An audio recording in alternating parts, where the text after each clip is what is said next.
Chapter 130. From her slightly proud smile, he could tell that she had also made a move against him. TSK, TSK, TSK. As expected of a little fox. She knew how to counterattack so quickly. This is getting interesting, Yi Qian. Xia Jinyuan raised his eyebrows and replied with a faint smile. Then, he started the car under the urging of the people behind him. The little girl was smart, but she didn't know that men were born hunters. And he, Xia Jinyuan, was one of the best hunters. The more cunning she was, the more he was interested in her. Yi Qian didn't understand, so naturally, he didn't know what men meant by hunting like. However, he subconsciously felt that the interesting, in his words, was already beyond the scope of normal communication. To her, the back and forth between an elegant and dangerous man was indeed interesting. Dimo raised her eyebrows slightly. She tilted her head and rested her elbows on the car window. She supported her chin with her hand and smiled as she looked at the man who had an elegant and arrogant expression. She said slowly, "What should I do? I also found it interesting. Captain Xia, who do you think is more interested in who? Who is more interested in who? It's hard to say, at least for now." Xia Jinyuan raised the corners of his mouth and smiled lazily. Yi Qian, who do you think is more interested in who, a 14-year-old you and a 20-year-old adult man? Who is more interested in who? The Chinese language was so broad and profound. A sentence would have different meanings when spoken by different people. Yi Qian narrowed his eyes slightly. She wasn't only 14. Earlier, when he said, interesting, there were some things that she didn't catch. But at this moment, when she saw the look in his eyes, which were as vast as the starry sky, she understood where this elegant man's interest in her came from. But if this was a hunt, she didn't mind giving it a try. She wanted to see who would become the prey. She straightened her body and leaned directly to the side of the man who was driving. Her eyes, which seemed to be rippling like water, were suffused with bits of starlight. She looked at him with a smile and stared at him without blinking. "Captain Xia, I'm not like you. I'm only 14 and I don't know anything.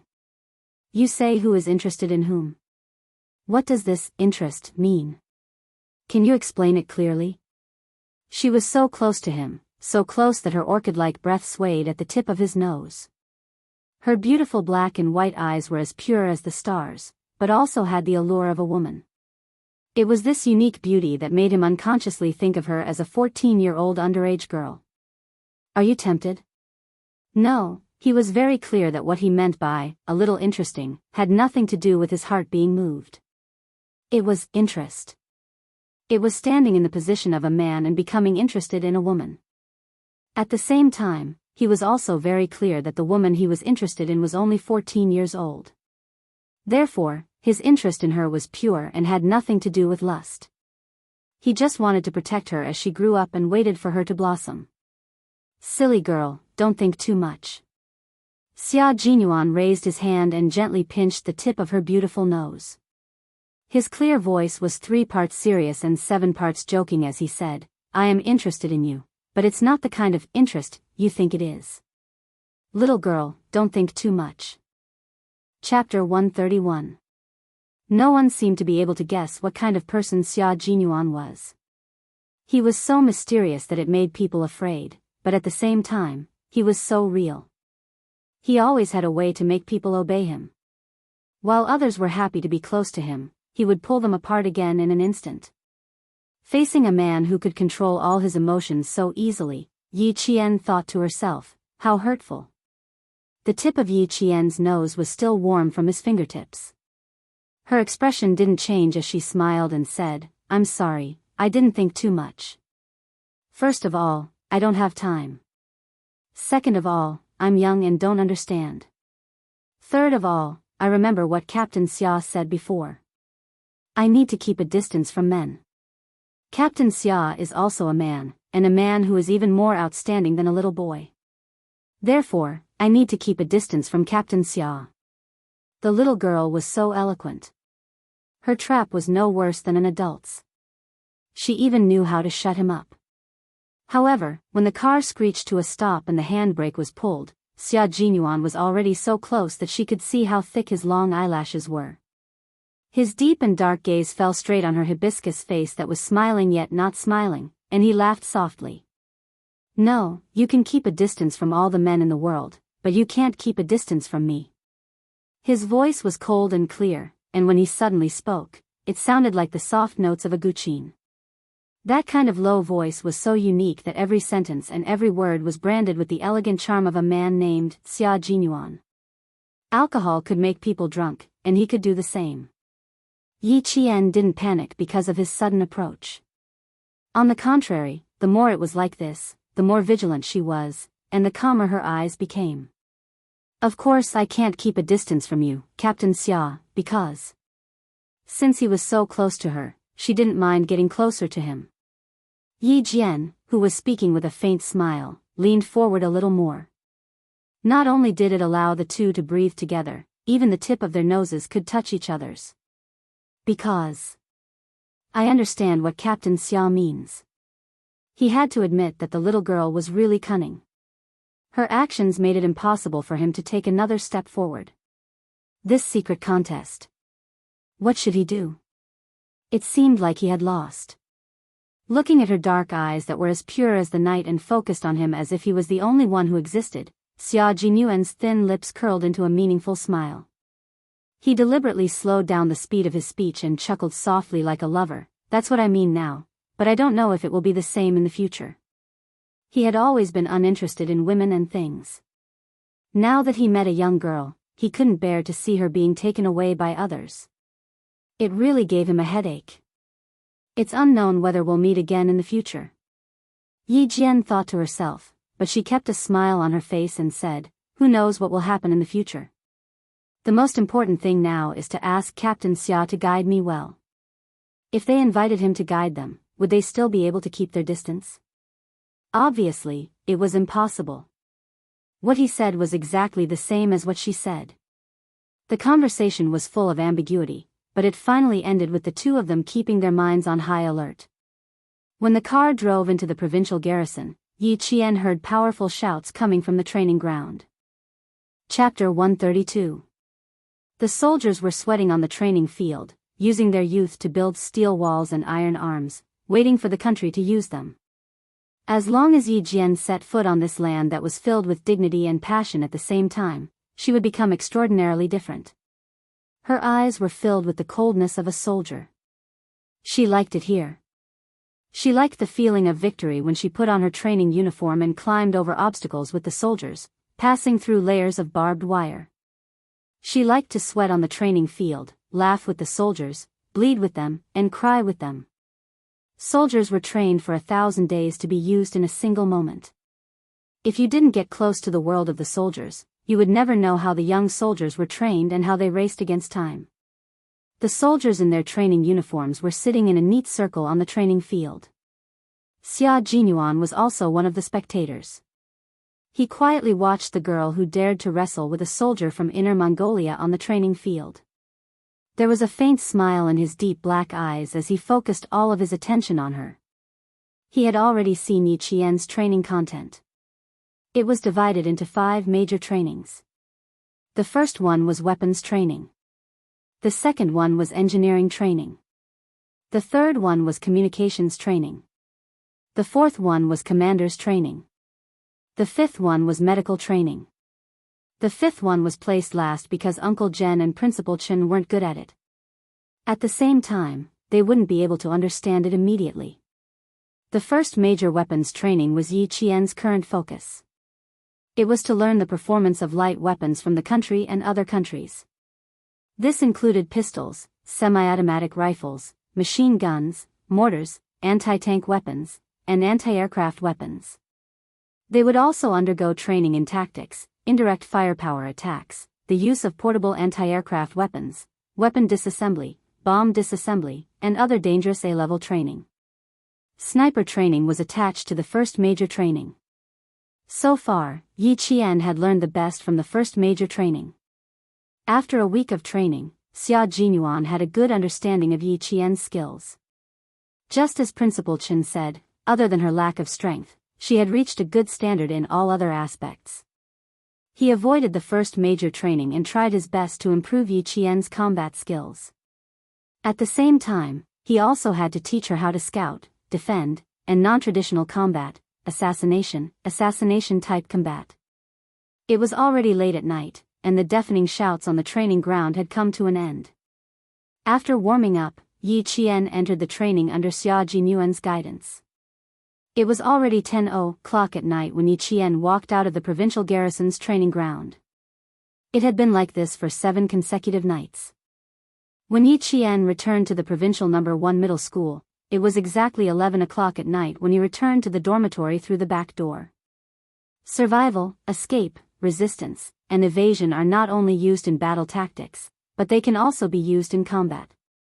Xia Jinyuan, who had changed into a combat uniform, exuded an aura as cold as a sword. Even his dark eyes were filled with the glint of a sword.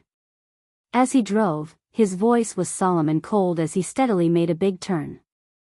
Digest what I've taught you in the past 7 days. I'll check on you when you come to Beijing. Yi Qian nodded gently and said seriously, I will. When are you leaving tomorrow? He had taught her diligently for 7 nights. He was leaving the next day, so it was only polite for him to ask. Why? Are you going to send me off? Xia Jinyuan smiled and glanced at her.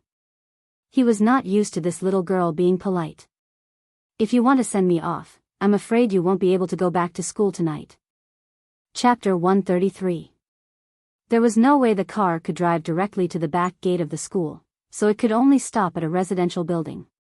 Inside the sealed car after the engine was turned off, their breathing could be heard clearly.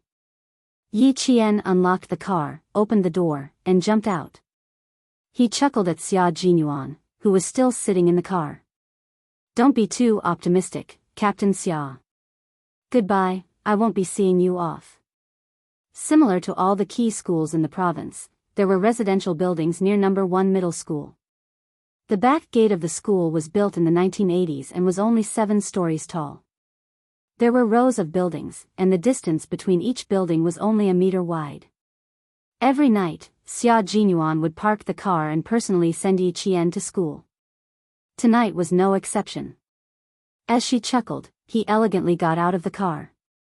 After closing the car door, he looked across the car at the girl who was standing under the streetlight. His thin lips curved into a sexy smile. Not even a hug before we part? We hugged enough on the training field. Why, Captain Xia still can't forget about it. Who didn't know how to tease people? After following him for a few days, no matter how stupid she was, she would have learned it. Yi Jian's eyes curved into crescents and there was a sly look in her eyes. When we get to the capital, we will have plenty of opportunities to hug each other. The girl's little mouth was getting more and more powerful. It seemed like he had to restrain himself. Otherwise, if he led her astray and made her tease other boys, he would definitely be angry. After the summer break, this old-fashioned residential building, which was built in the 1980s and only had 7 floors, was dark except for a few scattered lights. The two of them walked past a few residential buildings. Almost at the same time, their gazes fell on the same direction. With a cold look in his eyes, Yi Qian said to him, "It's not far. I can go by myself." It didn't feel good to be watched for several nights in a row. You want to go up and take a look alone? Xia Jinyuan didn't stop, nor did he agree. He only sent her there. If you want to go up, I can accompany you. I want to go and take a look. I've been keeping watch for a few nights. I want to ask the higher-ups if they're tired. Yi Qian chuckled. Suddenly, his eyes turned cold. His gaze was sharp as he looked at the window where only a single lamp was lit. Behind the window, someone was so scared that his hands trembled. He reflexively put down the curtains, grabbed the cup on the desk, and gulped down the water. It was too frightening. Yi Qian's gaze was murderous. It was so cold that her heart almost jumped out of her chest. About 3 minutes later, the frightened man gently patted his chest to calm himself down. Then, he gently lifted the curtain. He was about to raise the camera in his hand and record the scene of a man and a woman coming back from a walk in the middle of the night. Just as she opened the curtains slightly, under the illumination of the table lamp, she saw a face suddenly approaching from outside the window. Ah! Liao Jian, who was holding the camera, screamed in horror as if he had seen a ghost. In the end, he couldn't hold on to the camera in his hand. With a bang, it fell heavily to the ground. He didn't know if it was broken. The window was completely open. Yi Qian pushed off the windowsill and stood on the windowsill. He then pulled the curtains open and saw Liao Jian, who was standing against the wall in shock. He was staring outside in horror. At his feet was an imported camera. Chapter 134.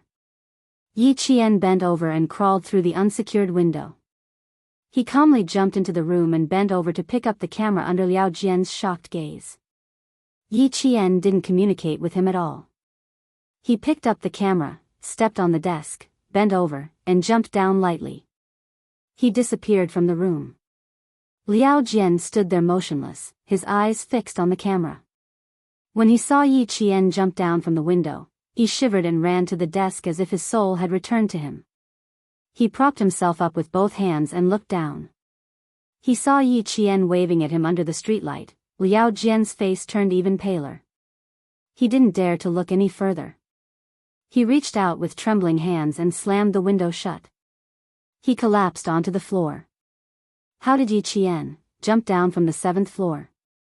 How did he climb from the 1st floor to the 7th floor in the blink of an eye? An unprecedented fear filled Liao Jian's heart. He regretted agreeing to Yi Ying's request to come all the way to First High School to spy on someone he couldn't even handle. No, he had to go back to town tomorrow. He couldn't let Yi Qian keep an eye on him. Downstairs, Yi Qian said something. Xia Jinyuan raised his eyes and looked at the dark window.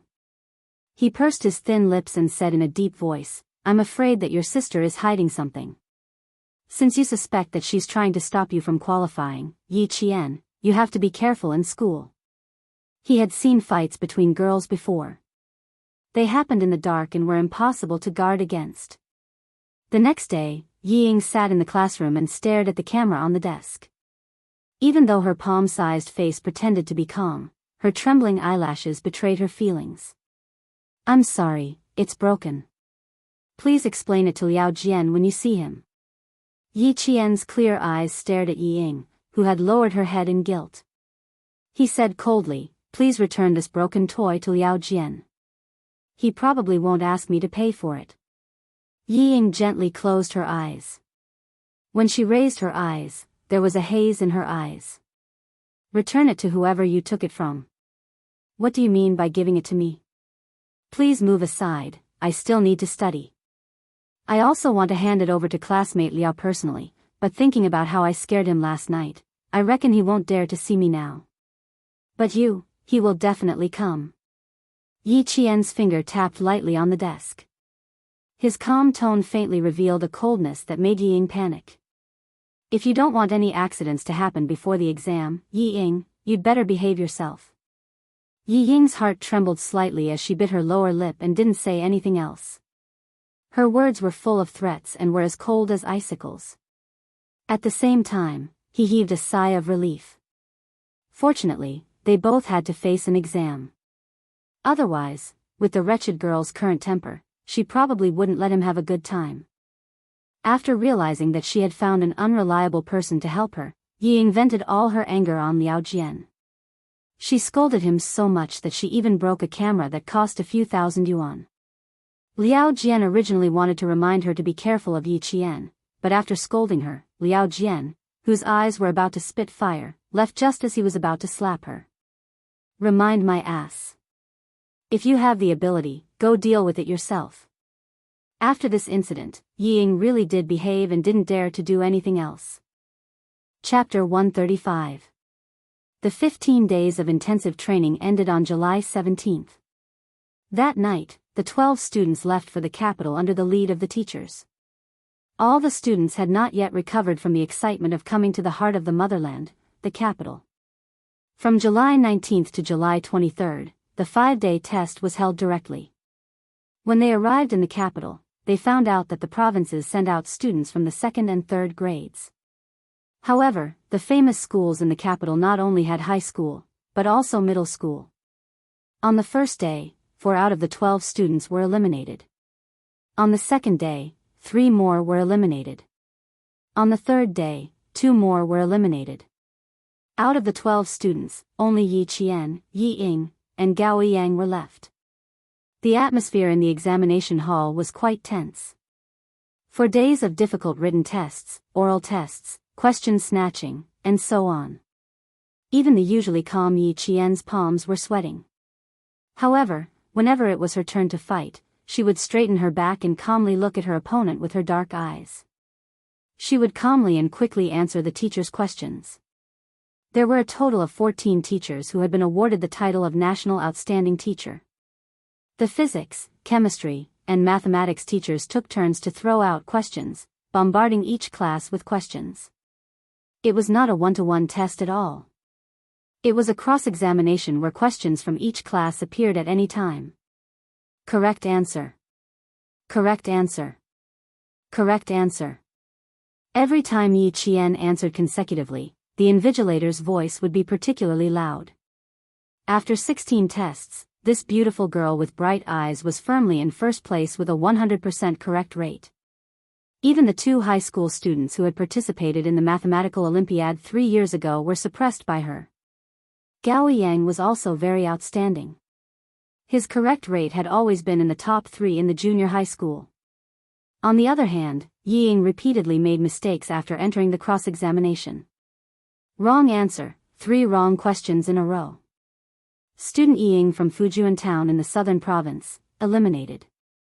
After 30 minutes of suppressive questions, Yi Ying sat in the examination hall with a pale face. However, her eyes were fixed on Yi Qian, who was still fighting with 7 students from the 3 famous schools in the capital.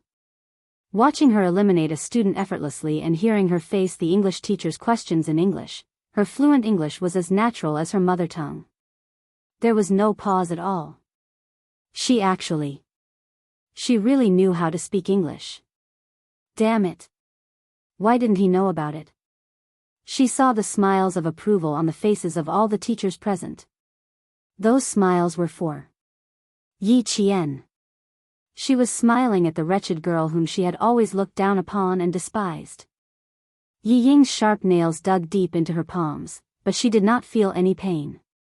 She only felt that Yi Qian standing on the exam platform was such an eyesore that she wished she could get rid of him as soon as possible. What right did an orphan girl have to stand here and receive the attention of all the teachers? What right did he have to stand here and receive everyone's admiration? If it wasn't for her, she would definitely be able to qualify.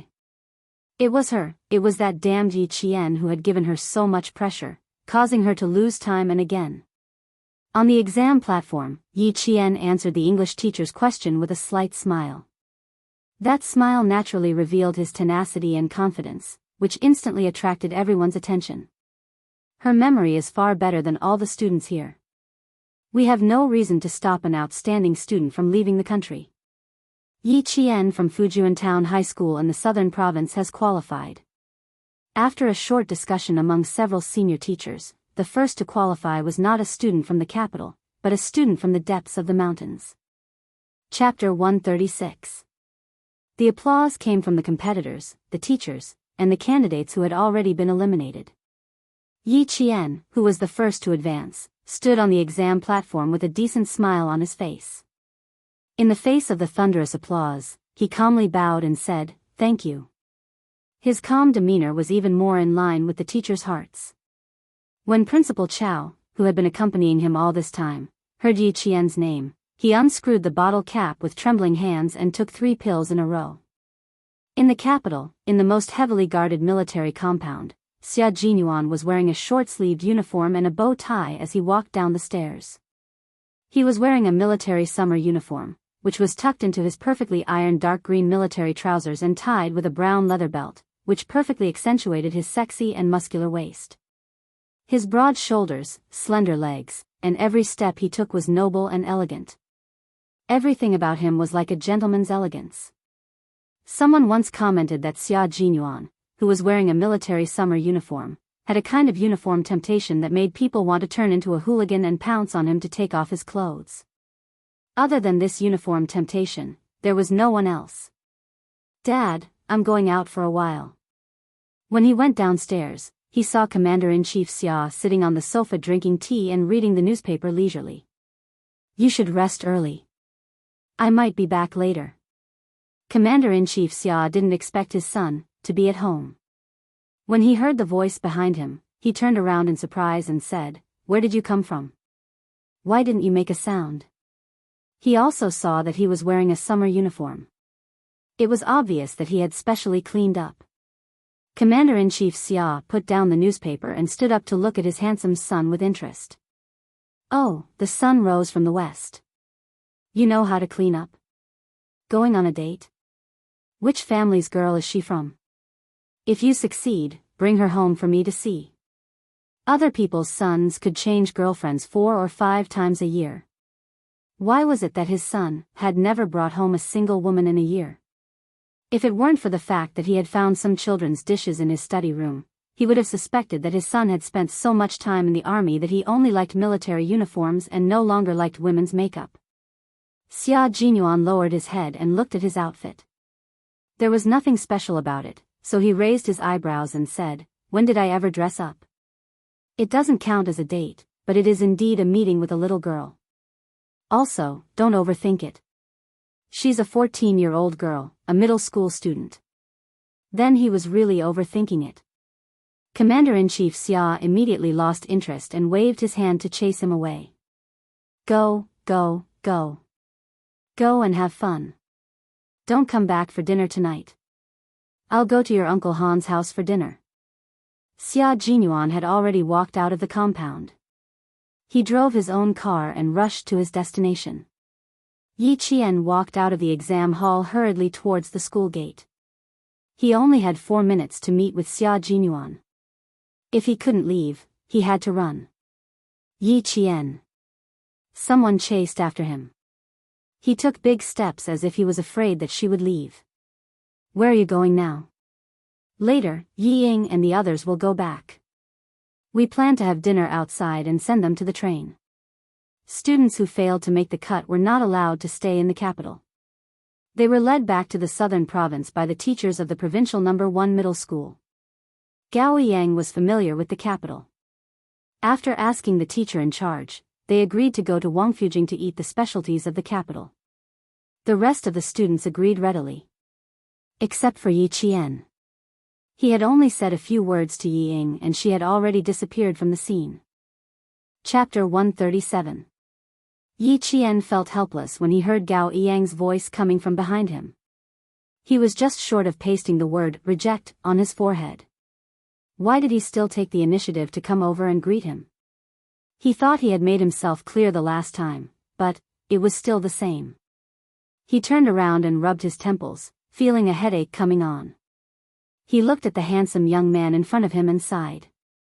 "Classmate Gao, it seems I have to repeat myself. I really don't like, why don't you like me? Just because I'm pursuing Yi Ying?" Gao Yang didn't want to hear such words again. Moreover, he didn't understand why she hated him so much. Thinking back, he really couldn't recall doing anything that made her hate him. He didn't want her to treat him like a spring breeze, but he still wanted to be like an ordinary schoolmate and be able to communicate peacefully. He didn't want to be at daggers drawn as soon as he spoke. Yi Qian, who had been interrupted by him, smiled knowingly and praised him. "Not bad. At least you know your place." Yi Ying, who couldn't help but walk out after hearing this, acted as if she had discovered a new continent. She seemed to have understood something and walked over with a sneer. "Classmate Gao has always had a good reputation in school, but you, Yi Qian, are always against him." I didn't understand before, but now that you've said it, I understand. He's pursuing me, so you hate him? Can I say that your hatred is born out of love?" It sounded quite reasonable. Gao Yang's cold, handsome face looked a little awkward because of her words. He turned to look at Yi Ying and scolded her in a low voice. "What nonsense are you saying? Like him?" He wasn't stupid enough to not know the difference between love and hate. Yi Qian clearly hated him. It had nothing to do with love. I didn't say anything. Didn't she admit it herself? Yi Ying glanced at him with a smile and chuckled. Gao Yang, what should we do? Why don't you stop pursuing me and just pursue our famous classmate, Yi Qian? I don't want to waste the last bit of our sisterhood because of a boy. Acting had always been Yi Ying's specialty. Just like now, her eyes were cold, but she could still pretend to be smiling. Yi Qian sneered and said calmly, don't. Yi Ying's standards have always been very high. It's not easy for you to find a boy who can catch your eye. Please don't give him to me, I'm afraid. After he finished speaking, he deliberately paused for a moment. He then saw Yi Ying's expression change abruptly. Even her gaze became exceptionally sharp. TSK, TSK, TSK. If you're not that generous, then don't pretend to be. Look at your little face. Look at how scared you are. Yi Qian was teasing Yi Ying as if he was teasing a puppy. With just a few words, he was able to make Yi Ying's emotions fluctuate. He lifted his chin slightly and said to Gao Yang, have a good talk with your girlfriend. Don't talk about giving in so easily. If you really give it to me, what if I'm bored and take it again? I'm afraid she'll cry herself to death in the toilet. Also, don't talk to me about sisterhood. It sounds fake. Every word he said didn't leave any face. Every word he said made Yi Ying feel as if she had lost all her face. Yi Ying, who was already so angry that her lungs were about to explode, was wary of Gao Yang's presence. She wanted to maintain her ladylike demeanor, but she didn't want to swallow her anger. She rebuked, Yi Qian, you're really something. Gao Yang isn't an object. You want to snatch him away? That depends on whether he agrees or not. Save some face for yourself. Don't let others look down on you. Chapter 138. Beside them, Gao Yang's expression turned ugly. Yi Ying, she didn't say anything about snatching. You don't have to overthink it. Girls always like to overthink things. He could clearly hear Yi Qian's mockery, but Yi Ying thought that Yi Qian was provoking her. What did he mean by she didn't have to overthink it? Hearing this, Yi Ying laughed coldly. I'm not overthinking it. I've never seen her hate you before. Now that you're walking a little closer to me, she looks disgusted. Isn't this hatred born from love? Hatred born from love? A clear voice with a hint of laughter came slowly. Then, a slender figure strolled in the sunset, gracefully walking over like a god. Hey, little girl, when did you ever hate me? After waiting for 5 minutes, she still hadn't come over. It turned out that she was blocked by someone. When Yi Qian heard that voice and what he said, he felt his head hurt even more. Why did he enter the school? If you still don't come, I'm afraid that you'll be bullied until you cry. Xia Jinyuan's handsome face held a faint smile as he walked over and stood beside Yi Qian. He didn't look at the other two. Instead, he smiled and looked at Yi Qian, who was late for the first time. He raised his hand and intimately flicked his finger on Yi Qian's forehead. You're late today and left me waiting outside for so long. Tell me, how are you going to make it up to me? He couldn't stand it anymore. How could a little girl be so scheming? Every word she said was an attempt to trample on Yi Qian's image. He really couldn't understand what girls were thinking these days. Belittling their classmates like this, could it show that they were virtuous? Yi Qian was already used to Xia Jinyuan flicking his finger on his forehead. He only frowned and rubbed his forehead. Sorry for the delay. It's fine now. Let's go. After saying that, he turned around and walked towards the school gate. Xia Jinyuan couldn't help but laugh. It was only then that he raised his eyes slightly. His cold and sharp gaze swept across the boy who had already pursed his lips tightly, then gently landed on the girl who had subconsciously tightened her grip on the boy's shirt ever since he appeared. He curled his lips mockingly. Even though he didn't say a word, it was enough to make the two of them tense up. His cold gaze, his cold smile, this arrogant man was clearly telling Yi Qian and Gao Yang that he couldn't be bothered to speak to them, to the point where even a glance was beneath him. Xia Jinyuan felt that it was beneath his dignity to argue with children.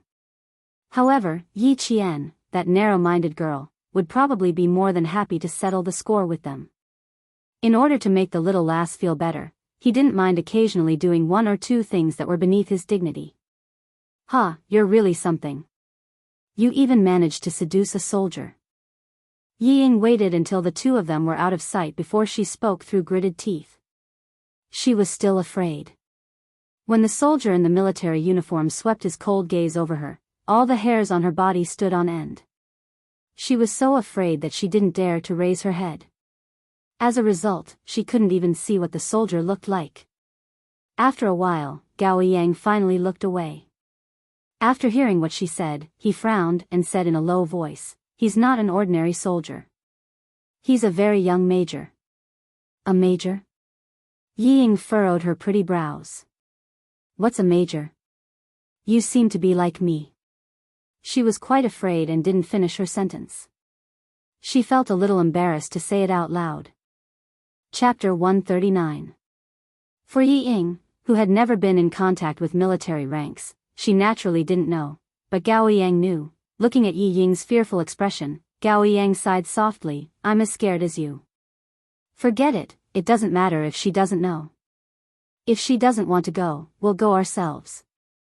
He paused, frowned slightly, and said in a deep voice, "You didn't have to pick on Yi Qian just now. I'm not so stupid that I can't tell the difference between love and hate."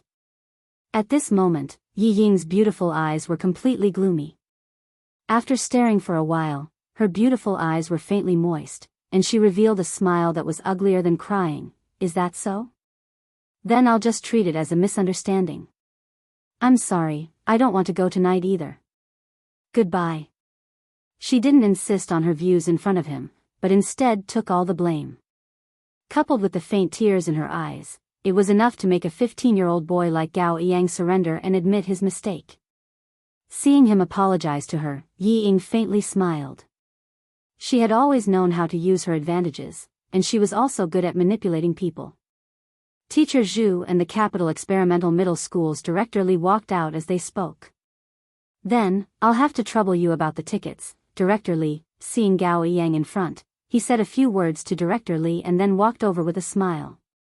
When Gao Yang and Yi Ying heard that the Capital Experimental Middle School had already arranged for cars to go to the orchard farm on the outskirts of the capital after the preliminaries for the students to relax, they were stunned. "What, you don't believe me? Ha ha ha, I didn't lie to you. Quickly go and inform the other 3 students. Yi Qian doesn't need to go, I'll talk to her." Teacher Zhu patted Gao Yang's shoulder, and the smile on his face deepened. "There are only a few days left until the competition. This is specially arranged for the 12 of you to relax. We, ha ha ha, are basking in your glory." Teacher Zhu's gaze lightly glanced at Yi Ying. The two of them seemed to be walking very close. Why did it seem like they were in a relationship? "You mean that we'll all stay at the farm tonight and will only be back at noon tomorrow?" A trace of darkness flashed across Yi Ying's beautiful eyes, and she asked uncertainly, "What time will we leave the capital tomorrow? Can you catch the train if you don't come back for one night?" Teacher Zhu smiled and said, "Don't worry, we'll definitely be able to go home tomorrow. Quick, we agreed to meet in 20 minutes. Let's meet 10 minutes earlier." When Yi Ying saw this, her eyes flickered slightly. She said to Gao Yang impatiently, "Then I'll inform the girls. You go inform the boys." After that, he said goodbye to Teacher Zhu and left in a hurry. Not only was her eyes gloomy, but they were also filled with a frightening malice. Yi Qian, who had already walked out of the school, did not immediately get into the car. He looked at the man, who was as straight as a spear, and a trace of amazement flashed in his eyes. In his military uniform, Xia Jinyuan not only raised his temperament to the peak, but he also looked as elegant as jade. He felt that a gentleman should be like this, and his every move was noble and extraordinary. "I'm sorry, I can't go out tonight. Just now, Teacher Zhu from the provincial first high school said that the school arranged for the 12 of us to stay at an orchard farm. I didn't refuse." Yi Qian raised his eyes slightly, and quietly concealed his amazement. "I can only miss tonight. I'm very sorry. Chapter 140. Her apology only made Xia Jinyuan raise his eyebrows slightly. He smiled and said, if that's the case, we can only do it next time. I originally wanted to take you to see it. Because it was something that couldn't be said to outsiders, he bent down slightly. His tall and slender body completely covered Yi Qian's slender figure, like a pine tree sheltering the sun, protecting the still-growing sapling. To see the latest model of our country's artillery shells that are ready to be used in the army.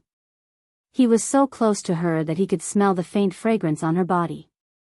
It wasn't the smell of artificial perfume, but the faint and elegant fragrance of a young girl's body.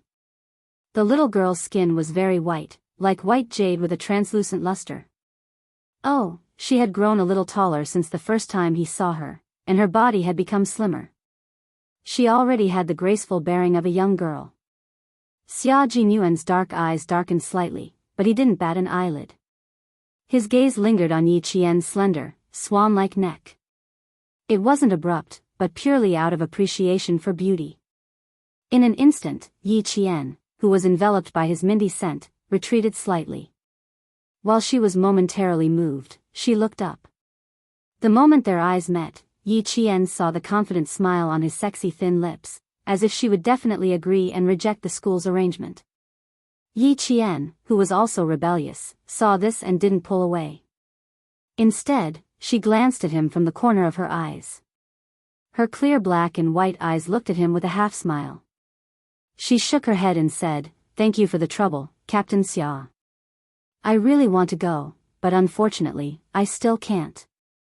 He clearly saw that she was moved, but why didn't she agree? He was afraid that she had plans for the day. He had several plans in his mind, and he was so thoughtful. She had to accept his kindness. At home, he had arranged to take Yi Qian to a private restaurant in Beihai Park to eat authentic imperial city cuisine. Then, he would take her to the courtyard's training field to see if she had improved in the few days that he had been away. This arrangement didn't seem to be enough to keep the little girl by his side. Therefore, he changed his strategy at the last minute and brought out the artillery shells and the military factory. The tactics were good, but the people they encountered were not ordinary. Xia Jinyuan was about to succeed, but in the end, he was told that he still couldn't go.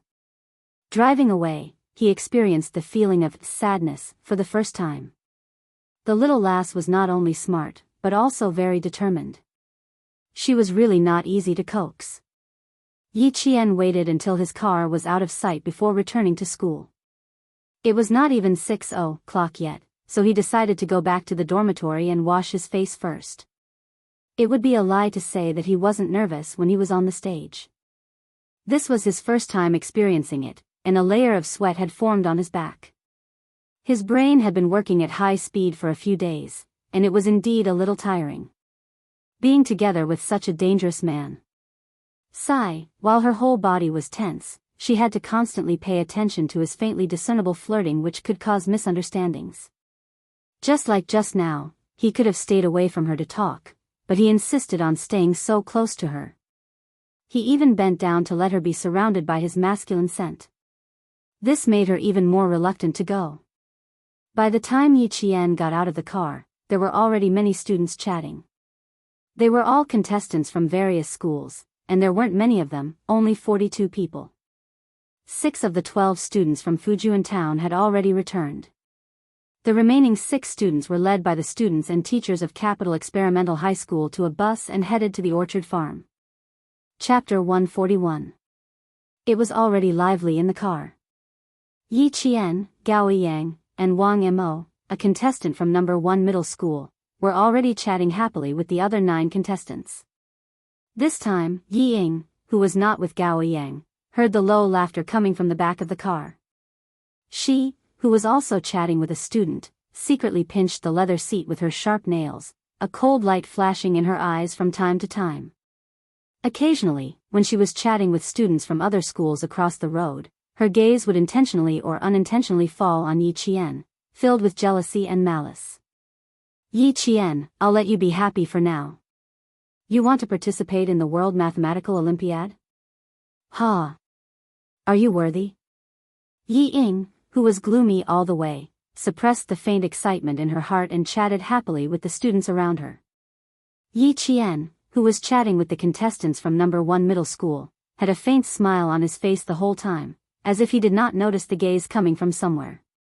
Occasionally, a cold light flashed in her deep eyes, and only then did he know that she had already noticed it. The gaze of hatred was so strong that it was hard for her to ignore it. When they arrived at the suburbs of Beijing, the sky was not completely dark.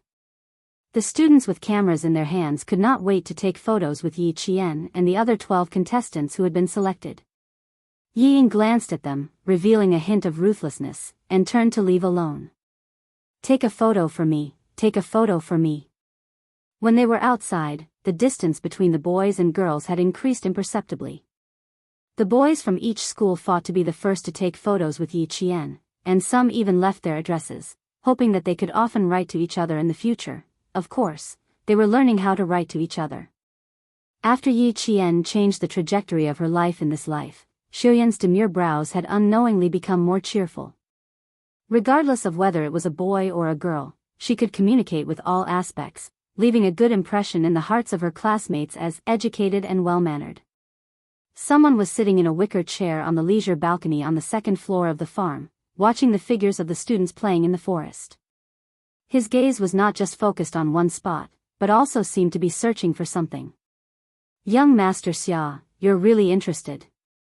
Is the fun place in a farm with no women, no wine, and no food?" A slender man with a dozen cans of beer in his hand walked over. "I only took a vacation this year, and I can't believe I accompanied you to this extent." The man placed the beer on the table and pointed at the orchard with his slender hand. "I must have been out of my mind to agree to come to this kind of place where children come to play. I won't force you to stay.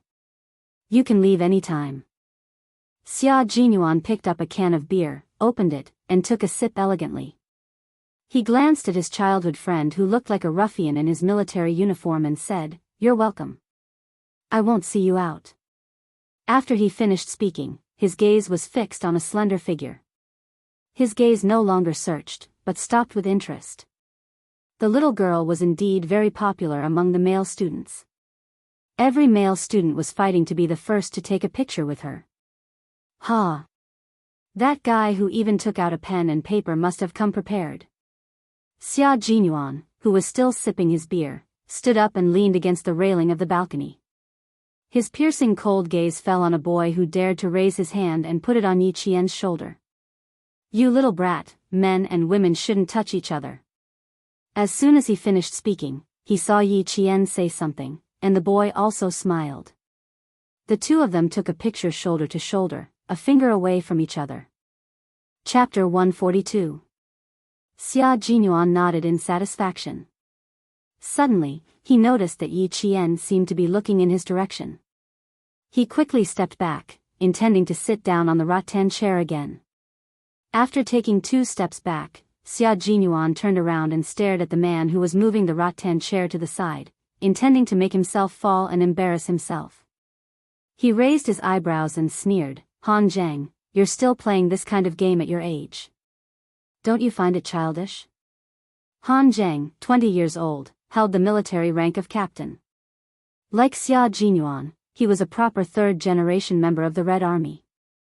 They grew up together in the same courtyard, so they were familiar with each other to the point that they were young and had seminal emission.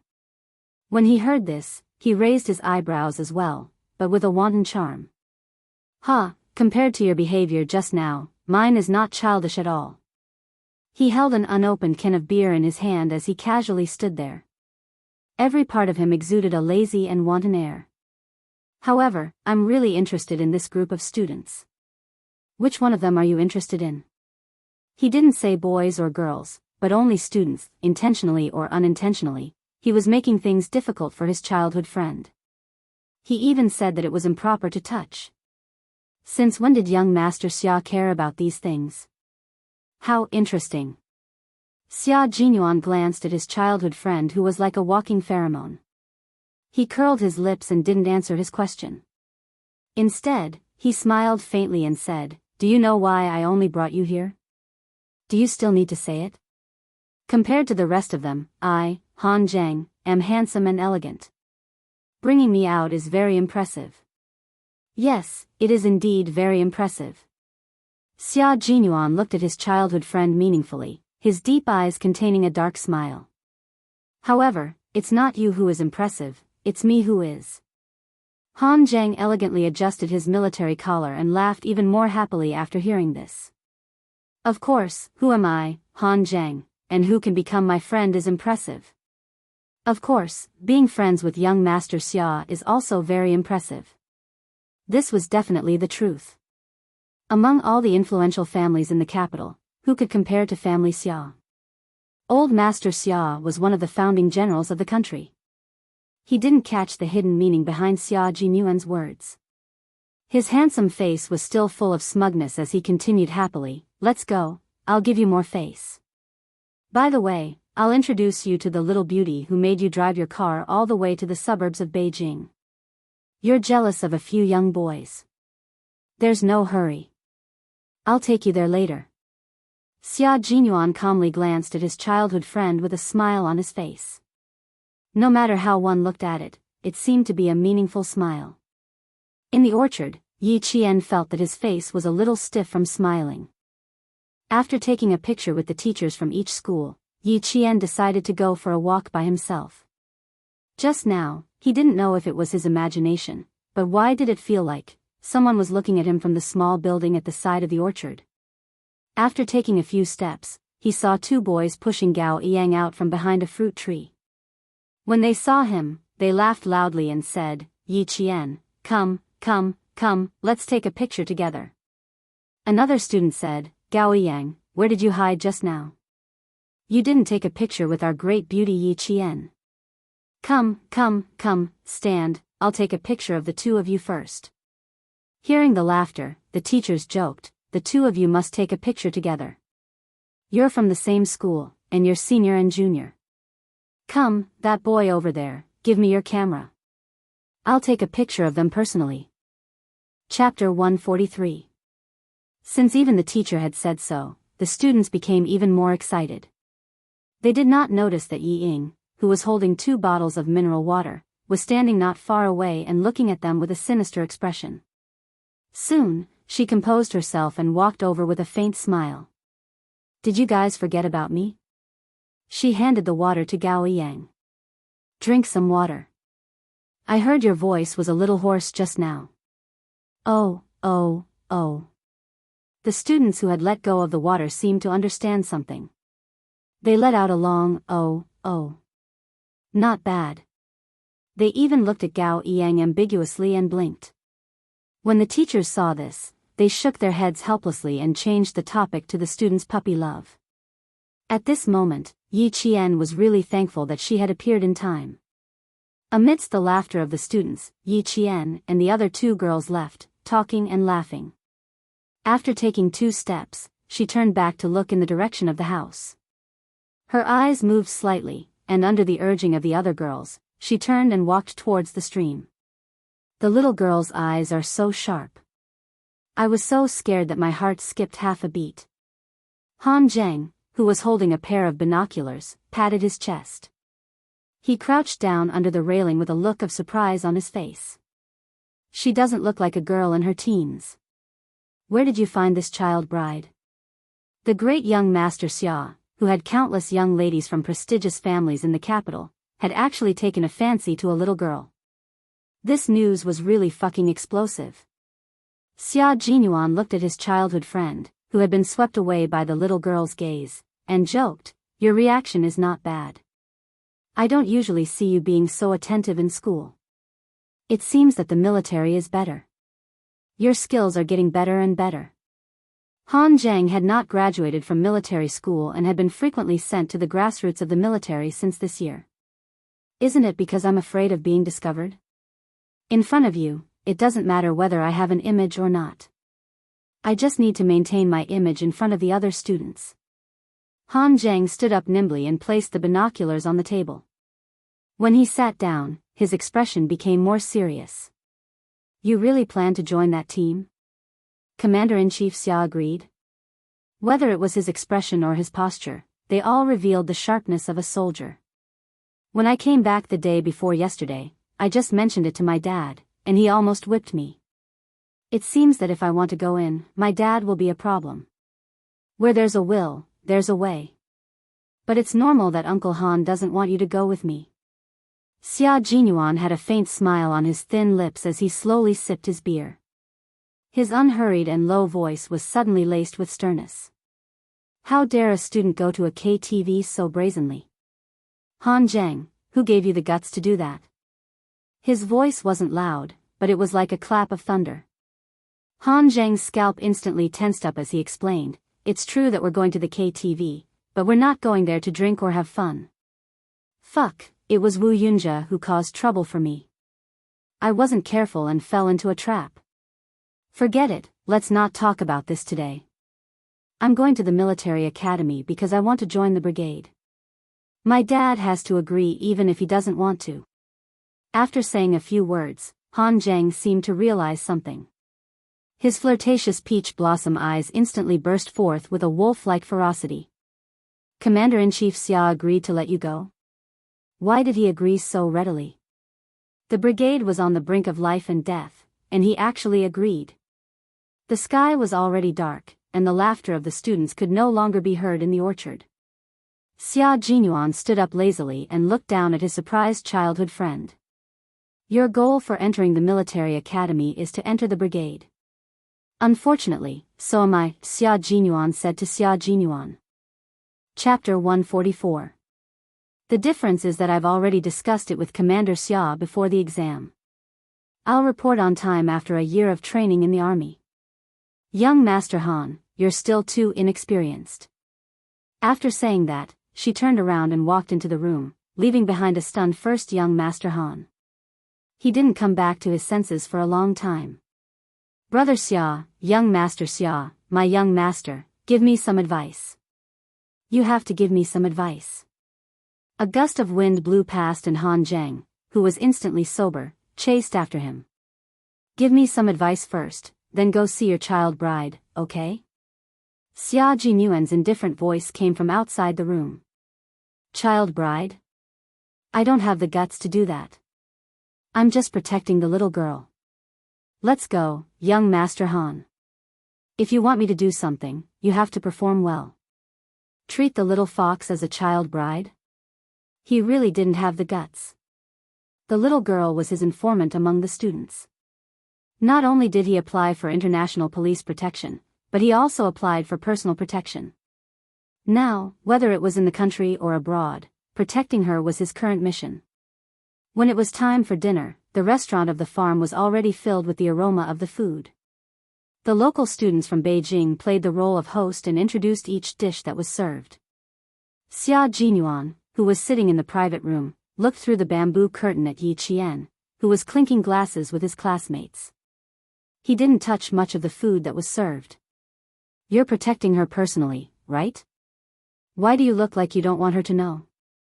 Han Zheng didn't touch the food on the table either.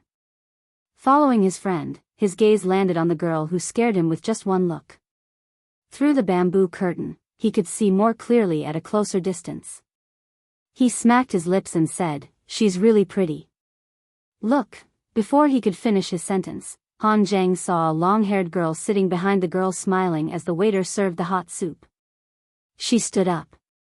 She didn't know what happened, but as soon as she took a step forward, she suddenly fell towards the waiter who was holding the hot soup. Realizing that something was wrong, Han Zheng's expression changed drastically. He shouted, "Be careful." With this loud shout, the waiter, who was completely unprepared, bumped into the bowl of hot soup that spilled out of the bowl and scalded his hand. At the same time, the bowl in his hand flew directly towards the back of the girl sitting at the other table. Yi Qian, who had his back to the waiter, seemed to be prepared. Accompanied by a loud shout from behind the bamboo curtain, Yi Qian stood up in a flash. At the same time, his slender hand grabbed the back of the chair. Under Yi Ying's gloating gaze, he gently lifted the chair to block the waiter. The disaster that would have befallen Yi Qian was instantly stopped by this chair. The entire process happened in the blink of an eye. The chair collided with the large bowl. Accompanied by the waiter's frightened cry, after the bang, there was the sound of porcelain shattering all over the floor. This scene happened so quickly that Yi Ying, who still had a sinister sneer in her eyes, was completely caught off guard. A bowl of hot soup was directly poured onto her legs. Ah! She screamed at the same time. In her contracted pupils, she saw Yi Qian mocking her. It was as if he was saying that she already knew what she was doing. The soup didn't completely pour onto her legs. Because of Yi Qian's sneer, Yi Ying simply bent over and squatted on the ground, crying out in pain. From the cause of disaster to the victim, the huge change in status made Yi Ying, who was squatting down, grit her teeth until her facial features were hideous. Even like this, she actually managed to dodge it. Chapter 145. From the perpetrator of the disaster to the victim, the sudden change in status caused Yi Ying, who was squatting down, to grit her teeth. Her facial features were contorted in anger. She actually managed to avoid it. The students in the cafeteria all stood up. Not only did the students react to the sudden turn of events, but the teachers as well. The two people who rushed out from behind the bamboo curtain quietly retreated. Han Zheng, who was sitting back in his chair, said in surprise, "You reacted so quickly. Have you practiced before?" "Yes, I'm pretty good at fighting." Xia Jinyuan, whose eyes were dark, poured himself a cup of tea. As he sipped the tea, he hid the cold glint in his eyes. If Yi Qian hadn't been on guard, that bowl of hot soup would have spilled all over her. Yi Ying was really vicious. Han Zheng squinted his long, flirtatious eyes. After a while, he nodded and said, "Not bad indeed. Are you okay? Are you okay?" The girl sitting next to Yi Qian was so scared that her face turned pale. Her lips trembled as she asked Yi Qian, "Are you scalded? Let me take a look." She was so scared that she was about to cry. The other girl had a bad temper. She had already stood up and shouted angrily at Yi Ying, who was still squatting on the floor, "Are you kidding me? The waiter even reminded us that hot soup is here. Do you have a brain? Do you know that this bowl of soup almost spilled all over Yi Qian?" The girl was from Beijing and spoke bluntly. Her tone was just a little harsh, but it was enough to make Yi Ying, who had scalded herself, cry. Gao Yang walked over from another table. He pursed his lips and looked at the angry girl from Beijing. He squatted down and said to Yi Ying, who had just screamed, "Are you scalded?" "Where?" He was the only one who was concerned about Yi Ying, who was squatting on the floor. The rest of the students frowned and looked at the two of them. "It's fine if you scalded yourself, but don't implicate others." Seeing this, the girl from Beijing didn't say anything else. She turned and asked Yi Qian, "Why don't we go back to our rooms to rest first and wake up early tomorrow morning to play?" Yi Qian smiled at the girl and bent down to pick up the overturned chair. He walked step by step to Yi Ying, who was still squatting on the floor and pretending to be the victim. He slowly bent down. "Yi Ying, one who is unjust is doomed to destruction. You should really be glad that you spilled a bowl of hot soup." If. In Gao Yang's tense gaze, Yi Jian had already gently moved to her ear. Her breath was cold, but her words were like needles. "If it was a knife or something like that, I'm afraid that one of your legs would be crippled." "Pfft, Yi Ying, oh Yi Ying, what's a bowl of hot soup? I'll wait for you to use your ultimate move." Her voice was so low that only the two of them could hear it. Yi Ying was frightened by the sharp voice. She suddenly panicked. She buried her head tightly and her nails pierced her arm. She endured it and didn't look up. She only cried out in pain. Seeing this, Gao Yang didn't blame Yi Qian. Instead, he said in a low voice, "Go back to your room and soak yourself in water. Otherwise you'll get blisters." After that, he carried Yi Ying horizontally and walked towards the dormitory. "Waiter, go get some burn ointment." Teacher Zhu walked over from the teacher's table. He didn't immediately chase after them. Instead, he walked to Yi Qian's side and patted her shoulder. "Go back to your room and rest. I'll take care of this." They were having a nice meal, but this had to happen. Let's see how Yi Ying's burns are first. Chapter 146. "Okay, I'll come over if there's anything." Yi Qian bowed slightly. There was no panic or shock on his face. I'm sorry to have made you worry. Teacher Zhu wasn't the only one to say this. The other teachers also comforted Yi Qian before going to visit Yi Ying in her room. Yi Qian thanked them one by one and looked in the direction of the moving bamboo curtain. If she wasn't mistaken, she recognized one of the two military green figures that rushed out of the bamboo curtain. Xia Jinyuan. I bet she found out about us. Behind the bamboo curtain, Han Zheng covered his face with his hands. She's already looked in our direction a few times. Young Master Xia, your secret protection plan has failed. Xia Jinyuan began to eat slowly. When he heard this, he smiled faintly. His handsome features were like blooming flowers, elegant and gorgeous. But she won't take the initiative to look for me, so it doesn't matter if she finds out. After hearing this, Han Zheng pondered. Why did it feel like something wasn't right? He didn't know if he was thinking about something wrong. Did it mean that the little girl didn't want to see the great young Master Xia? So, young Master Xia was secretly protecting her? Calm down. Is there a need to be so surprised? Xia Jinyuan tapped his slender fingers on the table twice. He calmly let his childhood friend know that Yi Qian didn't like him. That's why I said this little girl is interesting. Up until now, no one had ever disliked him. No one had ever piqued his interest like this little girl did. He wanted to see how far she could go. He also wanted to reach out and give her a hand when she needed help. Han Zheng closed his gaping mouth and stuffed a piece of vegetable into his mouth. Brother, don't blame me for saying this, but if you go on like this, don't go crazy. The little girl doesn't know anything now. Don't do anything bad. Oh my God, he was really worried.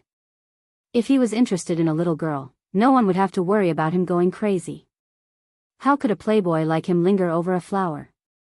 But young Master Xia was different. Everyone in the family was infatuated. From Master Xia to Commander-in-Chief Xia. In his mother's words, Family Xia was the best man in the world. Whoever married into a family Xia was destined to enjoy life. If the little girl didn't appreciate it and young Master Xia forced himself on her. Just thinking about it made him worried. Xia Jinyuan was already too lazy to pay attention to his childhood friend who was immersed in his own imagination. With the little girl's skills, if he really wanted to do something bad, the silver wire wrapped around his neck. Moreover, she was only 14, and he didn't have a strange fetish like pedophilia. When Xia Jinyuan and another man, who walked with a flirtatious charm, appeared at the ground floor of the farmhouse, Yi Jian, who was also sitting on the balcony, did not sleep. She curled her lips slightly. Walking along the cobblestone path from the orchard, Xia Jinyuan stopped in his tracks and looked up at the balcony. Under the yellow light, his elegant and handsome face suddenly gave Yi Qian the illusion that he had traveled back in time. Bathed in the light, the man had handsome eyebrows and slender eyes. His eyes were as deep and vast as the blue dome of heaven. His thin lips curved into a faint smile. He was as elegant as an orchid and had a natural elegance. He was like the noblest person in the ancient imperial city, dressed in luxurious clothing. Chapter 147. Their eyes met. Xia Jinyuan placed his right hand on his forehead and waved it away gracefully. He smiled and said, "Good night, little fox." "Good night." Yi Qian lowered his gaze and looked at Xia Jinyuan's handsome face. His faint smile was as free as the wind. She waited until Xia Jinyuan entered the building before she sat back down on the rattan chair to admire the starry night sky. Her state of mind was tranquil, but Yi Ying's state of mind was like a hurricane passing through. She stared at Gao Yang with tears in her eyes. Suppressing the hatred in her heart, she asked in a hoarse voice, "So, you think I did it on purpose?" "Whether you did it on purpose or not, Yi Ying, it doesn't mean what other people think." Gao Yang took the ointment from the waiter and applied it on her reddened calves and insteps. "Ask yourself if you did it on purpose or not." Yi Ying was so angry that she laughed. "Why should I ask myself? I'm the one who's hurt, not Yi Qian." "Gao Yang, look carefully." I'm the one who's hurt. If I did it on purpose, why would I hurt myself? Damn it. Why is everyone suspecting me? Even the boys who liked her remained silent in the face of the teacher's intentional or unintentional questioning. They didn't stand up to speak up for her. I know. You think I'm just trying to win your trust, right? Ha ha ha, Gao Yang, I originally thought that you understood me, but now it seems that I was thinking too much. Yi Ying laughed self-deprecatingly. Her beautiful face was filled with desolation. Change, everything has changed. You've all changed. In the past, they only trusted her. But now, they only trusted Yi Qian. Even if they were the ones who got hurt, they would rather believe that Yi Qian was innocent and that she had ulterior motives. They've changed. They've all changed. Why did she still lose to Yi Qian even though she tried so hard? Why was it so unfair? Gao Yang pursed his lips and looked at the stubborn Yi Ying. He gently put down her legs and sighed after a long time. It's not that we've changed, Yi Ying. It's just that you haven't recognized the truth. The old Yi Qian is no longer around. She no longer listens to you, and you're starting to worry. Gao Yang sat down in the chair and looked calmly at the girl who had tears in her eyes. You're afraid that Yi Qian's light will overshadow yours. You began to worry that one day, everyone would think that Yi Qian was more capable than you, that he was more successful than you. That's why you started to panic. You started to go around trying to prove that you're better than Yi Qian. After all, he knew Yi Ying well. Every word he said hit the nail on the head, directly exposing the darkness in the depths of Yi Ying's heart. This caused her to panic instantly. Faced with the bloody truth, Yi Ying was so angry that her whole body trembled. Nonsense. Nonsense. Why should I be worried? I've always been more outstanding than her. Shut up, stop talking. Don't say another word. If he didn't let her see the truth earlier, it would only have a deeper impact on her future. Gao Yang looked at her deeply, got up, and closed the half-closed door. Outside the door, a few girls who were eavesdropping were caught red-handed and left awkwardly. Soon, Yi Qian found out about the matter. After hearing it, he smiled faintly and said, I didn't expect Gao Yang to be so understanding. I really couldn't tell in the past. He really couldn't tell. But he knew that Yi Ying would definitely not be persuaded by him to come to her senses. Chapter 148. Because no one in this world knew Yi Ying better than she did. Yi Qian's guess was proven correct. It wasn't until 10:00 at night that the students returned to their dorms after playing poker. They saw the usually cold Gao Yang storming out of the room with a furious expression. Yi Ying's soft sobs could be heard from the room where the door was not closed. Yi Qian, who was about to go to bed, smiled lightly and didn't say anything about it. Gao Yang definitely wouldn't have an easy time tomorrow. Yi Ying was the type of person who would make everyone else uncomfortable as long as she was uncomfortable. Suddenly, Yi Jian, who had closed her eyes, opened her eyes. She said to the girl who slept in the single bed next door, Do you know the girl who slept in the same room as Yi Ying? Why don't we just let her sleep with us? If Yi Ying was going to cause trouble, she didn't want to implicate others. When the girl from the capital heard this, she thought it was a good idea. Why didn't I think of that? If we combine the beds, won't the three of us be able to sleep together? She got out of bed, took off her shoes and walked outside. Wait for me to come back so we can move the beds together. Yi Qian agreed with a smile. When the two girls from the capital came over, she had already moved the beds. With one more friend, the three of them chatted until 1:00 in the morning before they fell asleep. Early in the morning, when Yi Qian came back from her run, she saw Teacher Zhu and a few other teachers from experimental middle school standing in the corridor with serious expressions. A student ran over from the orchard and said breathlessly, No, we looked everywhere, but there was no one. Yi Qian's gaze turned cold and she quickly walked over. When she saw Teacher Zhu, she said in a hurried voice, Yi Qian, did you see Yi Ying? Yi Ying, who was supposed to be in the orchard, was missing. Just as Yi Qian said, if she was unhappy, she would make everyone unhappy. Nothing in the room was touched. Even the bed looked like it hadn't been slept in. The blankets and sheets were neat and tidy, without a single wrinkle. The disposable slippers and the things in the bathroom were untouched. It was as if no one had been in the room at all. Yi Qian stood there quietly, his gaze fixed on the pillow. Downstairs, Gao Yang, with beads of sweat on his temples, was surrounded by cold air. He turned a deaf ear to the teacher's call and directly rushed to the second floor.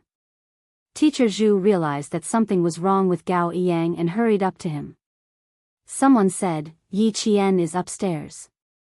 This made everyone's heart skip a beat, and they all chased after Gao Yang. Hearing the commotion outside, Yi Qian stood beside the single bed where Yi Ying used to sleep. When he moved the pillow away, Gao Yang rushed in with the morning fog. He asked coldly, "Did she come to see you last night?" "Shouldn't you be the last person to see her last night, Gao Yang?" His question made Yi Qian's eyes turn cold. After he moved the pillow away, he reached into the seam of the bed. Gao Yang, with a frosty look in his eyes, walked closer and handed a bottle of mineral water to Yi Qian. "I found 2 bottles like this by the stream. One is yours, and the other is the one Yi Ying drank from. When I left last night, Yi Ying didn't finish this bottle of water. And you didn't finish the bottle of water on the dining table." His words made the students who followed him into the room unhappy. "Hey, are you kidding me? What do these 2 bottles mean? So what if you found them by the stream?" Chapter 149. "If he found them by the stream, then it proves that Yi Ying and I met alone last night," Yi Qian said calmly. "It's normal for Gao Yang to make such a guess." She pointed at the mineral water bottles in his hand. "One bottle should be in my hand, and the other bottle should be in Yi Ying's hand. Now that both of them are by the stream, it makes people think that Yi Ying and I went to the stream in the middle of the night. After all, both of us almost got into trouble last night." This was something that couldn't be explained clearly. It was just a simple setup, but it was enough to make her speechless. Even if the 2 girls who slept with her could prove that she slept with them last night, what about after she fell asleep? Could they prove that she still slept with them? When Gao Yang heard this, the coldness on his face deepened. "She didn't sleep last night, and now she's gone." "Yi Qian, she didn't sleep last night? Did you see with your own eyes that she didn't sleep last night?" Yi Qian laughed, and her cold eyebrows became a little more beautiful. "You need to understand. Number 1, just because the 2 bottles were together, it doesn't mean that we were together because you didn't see it with your own eyes. Number 2, you didn't see with your own eyes whether she slept last night, so you can't be so sure that she didn't sleep last night. It's the same as how my roommates can't prove that I didn't go out last night after they fell asleep. If you didn't see it with your own eyes, then everything you say doesn't make sense." Everyone present was smart, so they could understand what Yi Qian was saying. She made it very clear that the 2 bottles together didn't mean that she and Yi Ying had definitely met. However, Yi Qian couldn't prove that she wasn't with Yi Ying, so Gao Yang could assume that Yi Qian and Yi Ying met by the stream last night. Similarly, Gao Yang couldn't prove that Yi Ying didn't sleep last night in her room. The reason was the same: they didn't see it with their own eyes. Working with a bunch of highly intelligent students, as teachers, it was quite stressful. What they were thinking was also what the students were thinking. Yi Qian walked over to Mr. Li and Mr. Zhu. He picked up a few strands of black hair from the side of the bed and said, "This is Yi Ying's hair. At least it proves that she slept on the bed. As for why she tidied up the room so neatly, we have to find her to find out. She had clearly slept on the bed, yet she wanted everyone to misunderstand that she hadn't." After realizing the deeper meaning behind Yi Qian's words, the expressions of the teachers and students changed slightly. Gao Yang clenched his teeth so hard that his cheeks were visible. He looked deeply at Yi Qian and said, "Sorry, I was too impatient." Then he turned and walked downstairs.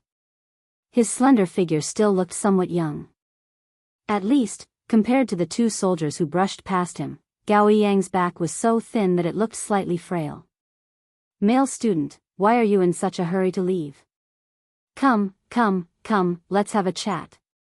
Seeing that they were about to brush past each other, Han Zheng instantly reached out and put his hand on Gao Yang's shoulder with an undeniable aura to make him stay. Dressed in a military uniform, Han Zheng put away his bone-chilling charm and looked full of military might. He smiled and said, "We'll leave together later. We still need you to bring us to the stream." Gao Yang wanted to resist, but when he calmed down and saw Xia Jinyuan standing at the side, he was slightly stunned. Wasn't this the young major that Yi Qian knew? Chapter 150.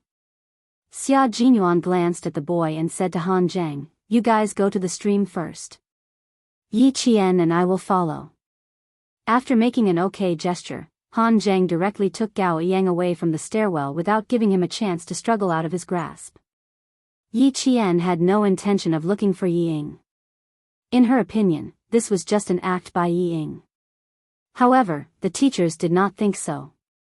They decided to call the police if they could not find her within 3 hours. "I'll go to the stream and take a look. You guys go look elsewhere." She did not want to look, but she had to. Once the police were called, all the students would be taken to the police station for questioning. She would be the focus of the questioning. Once she was listed as the focus of the questioning, she would most likely not be able to go to Australia. Why did Ying go missing? It was obvious that she was here for her. Yi Qian turned around with a cold expression and walked out of the orchard. Instead of looking everywhere, she might as well ask the shop owner about the surrounding terrain. How could a person who felt even the slightest bit of discomfort go far? She wanted to see how she would explain it to the teachers after she found her. She had just separated from her classmates when she stopped again. She saw someone leaning against a peach tree and looking at her with a smile on his handsome face. She's just out for a walk, yet she can cause so much trouble. Little girl, you really have to stay away from her in the future. Seeing that she had stopped walking, Xia Jinyuan beckoned her over. I'm really worried. She hasn't disappeared for 24 hours. Things keep happening one after another. Yi Qian raised her eyebrows and asked with a smile, why? Do you think she disappeared on purpose? Don't you already know if she did it on purpose? Xia Jinyuan chuckled. His smile was as warm as the morning sun shining through the mist. Let's go. You have an hour to hand her over to your teachers for a good lesson. Finding Yi Ying within an hour might be impossible for others, but it was not difficult for Yi Qian. After understanding the situation from the shop owner, she said to Xia Jinyuan, I'll go look for her. There's no need to trouble you and your friends. You know where he is so quickly. How can you analyze it? Xia Jinyuan looked at Yi Qian in surprise, who seemed to already know what was going on. Xia Jinyuan asked with interest, only 10 minutes. You have plenty of time. At this time, the sun had already dispersed the faint mist. Yi Qian, who was following a small path into the mountains, stopped and turned around. His eyes contained a hint of a cold and sharp smile. He said indifferently, there's no need to analyze. It's just because you know yourself and your enemy. Know yourself and know your enemy, and you will be victorious in every battle. Xia Jinyuan chuckled softly and sighed. That sister of yours, have you ever thought of asking her to leave school? Why did you let her leave? Yi Ying was unwilling to give up and wanted to surpass me in every aspect. She wanted to prove that she was better than me in every aspect. Yet, he couldn't get his way every single time. If I let her leave, I will feel very bored. She spoke in a low voice, filled with the mischievous interest of a little girl. It could be seen that she really hated Yi Ying. The only difference was that she disdained to use underhanded and immoral underhanded tricks. She liked to use her strength to suppress others and make them live under her halo forever. For someone who wanted to surpass her, this was a form of torture, both physically and mentally. Chapter 151. I can go alone. Don't worry, Captain Xia. Yi Qian once again stopped Xia Jinyuan from going with her. She only hoped that she could handle the matter with Yi Ying herself. Since she insisted, Xia Jinyuan didn't force her. He stared at her quietly for a while, then smiled faintly and said, Okay, find me in my room when you need me. As she turned around, Xia Jinyuan looked at her tenacious and slender back and said in a low voice, take good care of yourself. Don't forget, you have a mission now. Yi Qian didn't look back. She just stopped in her tracks and nodded to show that she understood. Walking up the mountain path, there was a small pavilion for climbers to rest in. Further to the left of the pavilion, there was a mountain deity temple that only the locals knew about. Yi Qian looked at the newly broken twigs and the bent grass on both sides of the path. She sneered and walked straight in the direction of the mountain deity temple. Behind her, the army green figure hidden in the branches and leaves didn't leave immediately. Instead, he frowned slightly, and there was a hint of confusion in his deep eyes. There was something wrong with the little girl just now. Hearing the sound of students talking not far away, Xia Jinyuan didn't hesitate. He turned around and walked quickly towards the source of the sound. Although the mountain deity temple was called a temple, it was actually just a natural small cave that could only accommodate about 3 people. It had a certain amount of history, so the surroundings of the cave were extremely dark due to the smoke of sandalwood. Yi Qian, who had slowly climbed up the mountain for 20 minutes, didn't immediately appear. She looked at Yi Ying, who glanced at the entrance from the side of the mountain deity temple from time to time. The cold light in her dark eyes was like the light of a sword. In the forest, the morning birds flew through the branches and chirped happily. In the quiet surroundings, there was no one else besides her and Yi Ying. Yi Qian laughed silently. If she got rid of Yi Ying now, wouldn't she be able to solve the problem once and for all? His eyes, which were so bright that they could reflect the blue sky and white clouds, were already steaming with killing intent. If he really killed her, how many people would know?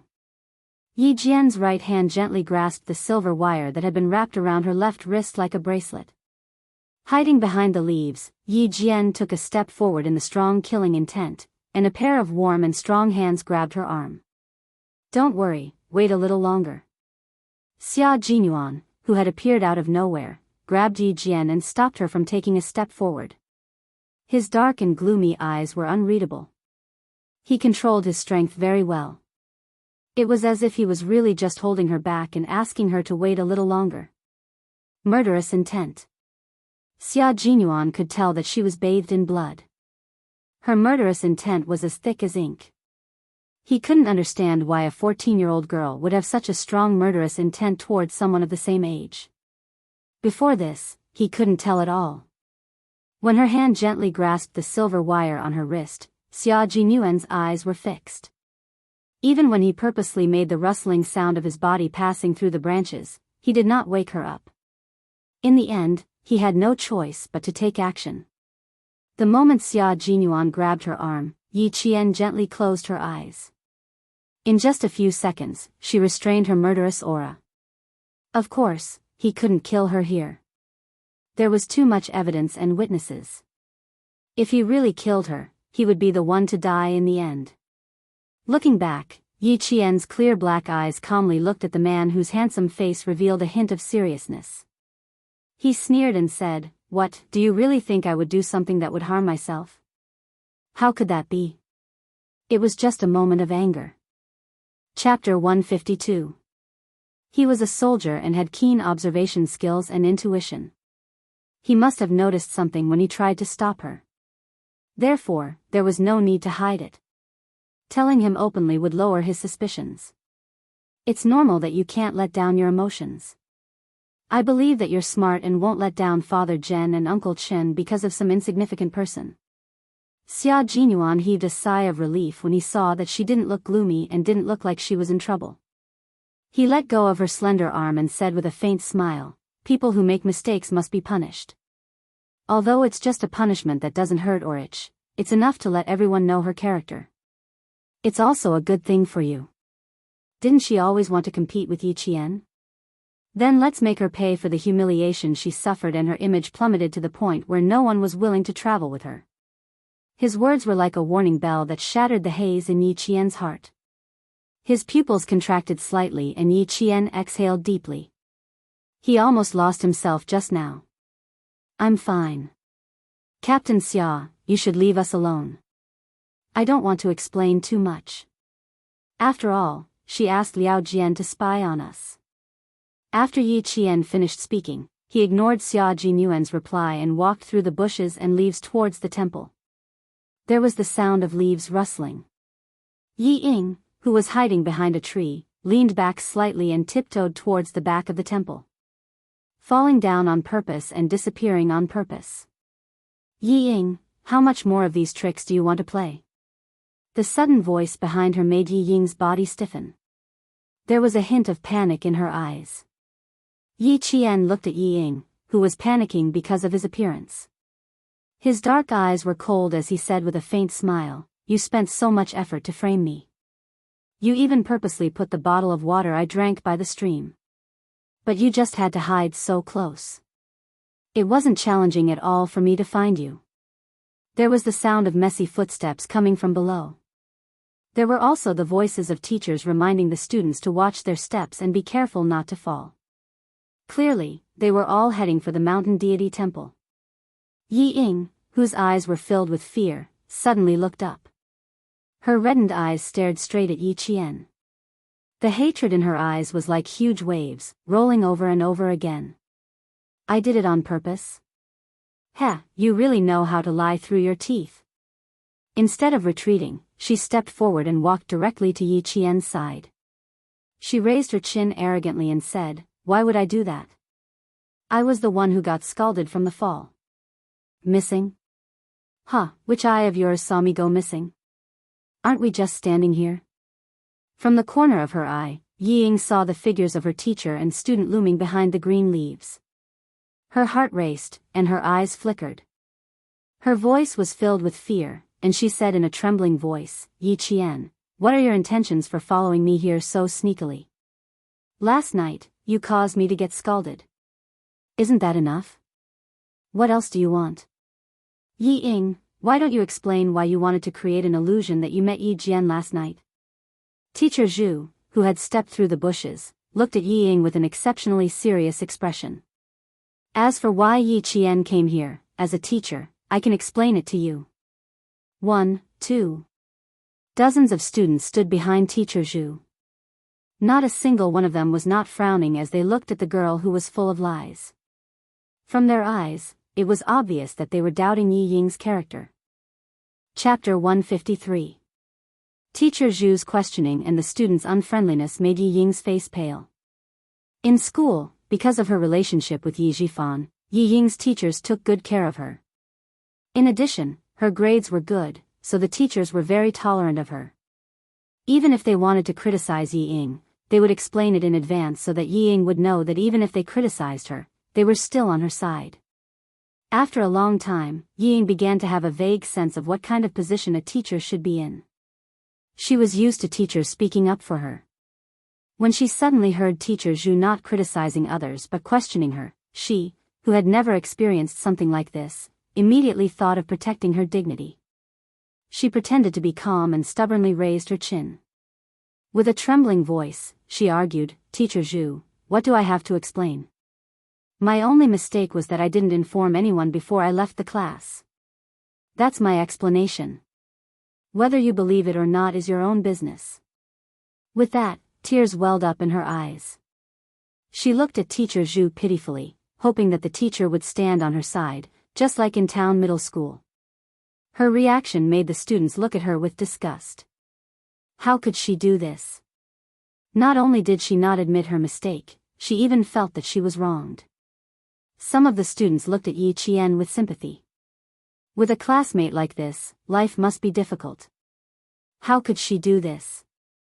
She's too shameless. She's like a dead pig who isn't afraid of boiling water. I really pity Yi Qian. With a classmate like this, I don't know what kind of sin she has committed to have her as her classmate.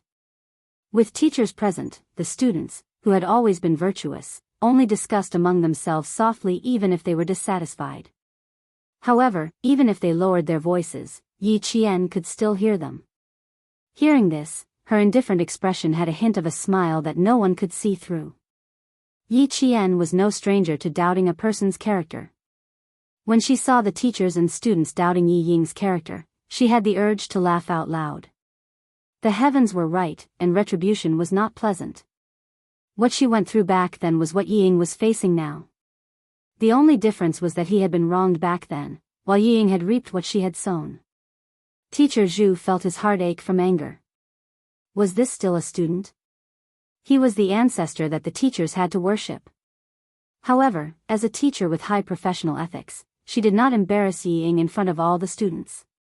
Instead, he said to Yi Qian, in order to find her, all of you skipped breakfast. It was only 7 o'clock, and it was almost time to go back and have breakfast. I'll leave this to teacher. Teacher Zhu, who had already noticed the strange look in the students' eyes, sighed softly and said, everyone makes mistakes. All of you should disperse. A teacher's job was to impart knowledge and dispel doubts. Even Teacher Zhu, who had doubts about Yi Ying's character, knew to stand up for a student who had made a mistake. As a teacher, not only did he impart knowledge, he also taught his students how to behave. This was the difference between Teacher Zhu and Teacher Ku. In this life, it was Yi Ying's great fortune to have met Mr. Zhu. In her previous life, it was Yi Qian's misfortune to have met Teacher Ku. The two girls who stayed with Yi Qian last night stared at Yi Ying unkindly. They walked out from among the students and said to Yi Qian, ignore them, despicable people. Chapter 154. Stop talking. Let the teacher handle this. Let's go have breakfast. Even though the other student had her own opinions, under Mr. Zhu's influence, she did not say anything that was unfair. Instead, she held Yi Qian's arm and comforted her. Don't take it to heart. This kind of person is just jealous of you.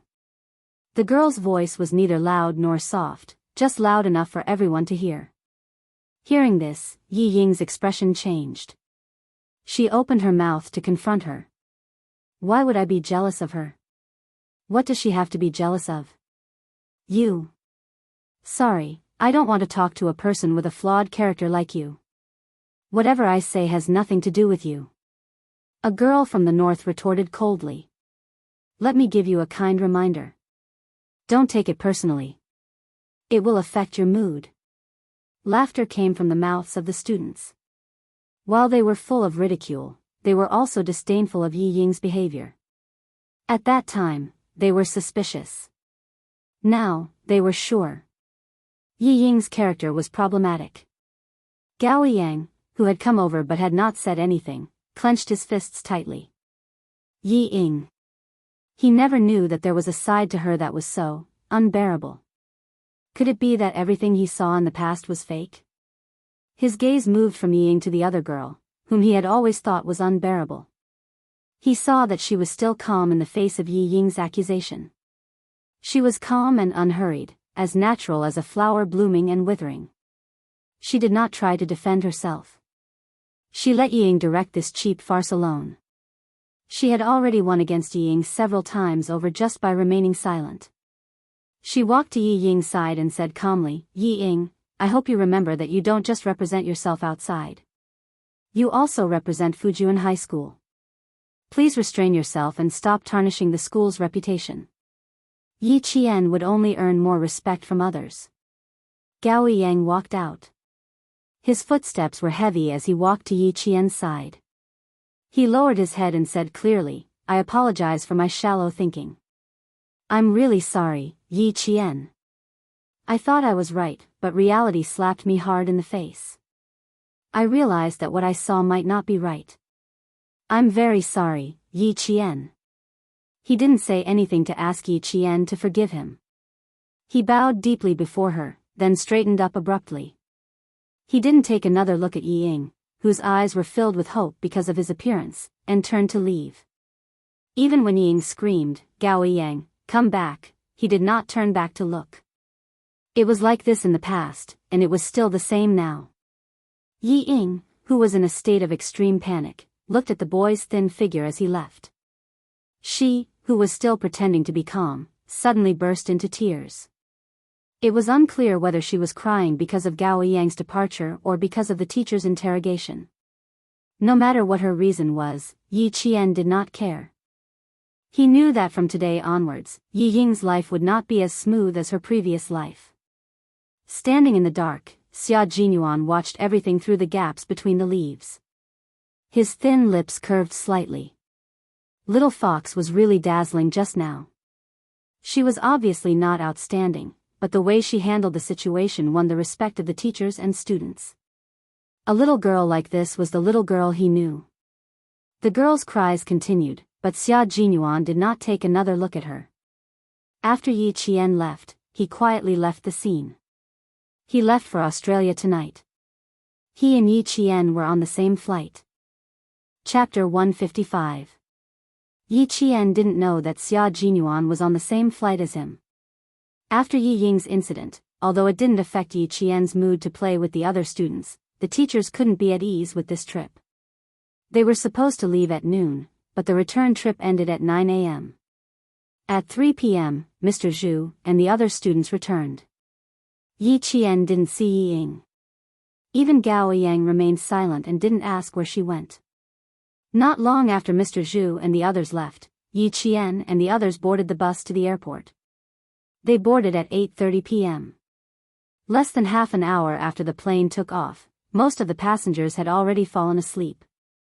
Yi Qian chatted with Yang Yi, the girl sitting next to him, for a while before falling asleep. Yi Qian, who had slept for an unknown amount of time, was awakened by Yang Ye's mumbling. He looked at the time and saw that it was only 1 a.m. There were still 6 hours before landing. After putting the shawl on Yang Yi, Yi Qian gently got up and walked towards the bathroom. Someone politely knocked on the door twice. Yi Qian, who was washing his hands, took out a tissue to dry his hands and opened the door. Like a cheetah in the forest, a person squeezed into the narrow washroom. Yi Qian's reaction was just as fast. When he noticed the other person's strange behavior, he had already raised his right leg and kicked towards the other person's knee. Such a big greeting gift? I don't dare to accept it. The familiar voice slowly laughed with a hint of mockery. At the same time, the familiar faint mint smell instantly filled Yi Jian's nose. It was cold and low-key, just like its owner. The right leg that was supposed to kick the other person's knee moved to the side and brushed past the other person's calf. Yi Qian moved to the side so that Xia Jinyuan, who had already squeezed in, could come closer and close the bathroom door. When he really stepped in, Yi Qian regretted it. The washroom on the plane was so small that it could only accommodate one person. When he came in, the space was so small that Yi Qian wondered if he should stand on top of the toilet bowl. It was as if she had blocked out the unpleasant smell of disinfectant. Every breath she took was filled with his scent. Yi Qian, who had a sensitive sense of smell, couldn't help but hold his breath. Being alone with him, especially in such a small space, always made her feel unnatural. Xia Jinyuan didn't mind. The small space didn't affect his mood at all. Especially when he saw her expression as if she wanted to stand on top of the toilet bowl, he couldn't help but chuckle. You fell asleep less than half an hour after boarding the plane. Little girl, if you didn't wake up, would have to wake you up. In the dim light, although there was a smile on his handsome face, there was no trace of a smile in his dark eyes as he looked at Yi Qian. Give me 2 minutes to finish reading this document. Although it was called a document, it was actually a photo. There were 2 blonde foreign men, a dark-skinned man from Qingzhou City, and a Chinese man. Below the photo was a detailed introduction of the 4 people. Yi Qian fixed his gaze on the photo of the Vietnamese man again. He narrowed his eyes and said, mercenary? A soldier who participated in the Nanjiang Defense War. After retiring, he became a school teacher. After falling for women, he became a mercenary. Xia Jinyuan took the photo from her and put it back in his pocket. His code name is Red Scorpion. He has frontline combat experience. 4 soldiers sent by the Vietnamese government died at his hands. Chapter 156. Rumor has it that he has a pair of eyes that can see through a person's essence. Therefore, as long as it's someone sent by the government, no one can escape his sight. The 2 female border guards sent by the Chinese side almost fell into his hands. This was information that Yi Qian had to know. It was a fact that could not be concealed. He had to let her know in advance what kind of dangerous person she was up against. Yi Qian did not expect to take on such a tricky mission for the first time working with the military. But, the corners of her mouth curled up slightly. There seemed to be a fire in her dark eyes. I think I understand why you need a student like me to work with you. That's right. That's why we need you. Xia Jinyuan laughed. He knew that this bold girl would not back down. Don't be afraid. You're a student and a contestant in this competition. No matter how alert he is, he can't be so thorough. He will arrive in Sydney at about 8:00 tomorrow. He will arrive at the hotel at about 11:30 Sydney time. The man in the photo appeared in the group of Vietnamese students. The Chinese student was the one who received him. As for what Yi Qian needed to do, all he did was report to Xia Jinyuan and the others in a timely manner, including who the Vietnamese student was in contact with. This was a drug trafficking network that used students. The drug gang established a strict drug trafficking network in Laos, the border area of Vietnam, and the relevant provinces and cities in Vietnam. From purchasing to transporting, to bribing, they successfully transported their drugs. The Chinese side had joined in because they had already caught 2 informants on the drug trafficking network. From the clues, they found out that the Chinese student in charge of receiving him was one of the important leaders of the gang who cooperated with the international drug trafficking network. Xia Jinyuan's target was naturally the Chinese student and the Vietnamese student. There was another knock on the door outside the restroom. Someone yawned and said, "Excuse me." Yi Qian's body stiffened. He stared at Xia Jinyuan with his clear eyes and pointed at himself. What do we do now? A man and a woman were in the restroom. What if they were blocked by someone?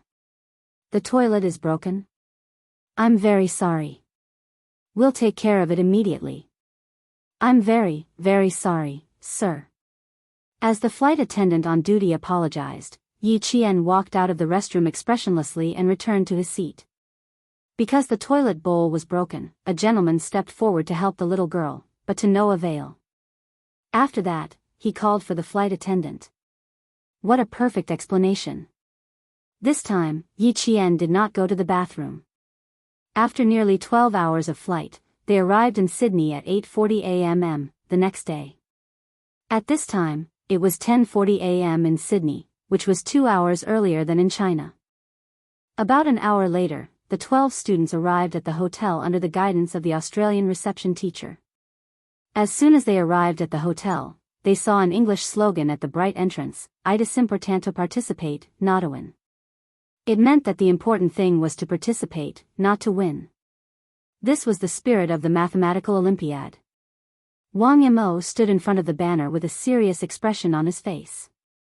He said to Yi Qian, who was standing beside him, in spirit, it might not be the case.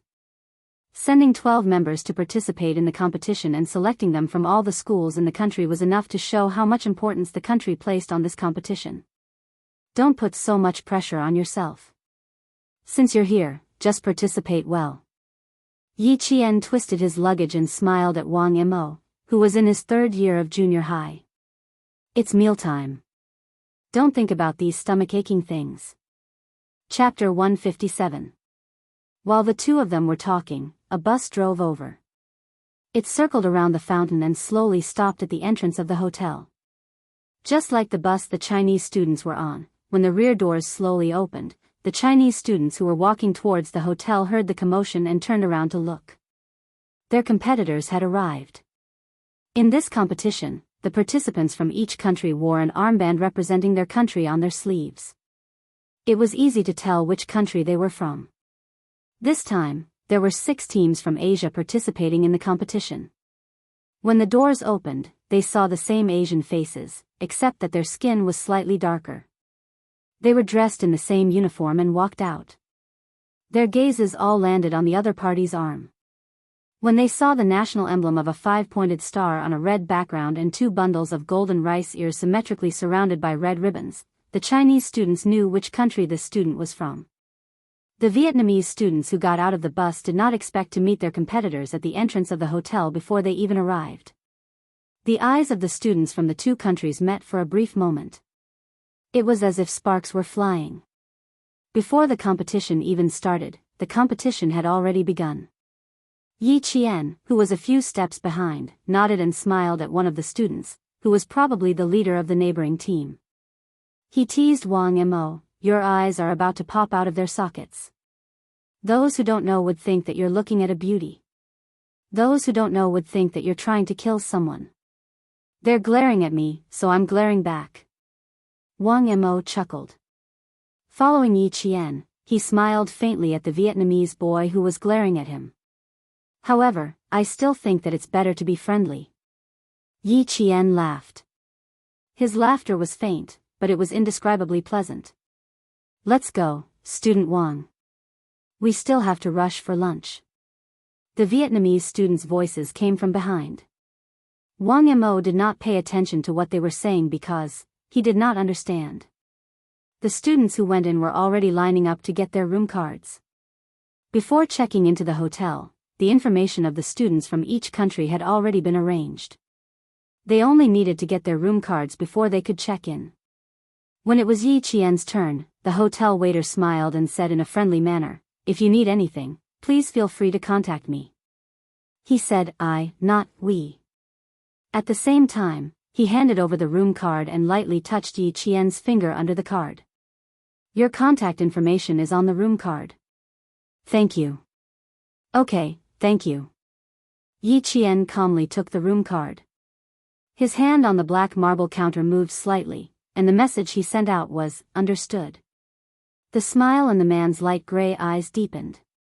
Nice to meet you. He pointed to his name tag. Belle, the hotel's front desk attendant. I'm happy to be at your service. Someone from the International Police Force was secretly protecting her? Why did this scene feel a little too big? Yi Qian's eyes darkened as he turned around. He bumped into a Vietnamese man who had also come to check in. In his hand, he was holding the list of his country's contestants. When the slip of paper accidentally scratched Yi Qian's arm, he raised his head and quickly apologized, sorry.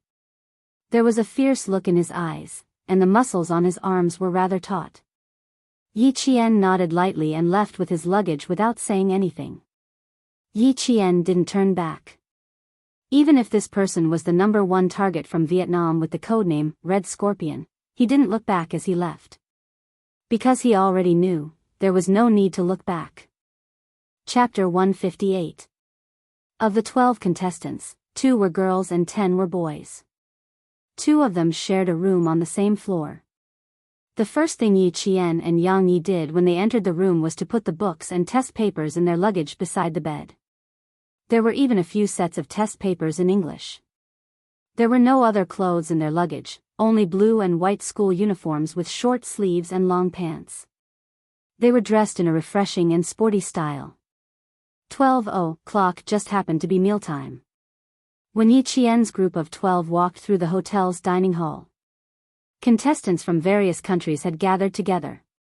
As the host country, Australia's contestants had all appeared in the dining hall and were enthusiastically chatting with the other country's contestants. Yi Qian's gaze swept across the entire dining hall. There were quite a few groups of black-haired Asian students, but there were no Vietnamese students. If he wanted to keep an eye on Red Scorpion, he first needed to know their whereabouts. When Yang Yi saw so many students gathered in the dining hall, he quietly said to Yi Qian, "It's such a big scene. This pressure. TSK, I'm going to eat until my stomach hurts. Don't you?" Yi Qian hadn't finished speaking when a commotion came from behind him. Then, he heard the Chinese contestant Gu Fan say in a low voice, "You need to apologize." The contestants were all fluent in English. Gu Fan's spoken English was not only perfect, but he also had a pure American accent. Yi Qian only needed to hear his voice to know that it was him who had spoken. When he turned around, he saw a Vietnamese boy glaring fiercely at Gu Fan. There were a few books scattered on the floor. They were the materials Gu Fan had brought over from China. Why should I apologize? The Vietnamese boy not only had a fierce gaze, even his tone was fierce. He sneered, "This is a public place. You're obstructing us by standing here." Not only did the boy's fierceness come out of nowhere, there was even a hint of hatred in his words. When he looked at the other Vietnamese students, they were all the same. It was as if the Chinese students standing in front of them were their enemies. You guys are a bunch of rude invaders who only know how to invade. You want me to apologize? Don't even think about it. It was originally a simple matter, but when the boy said it, it actually escalated to a war between countries. This caused the Chinese students' expressions to change greatly. Their gazes towards the Vietnamese students suddenly became cold and sharp. Invaders? How could he have the audacity to say that the Chinese side was an invader? Yi Jian's expression was calm, but there was a cold glint in his black eyes that shot towards the Vietnamese student like an arrow. She walked over. She stood in front of Gu Fan, and said softly to him, "Teacher, we don't want to argue with them over this kind of matter. If these Vietnamese students wanted to discuss the war between the two countries for the past 30 years, she wouldn't mind having a good chat with them."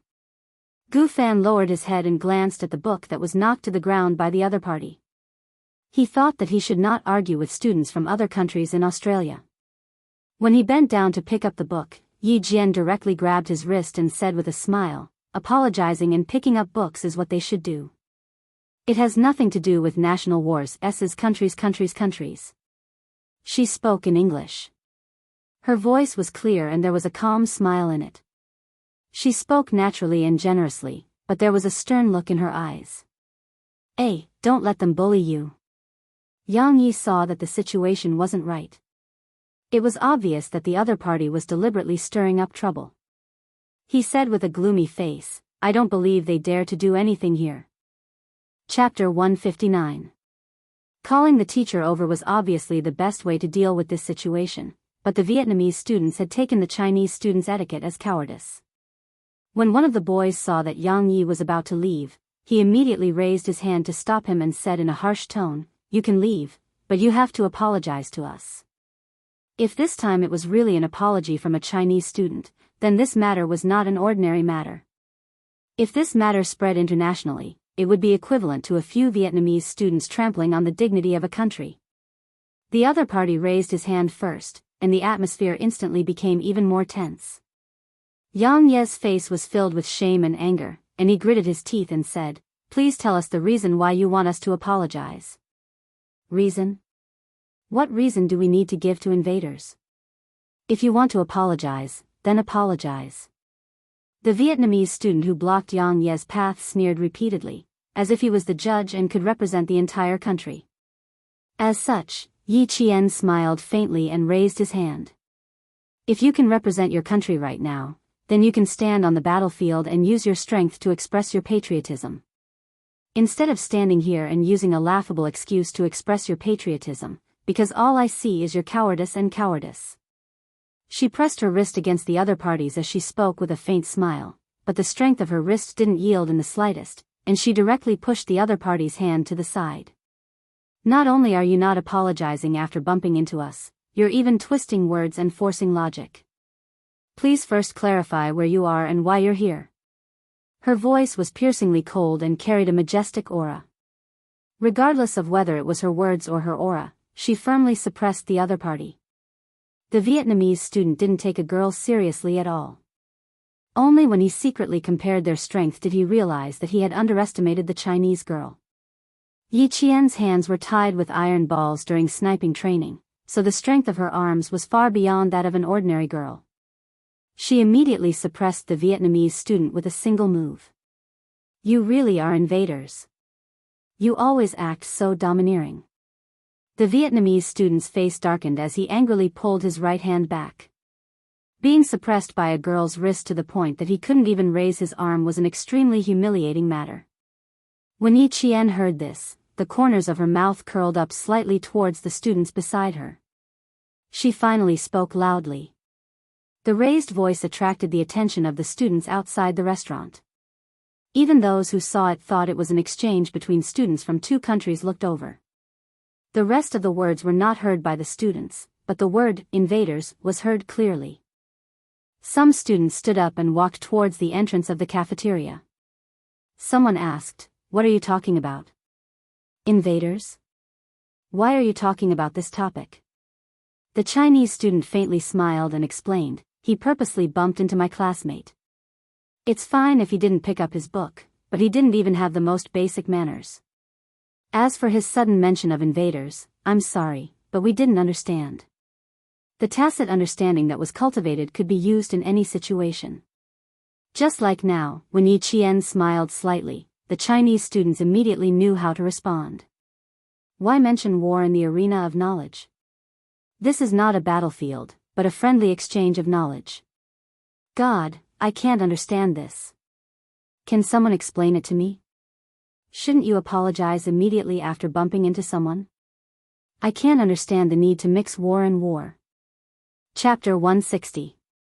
No matter how good a person was at twisting words and forcing logic, they could only retreat in defeat in the face of everyone's condemnation. What's more, students from all over the world were talking about it. Soon, a trace of panic appeared on the faces of the Vietnamese students. Why didn't you go in? The Vietnamese man with the code name Red Scorpion walked over and saw the panic on his students' faces. On the other hand, the Chinese student had a cold expression. He frowned and asked his students again, "What happened to you guys just now?" He was holding a stack of documents in his hand.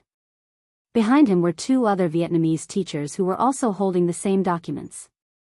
Under his cold gaze, the few Vietnamese students who had hatred on their faces earlier lowered their heads and whispered what had happened. Gao Yang, who had been silent all this while, suddenly opened his mouth and coldly interrupted the student's words. "Please tell your teacher the whole story again. Tell your teacher the truth about what exactly happened." The first part was in English, but the second part was in Vietnamese. When he opened his mouth, the Chinese student wasn't frightened. Instead, the Vietnamese student was so frightened that his expression immediately tensed up. Yi Qian glanced at Red Scorpion and slightly pursed his lips. With a cold expression, he said, "Please use language that we can all understand and honestly tell us what happened." If the invaders hadn't been mentioned, this dispute would have just been between students. When Red Scorpion heard his own student mention the invaders, he immediately understood why the Chinese students refused to back down. The Chinese teacher walked over with the documents in his hand and happened to hear the second half. His expression was so serious that it made the Chinese students feel apprehensive. The Vietnamese students were able to pick up the books and apologize without a hitch. The four Chinese teachers didn't leave immediately. Instead, they said to Yi Qian and the others, "You guys go eat first. Leave this matter to the teachers." The matter seemed to have passed just like that, but the Chinese students knew that it wasn't over yet. After eating, the 12 students sat in the teacher's room and talked about what happened in the afternoon. They were still a little angry. The leader of the group was Teacher Li from Beijing's experimental high school. When he saw that the students were still talking about the war of self-defense against Vietnam in 1979, he sighed and said, "You guys still know too little. They're not talking about the war of self-defense against Vietnam in 1979, but the counterattack of Laos Han in recent years. Classmate Yi Qian, I remember that your personal profile stated that your hobby was military affairs. Have you studied Lao Shan's counterattack?" Lao Shan's counterattack was a modern war between the two nations. Even now, there were still conflicts between the two nations. This was originally a matter between countries. Even if there was something else, this was not something that students could discuss with each other. Moreover, this was Australia. Yi Qian pondered for a moment, then slowly said, "Laos Han is located to the west of our country's Yun Province's Malipo County. It has always been a battleground for military strategists. After the Vietnamese side completed the self-defense war in 1979, they ignored the repeated warnings of the China government and secretly sent troops to invade Laos Han. Relying on the complex terrain, they built a large number of tunnels, trenches, bunkers, hiding holes, many barbed wire fences, traps, and trenches. Invasion of national territory is something that no country can tolerate. On the morning of April 28, 1984, the 40th Division and the 49th Division of the 14th Division launched an attack on the front lines of Laos San and Jianghu Mountain. After 18 days of bloody battle, our border defense forces have finally reclaimed Old Mountain and Jianghu Mountain. Chapter 161. Yi Jian's voice was clear and cold. When she spoke, her voice was low and restrained, but there was a hint of coldness in it. She was talking about the war, and the teachers and students listened quietly. They were brought into the tragic war by her voice. After the Vietnamese army lost the Lao Shan position, they counterattacked repeatedly, vainly trying to retake the Lao Shan position. Thus, there were 4 major counterattacks. Among them, the Battle of Song Mao Ridge on July 12 was the largest division-level attack by the Vietnamese army. It was also the most tragic battle in the Lao Shan tug-of-war. The soldiers of the 2nd Company guarding the Lao Shan position near Nala La were all killed. After that, several of our soldiers who went up to check on the situation were also killed by the Vietnamese army. After daybreak, a platoon of 45 soldiers charged up, but they were almost completely wiped out. It was only when the rocket launchers were fired that our infantry retook the position. When she spoke up to this point, several students gasped. They had not paid attention to this area at all. They had always believed that war did not belong to the Chinese side of peace. Yi Qian's expression was cold as she pursed her lips. Her gaze swept past the students who were still in a daze.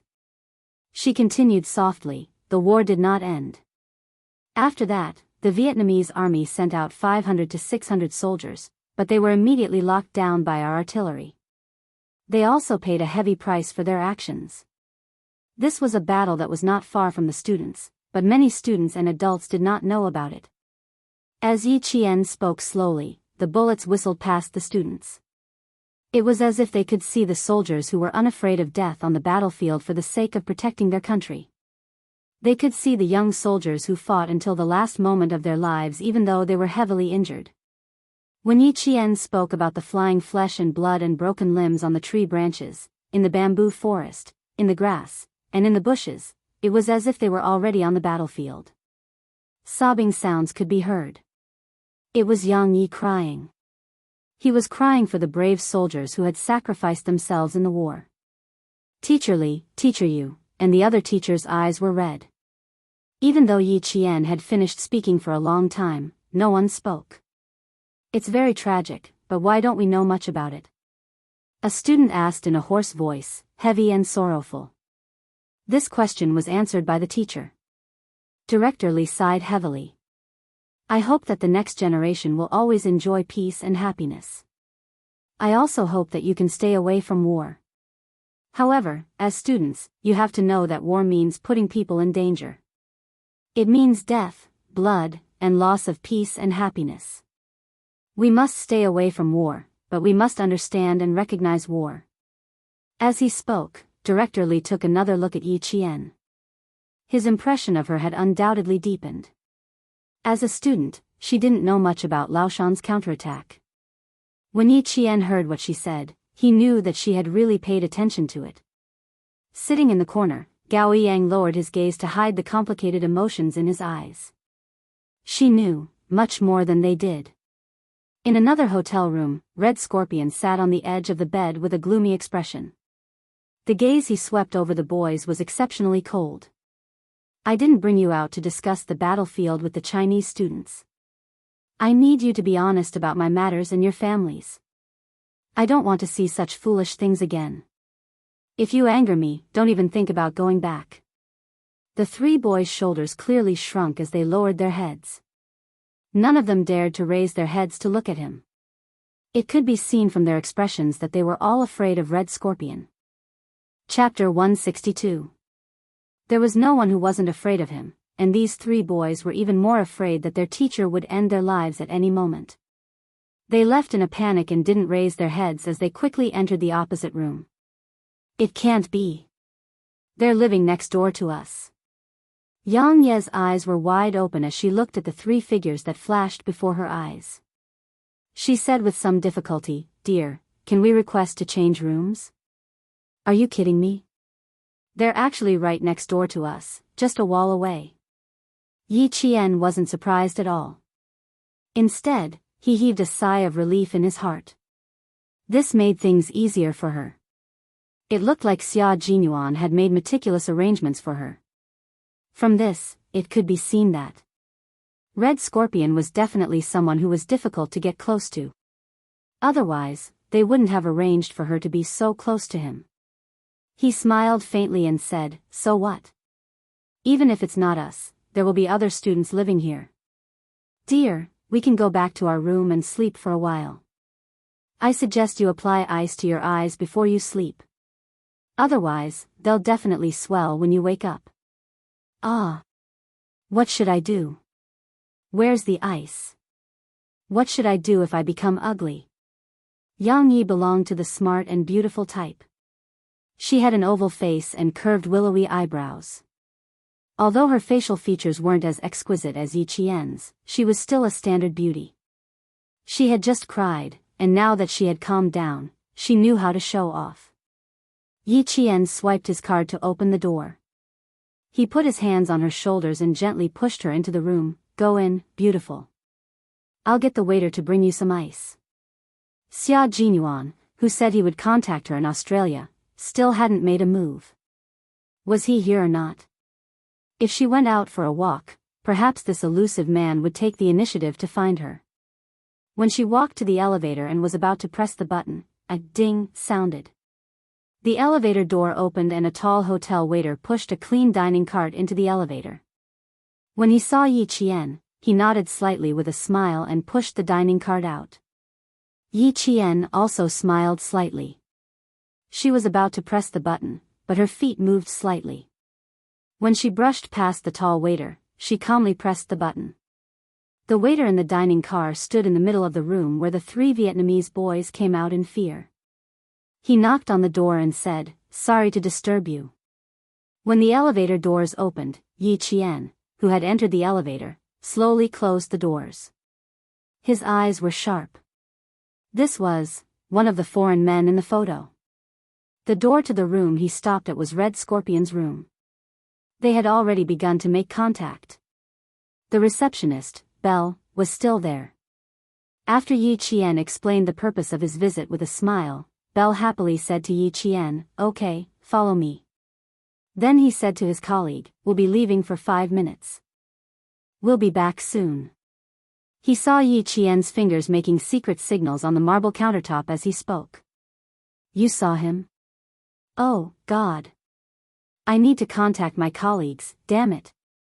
When did he come in?" After Yi Qian finished speaking, Belle's expression changed drastically. He reached behind him to take out his walkie-talkie. God, how could he be the waiter? Damn it. Hearing this, Yi Qian quickly turned off the call button that was about to connect. He spoke in fluent English like his mother tongue. "Belle, I suggest you first find out if the waiter was really killed. I didn't smell anything on him, including the smell of blood." This speed was so fast.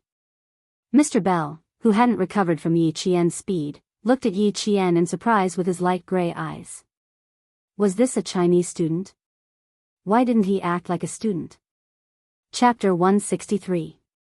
After the initial shock, Bell's expression was cold and serious as he said, "Yes, your suggestion is very good. That's right, I should go and find out where the waiter is. Maybe God will bless him and let him be safe."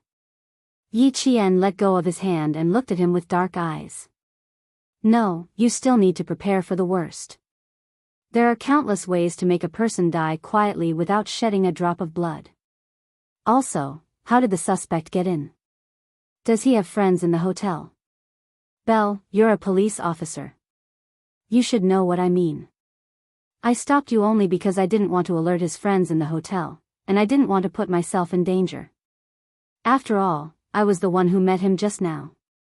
For a criminal with countless lives on their hands, they would rather kill 100 innocent people than let one person go if there was even the slightest movement. If there really were friends in the hotel, then Belle's actions would make her the next target of the criminals. She had been targeted too many times in her previous life. In this life, she had to be alert if there was even the slightest abnormality. Belle put away the walkie-talkie and looked at Yi Qian with his deep, light gray eyes. After a few seconds, he sighed. "Jane, you're really special. Now I understand why the young major insisted on you being the informant among the students." He was unbelievably calm. He didn't seem like a student, but like an experienced police officer. He was even calmer than Belle, who had been a police officer for 5 years. If a student was like this, then wouldn't the soldiers sent by the Chinese side be even more powerful? Belle had a feeling that the people sent by the Chinese side were definitely not what some people were mocking, soldiers trained by a backward country, not even as good as the traffic police on the streets. Please give me the ice. I need to send it to my classmate upstairs. Yi Qian was really calm. Even his eyes were as calm as water without a trace of emotion. I also need a communication device to contact you. If you have one, please give it to me. Thank you. Belle immediately put the ice into a stainless steel cup. When he spoke again, he didn't have the casual tone of an adult talking to a child. It was to truly place Yi Qian in the right and equal position. Yes, I need to give it to you. Not only is it a communication tool, we have also equipped you with a locator. By the time Yi Qian returned upstairs with the ice, she had 2 extra items on her body. One was a locator, and the other was a transmitter. As for Yang Yi, he was already sleeping soundly. After wrapping the ice in a towel, Yi Qian gently placed it over Yang Ye's eyes, who had already fallen asleep. Then, he gently moved the sofa in the hotel and slowly placed it against the wall. Red Scorpion's room wasn't even bugged. It wasn't that they didn't want to, but that Red Scorpion's anti-reconnaissance ability was quite strong. No matter where the bugging device was installed, he would be able to find it. This also reflected how difficult it was to deal with Red Scorpion. They were only separated by a wall, so he didn't know if he could hear anything. After pressing his ear against the wall and listening for a while, Yi Qian gave up. He didn't hear anything, which was to be expected. Thus, Yi Qian didn't continue listening. After flipping through a few math Olympiad papers, he leaned against the sofa and fell asleep. Chapter 164. When she woke up, there was someone knocking on the door. It was a blonde, handsome boy with blue eyes and 2 glasses of iced cola in his hands. He smiled at Yi Qian as she opened the door. Hey, I'm Auburn. Nice to meet you. The man was of average height, about 1.78 meters. His warm smile was as sweet as cotton candy. We'll be having a party by the swimming pool tonight. I hope you and your friends can join us. It was a passionate invitation from a handsome boy. Yi Qian felt that if she were to reject this angelic boy's invitation, it would be a very bad thing. It would be too rude. As it turned out, there was no student who could resist the temptation of a party. Yi Qian watched as the boys and girls held crystal glasses filled with champagne and gently clinked glasses. They chatted happily and without any obstacles by the colorful swimming pool. From their faces, she couldn't see any nervousness from the competition. It was as if they were here for a vacation, relaxed and comfortable. Yi Qian stood in the dark, keeping an eye on Red Scorpion's side. She sipped her champagne until a familiar low voice suddenly came from her earpiece. She walked over to Wang Mo, who was closest to her, and said, I need to go back to my room. Then she left with a calm expression. When the door opened, there was a faint but familiar mint smell in the air. Yi Qian gently closed the door and locked it. In the dimly lit room, she saw someone sitting on the sofa. The figure in the dark was like a beast hibernating in the dark, waiting for its prey to arrive. Without turning on the lights, Yi Qian walked over to another sofa and sat down. The first thing she asked was, that waiter should have met with a mishap, right? People of different statuses even talked about different topics. Yes, he was killed around 2:10 in the afternoon. His body was hidden in the hotel's utility room. Xia Jinyuan spoke softly, his cold voice carrying a hint of hostility. Red Scorpion is already on the move. The first transaction should be completed soon. The Chinese target hasn't appeared yet, so we won't make a move for now. In the dark room, his usually sharp and cold gaze was more substantial than usual. When it fell on Yi Qian, it was especially serious. The 2 foreign suspects are the targets of the international police. They have nothing to do with us. Yi Qian, you know what I'm talking about, right? Their conversations were always full of mystery. Sometimes, even if one tried to guess, they might not be able to understand. However, if the two of them had a certain level of tacit understanding, they would be able to understand each other's meaning with just one sentence. Yi Qian paused for a moment, then said calmly, I understand. What we need to do is within our duties. As for how the international police arrange things, it's not something we can interfere with. Little girl, it's good that you know. You don't have to say any more. Xia Jinyuan smiled coldly. Our country is still a little weak in the eyes of some other countries, he said. Our country is still a little weak in the eyes of some other countries. In 1995, all aspects of China were still in the process of revitalization. However, whether it was the national economy or the military, they were all secretly developing in the best direction. Yi Qian had been there before, so he knew what the future would be like. On the other hand, Xia Jinyuan was a soldier, and his family was the core of the military. Naturally, he knew more. As for why some countries said China was weak and didn't allow China to interfere too much in this operation, the reason was simple.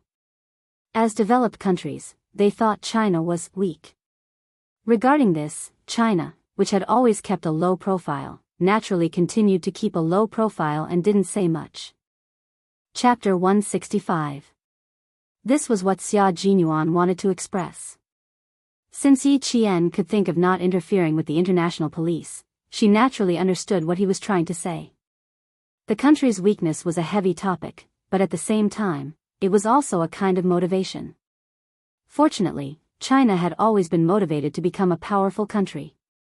Yi Qian was not deceived by his fake seriousness, because she knew that in the near future, China's military strength would make the former world superpowers feel threatened. She smiled slowly and said, You should know better than me how powerful we are. If you don't interfere too much, then I, as a student, won't. No, little girl, we will interfere, but not now, but... Xia Jinyuan raised his eyebrows slightly. His cold and handsome face was calm and composed. His innate elegance at this moment made his temperament even more cold and unpredictable. He smirked and paused for a moment. Then, he slowly said, Instead, they will have no choice but to ask for our help. Just you wait, little girl. Since we are here, how can we let some people look down on us? Soldiers were proud and at the same time, they represented the country's military strength. If they were looked down on, of course, they had to be ruthlessly dealt with. What should we do? I'm suddenly looking forward to the day you mentioned. Yi Qian smiled, her clear eyes shining like stars as she looked at the arrogant man in the dark. I hope that when the time comes, Captain Xia will still think of me and let me experience it. Her words made Xia Jinyuan smile happily. He stood up from the lounge chair, his cold and slender figure as sharp as a sword. Hearing his cold voice, he said indifferently, Don't worry, little girl. Time is not the only thing that makes you grow. You still need more training. He looked forward to her growth, so he would do his best to let her lay the strongest foundation in the process of her growth. The party downstairs didn't end until 10 p.m. If it weren't for the teacher's reminder, it would have gone on even later. Yi Qian didn't go downstairs. Instead, she stayed in the room and digested Xia Jinyuan's words, using the excuse of doing test papers as an excuse. A gentleman has to do what he does and doesn't do what he does. Just thinking about it made her motivated. There are 3 rounds in the competition. One is a team competition, one is a theory test, and the last is a trial test. It will be held over 3 days, 5 hours per round. It starts at 8 a.m. and ends at 1 p.m. Early the next morning, a group of students still hadn't woken up from last night's party and were already preparing for tomorrow's competition. Director Li did not waste his breath. Yesterday, they had played and slept. Today, no one would be able to rest as easily as yesterday. With a wave of his hand, it was as if he was here in person, causing the students who wanted to relax in the afternoon to stop. Once they immersed themselves in their studies, they realized that the day had passed just like that. Rest early tonight. Go to bed at 9 o'clock sharp. Hand over one of your room cards. Our teacher wants to check on you one by one. When they went downstairs for lunch at 5:30 p.m., Director Li made another move. He confiscated a room card from each room so that it would be easier for them to check the rooms. In China, it was normal for teachers to check the rooms. Last night, when they were chatting with students from different countries, the teacher directly pushed the door open and checked the rooms. TSK, TSK, TSK. The expressions on the faces of the foreign students were unbearable. It was as if their bodies were being violated. They couldn't accept that the teacher didn't care about the students' privacy and barged in without their permission. They obediently handed over their cards and followed the 4 teachers to the cafeteria for dinner. Chapter 166. When the 12 of them walked out of their rooms, they saw that the Vietnamese students on the same floor had also walked out of their rooms. It looked like they were heading to the cafeteria to eat just like the Chinese students. They walked in front, while the Chinese students walked behind them. When the Vietnamese students entered the elevator, the Chinese students just happened to be standing in front of the elevator doors. The gazes of the students from the 2 countries directly confronted each other. In any case, there was no way for them to continue being friendly. Although they maintained civility with their words, they were glaring at each other with their eyes. Unfortunately, the confrontation didn't last for long. After a few seconds, the elevator doors slowly closed. Yi Qian's gaze indifferently slid past Red Scorpion's face, as if it was a normal exchange of glances, before he calmly withdrew his gaze. Red Scorpion's gaze was like the fangs of a venomous snake, suddenly sweeping over with its mouth wide open. It carried a gloomy ruthlessness as it swept past the faces of the Chinese students in the increasingly narrow space of the elevator, causing the students standing near the front to involuntarily shrink their eyes. Yi Qian, Yang Yi, tonight you 2 will change rooms with me and teacher you. When the elevator doors closed, Director Li spoke, come up and change rooms after you finish eating. The Vietnamese teacher's gaze always gave him a cold feeling. It didn't seem like a teacher's gaze, but more like a murderer. His gaze was too fierce, and he didn't have the temperament of a teacher. After teaching for so many years, and being the school's director of education, Director Li had a good eye for people. Yi Qian didn't immediately reply. The rooms were specially arranged, so how could they change rooms? However, it was indeed necessary. Not for him, but for Yang Yi. At night, Yi Qian was the only one in the room. He was used to sleeping alone, and he couldn't change beds because he didn't want to affect tomorrow's competition. As the main force of the entire competition, Director Li could only agree to her requests. Sleeping at 9 wasn't difficult for Yi Qian, but as long as he closed his eyes, he would see the ferocity in Red Scorpion's eyes when the elevator doors closed. Something might happen tonight. With this premonition, Yi Qian fell asleep without any distracting thoughts. At around 1:00 in the morning, Yi Qian, who was sound asleep, suddenly opened his eyes. In the darkness, a cold light flashed across the depths of his eyes. He gently closed his eyes again. The originally tightly shut door quietly opened. The light from the corridor shone into the room, then disappeared as the door quietly closed. Someone tiptoed into the room, even holding their breath. He didn't walk to the bedside. Instead, he gently pushed open the bathroom door and stayed inside for about 2 minutes. Then, he closed the door and left, as if it was just a nightmare. Yi Qian did not get up immediately. Instead, he bravely lay in bed for at least an hour before he reached out to turn on the bedside lamp. Everything in the bathroom was normal. There was nothing unusual. Yi Jian closed the toilet lid and placed a towel on top of it. Then, she stood on top of the toilet lid. Very carefully, he moved the ceiling by 1 square, then another square. Using both hands to support the dragon skeleton, he leaped lightly onto the ground, using the strength of his arms to support his entire body. In the dim light, Yi Jianjian saw a black travel bag quietly placed in a place that was within reach of her hand. After looking at it for a while, the corners of Yi Qian's mouth curled up slightly. If she wanted to attract Red Scorpion's attention and make him walk around under her nose, the opportunity was right in front of her eyes. Captain Xia, if I said that someone came into my room and left a black bag in the bathroom, would you believe me? Chapter 167. Placing the bag on the bed, Yi Qian smiled as he contacted Xia Jinyuan. As he unzipped the bag, a bag of white crystals appeared before his eyes. It weighs about 40 kilograms. If I'm not wrong, this is heroin. Xia Jinyuan leaped out of bed like a carp. His deep, handsome eyes were cold as he said in a deep voice, "Wait for me. I'll be right there." He didn't even give Yi Qian a chance to refuse before he cut off the call and rushed downstairs. He didn't even go through the front door. Yi Qian was stunned for half a second when he heard a light knocking sound coming from outside the window. Then he rushed over and pulled open the curtains. He saw the dangerous man who said he was coming over a minute ago, standing dangerously outside the window. There was no cover except for a few potted plants. Yi Qian's mouth twitched slightly as he hurriedly opened the window. "I don't want to go through the front door. I want to go." He stopped halfway through.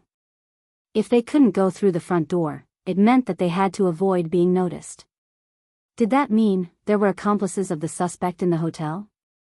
When he entered, Yi Qian's expression instantly turned cold. Instinctively, she reached out and wrapped her slender arms around Xia Jinyuan's shoulders. "Be careful. We're on the 8th floor. If you fall, you'll be crippled even if you don't die." The little girl's slender arms gave him a sense of security. Even though he didn't need her protection, Xia Jinyuan knew very well that the moment she wrapped her arms around his shoulders, his heart was filled with warmth. He hadn't misjudged little fox. She was only a student, but she already had the awareness to protect her comrades at all times. He didn't reject her and even reached out to hold her slender but indomitable shoulders. Then he jumped down from the window. The two of them were like comrades who had known each other for many years. One was tall, and the other was short. Under the dim light, they looked so harmonious. Heroin. It weighs 42 kilograms. If it's converted to Vietnamese currency, you won't have to worry about food or clothing for several lifetimes.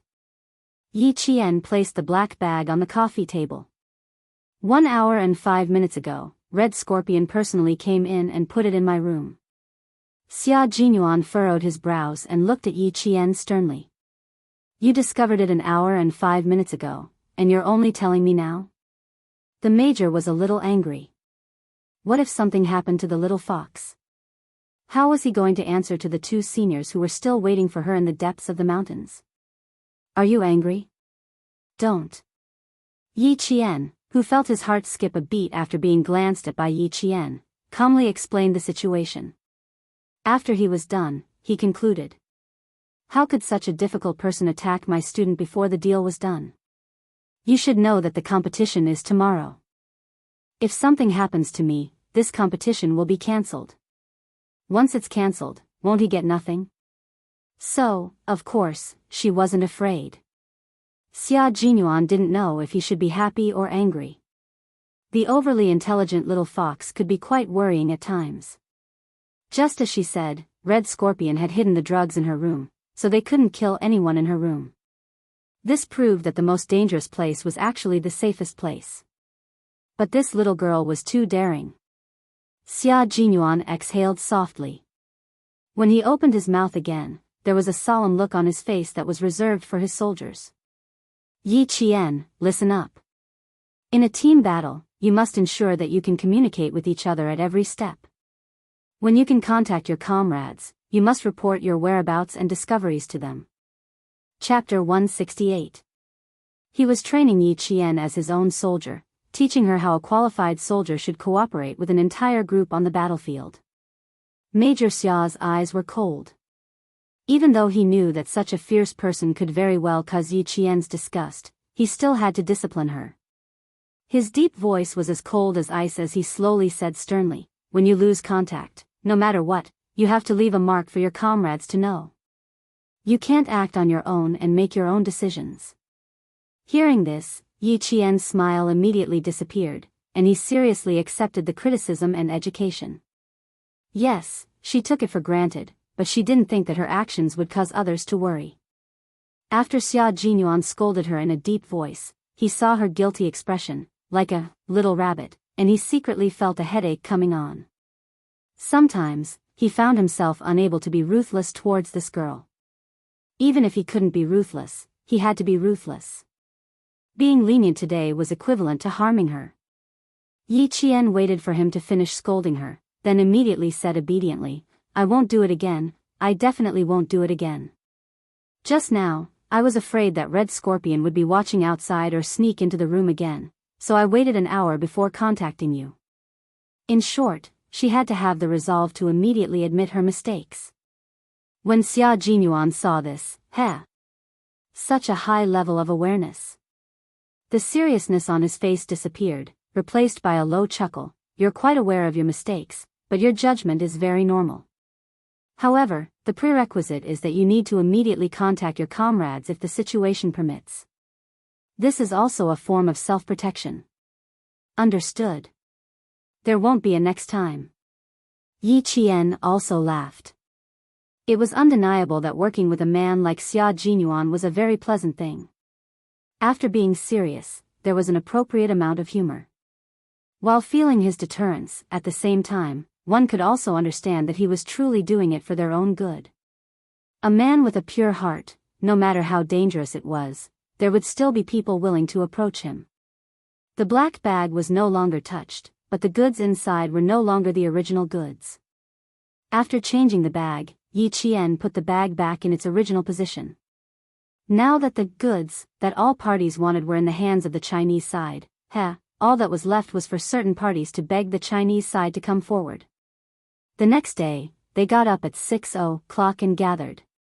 After an hour of mealtime, buses stopped outside the hotel and picked up the contestants from the 24 countries. The Australian TV station arrived early and reported that students from 24 countries had entered the University of Sydney. The hotel was right next to the University of Sydney, and it was only a 10-minute drive away. There were police cars leading the way in front and police cars protecting the back. 24 buses slowly drove into the university in the QS World University Rankings. Yang Ye's eyes were fixed on the outside of the carriage, and he was so excited that his right hand grabbed tightly onto Yi Qian's left hand. "You know, right? This is my goal. You really didn't disappoint me. You're too beautiful."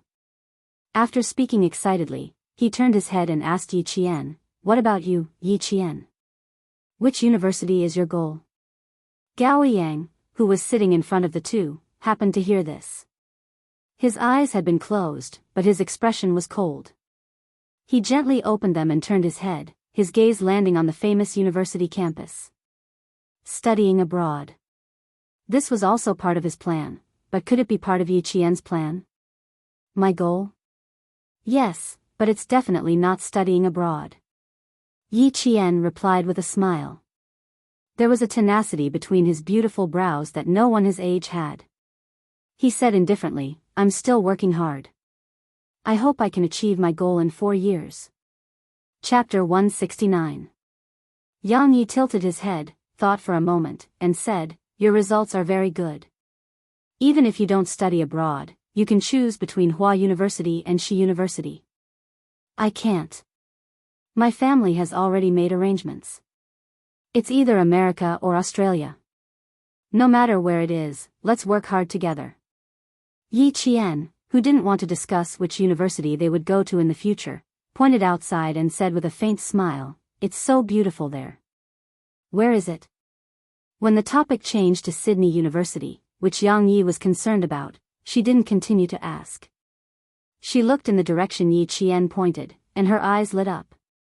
"It's the Central Tower, the iconic building of Sydney University." Founded in 1850, Sydney University was recognized as one of the most beautiful campuses. This was a university that firmly controlled Australia's political and economic lifeline. Countless politicians and rich people came from this university. The bus stopped at Sydney's most iconic Central Tower. The magnificent building, which was like a European palace, was solemn and elegant. The towering spire and the beautiful sculptures told all the students about the long history of this famous university.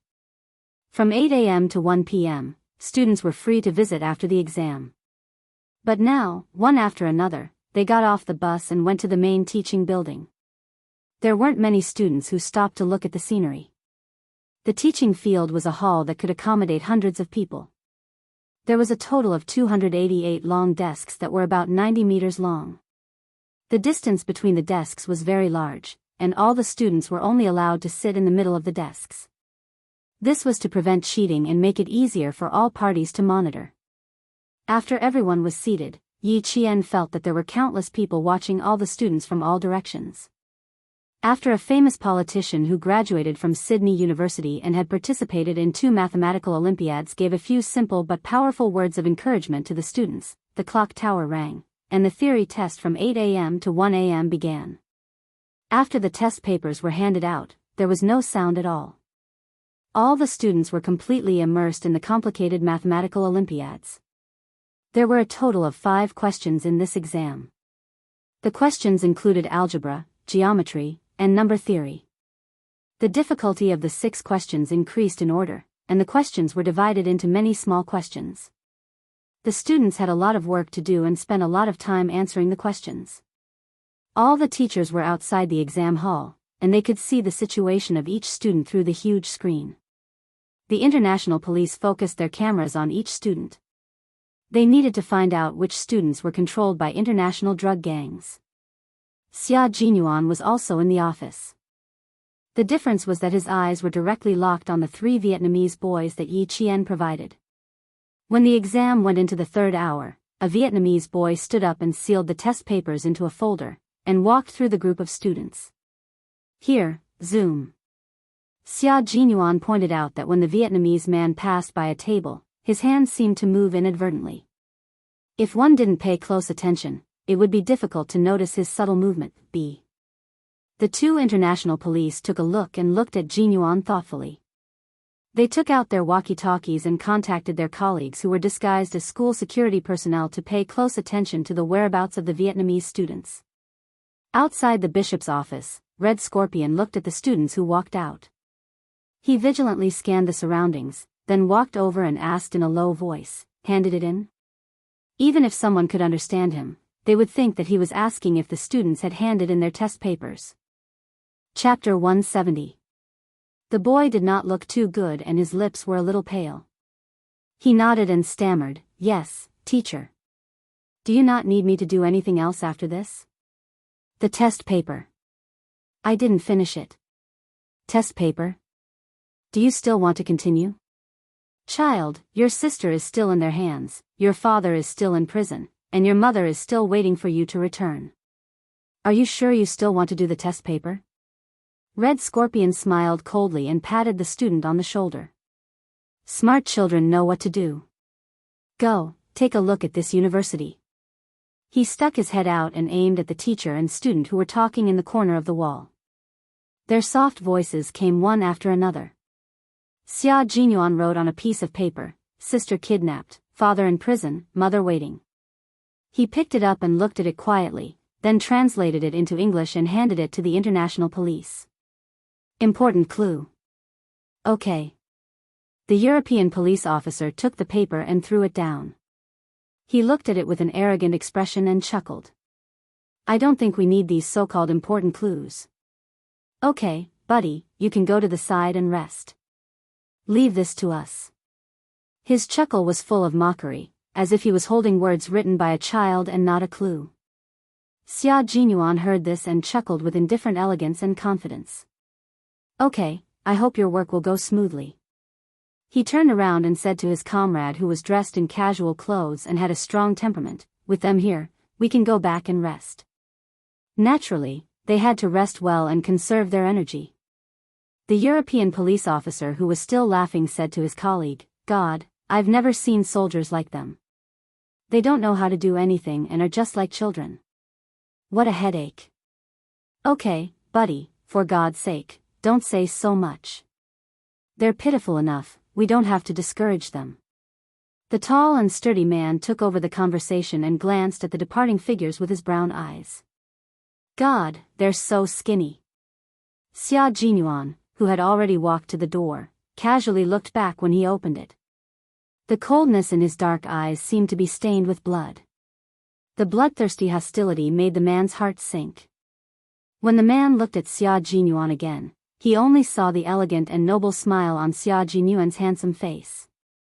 Everything felt like an illusion. 10 minutes after the Vietnamese student left, another student also left the arena. The students on the Chinese side were still immersed in solving the questions. Some of them were frowning, and some of them were smiling confidently when they solved the questions. Every time in the mathematical Olympiad, the Chinese side's ranking would always be at the top. Just like the previous contestants, the students' answers to the questions were very detailed and logical. Faced with the Australian TV station's interview, Director Lee replied with a calm smile, "Regardless of whether the results are good or bad, I have confidence in them. Every student loves mathematics, and every exam is an exploration. Therefore, good or bad results are no longer important. The most important thing is that they love mathematics. If they only take the exam for the sake of ranking, they will lose the true meaning of exploring mathematics. Friendship first, competition second. It's all just talk." The Chinese students were all doing their best. Who would want to fall behind? No one wanted to. However, it was undeniable that they all loved mathematics. When he was thinking hard, he finally understood why Pythagoras was so happy when he said that everything is number. Chapter 171. 5 hours passed in the blink of an eye. When Yi Qian finished, there was still plenty of time. Even though her mind was not on the competition, she still maintained her principle of being serious. She finished all 5 questions and checked them carefully. Only after confirming that there were no problems did she stop writing. She stopped writing and did not leave. Among the Chinese students, she was like a stabilizing force. She waited for the time to stop at 1:00 sharp before standing up. She was the first Chinese student to come out. Director Lee and the other teachers who had been waiting early gave her a warm hug. "Good girl, you are our pride." This was the teacher's encouragement to the student. "I will. I definitely will." Yi Qian smiled. She was back. How could she let all the good things slip through her fingers? In her limited life, she could create countless miracles. This was the kind of life she needed. Director Lee, who was laughing heartily, looked approvingly at the girl who had come from the depths of the mountains and brought many surprises to the teachers and students. "I believe in you, Yi Qian. You will become the pride of the whole country." Was the ranking not important? It was actually important. It was not because they were materialistic, but because this was the time to prove that they were not inferior to others. When the ranking was no longer important, it meant that they were already standing at the peak that no one could reach. Students hugged their teachers, and students hugged each other. In a foreign country, the only thing that could make one feel a sense of belonging was a fellow countryman of the same nationality. When the Vietnamese students came out, their expressions were not very good.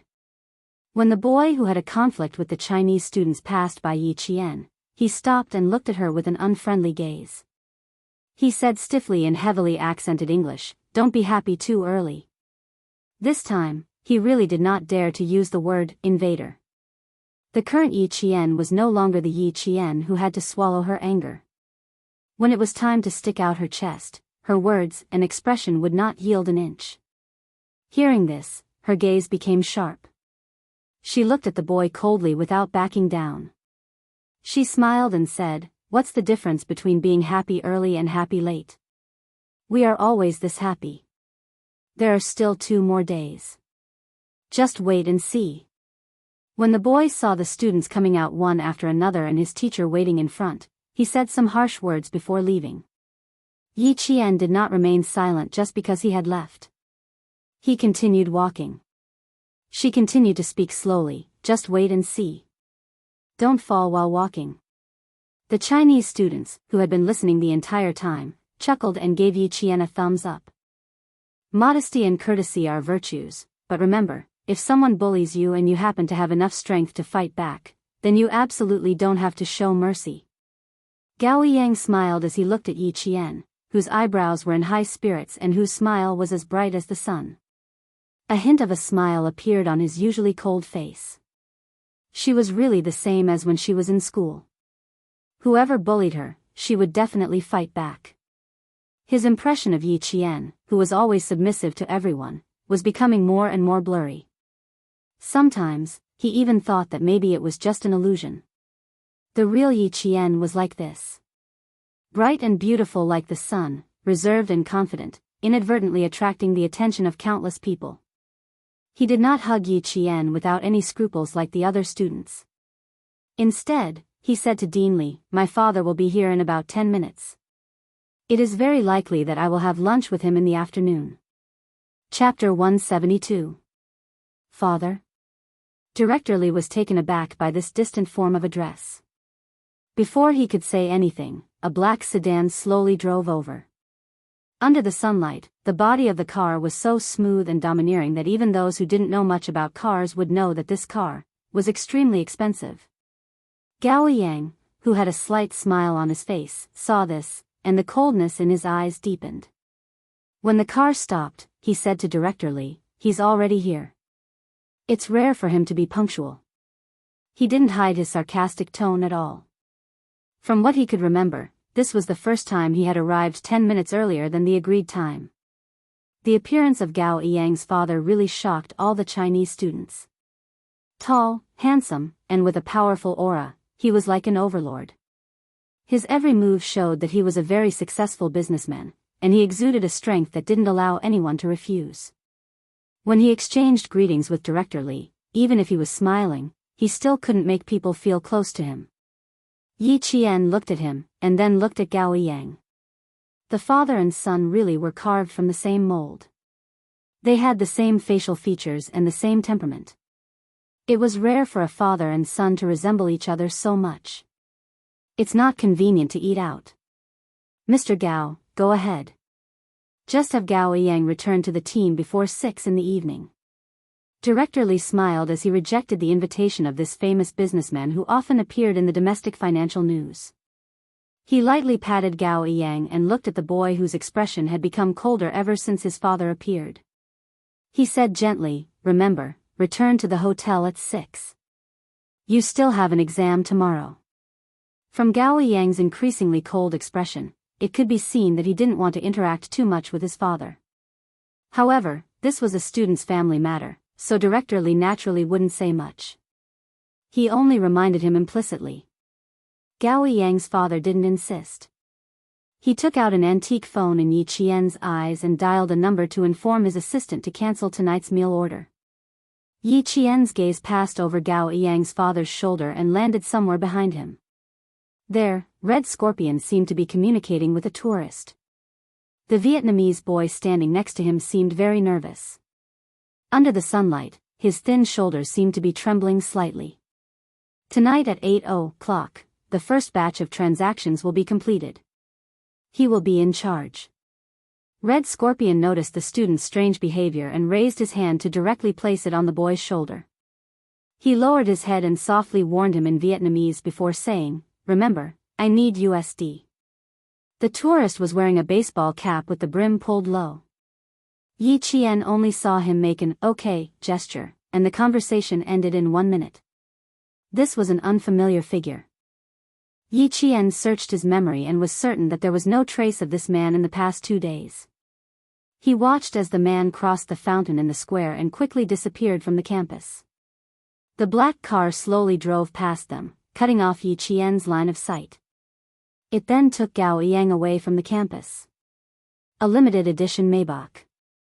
How much money does Gao Yang's family have? After the father and son who didn't communicate with each other the whole time left, a boy whispered in surprise, "There are only 10 of them in the world. Even if you have the money, you can't buy a peerless car." Because of Gao Yang's father's appearance, the students heading to the cafeteria at the University of Sydney had another topic to talk about. After eating at the University of Sydney, the teachers led the students on a tour of one of the most beautiful universities in the world. The wide lawn, tall steeple buildings, and unique and enchanting scenery made countless tourists stop in their tracks. Chapter 173. The most beautiful scenery is the exam season from late October to November every year.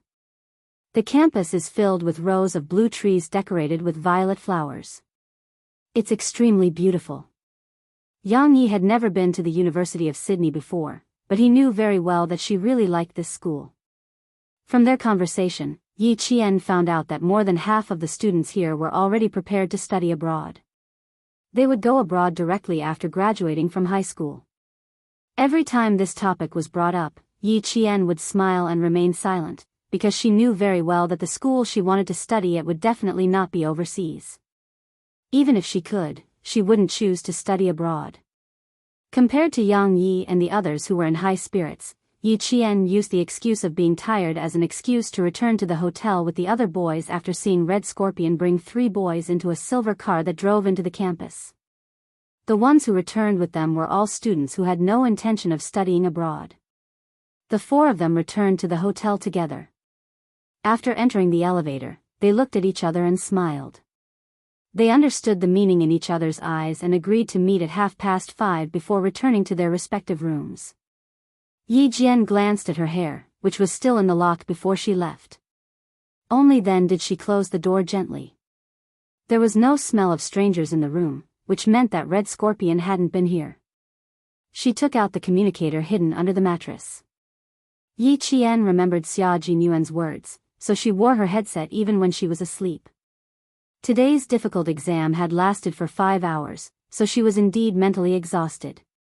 Just as Xia Jinyuan had said, within the limited time, do your best to preserve your energy. She had just put on her headset when Xia Jinyuan's low voice lazily came from the other end. You just got back. Do you want to go upstairs and eat a bowl of Chinese instant noodles? 3 in the afternoon. It's too late for lunch, too early for dinner. Yi Qian directly laid on the soft bed and replied lazily, I don't have the habit of eating last minute. Right now, I just want to have a good rest. I used too many brain cells in the morning, so I need to recover. Their rooms were only separated by 1 floor, which was why Xia Jinyuan was able to jump out of the window last night. Hearing this, the coldness in his eyes softened quite a bit. He asked, was it very difficult? Are you done? He had also participated in the Olympiad before. Sometimes, it would take him 2 or 3 pages to solve a geometry problem. Only those who had experienced it could understand how difficult and challenging it was. It's okay. I finished it an hour in advance. After checking it, there shouldn't be any problems. I'm a little tired. I want to rest. Yi Qian closed his eyes as he spoke. Listening to his voice, all the complicated and uneasy feelings seemed to have disappeared, leaving only a peace of mind. Yi Qian's breathing gradually lengthened, and the space between his brows gradually relaxed. He quietly fell asleep to the sound of his zither strings. Xia Jinyuan listened to her shallow breathing through the earpiece and his thin lips curved into a sexy smile. This girl must be really tired to have fallen asleep so quickly. Sleep well, don't think about anything. I'm here. He spoke softly, and the gentle smile on his elegant and noble face fell in the eyes of his comrade Su Yu. It was no different from the sun rising from the west. Xia Jinyuan was already looking sideways at his comrade, who had a strange expression on his face. He asked in confusion, what's wrong? You. Su Yu, who had a dignified expression, opened his mouth and stopped. He reorganized his words before continuing, I know who you were talking to just now. If I didn't know, I would have thought you were talking to your girlfriend. Chapter 174. They were not comrades in the same army. Su Yu was a member of the Yunnan Border Police Force and had worked with Xia Jinyuan twice. They only found out about this mission after meeting each other. Xia Jinyuan raised his eyebrows and leaned on the soft pillow casually. He smiled and said, what an interesting girl. If she were a little older, I might have such an idea. Su Yu was so scared that he rubbed his face and said, don't mess around, don't mess around. You can't mess around with military discipline. 14 years old, you're worse than a beast. Some words were not taboo during rest time. Xia Jinyuan laughed and said, Comrade Su Yu, I mean, if she were a little older, I might have such an idea. She was too young now. When she was a little older, she would be at least 18. Another important point was that the girl was not enlightened at all. Besides, he did not want her to be enlightened so early. It would be better if she did not become enlightened when she was in middle school, high school, and university. You scared me to death. You must have the awareness of being a monk now. Suyu was relieved to see this. Soldiers like them who were directly on the line between life and death usually joked with each other about each other being monks. They must abide by the rules and discipline and never violate them. This meant that they were in such a dangerous frontline army. Who knew when they would not be able to come back? Dating was to avoid harming the girl. Xia Jinyuan sneered and said, "You don't dare to talk about it. As for me, I won't talk about it now. We'll see when the time comes."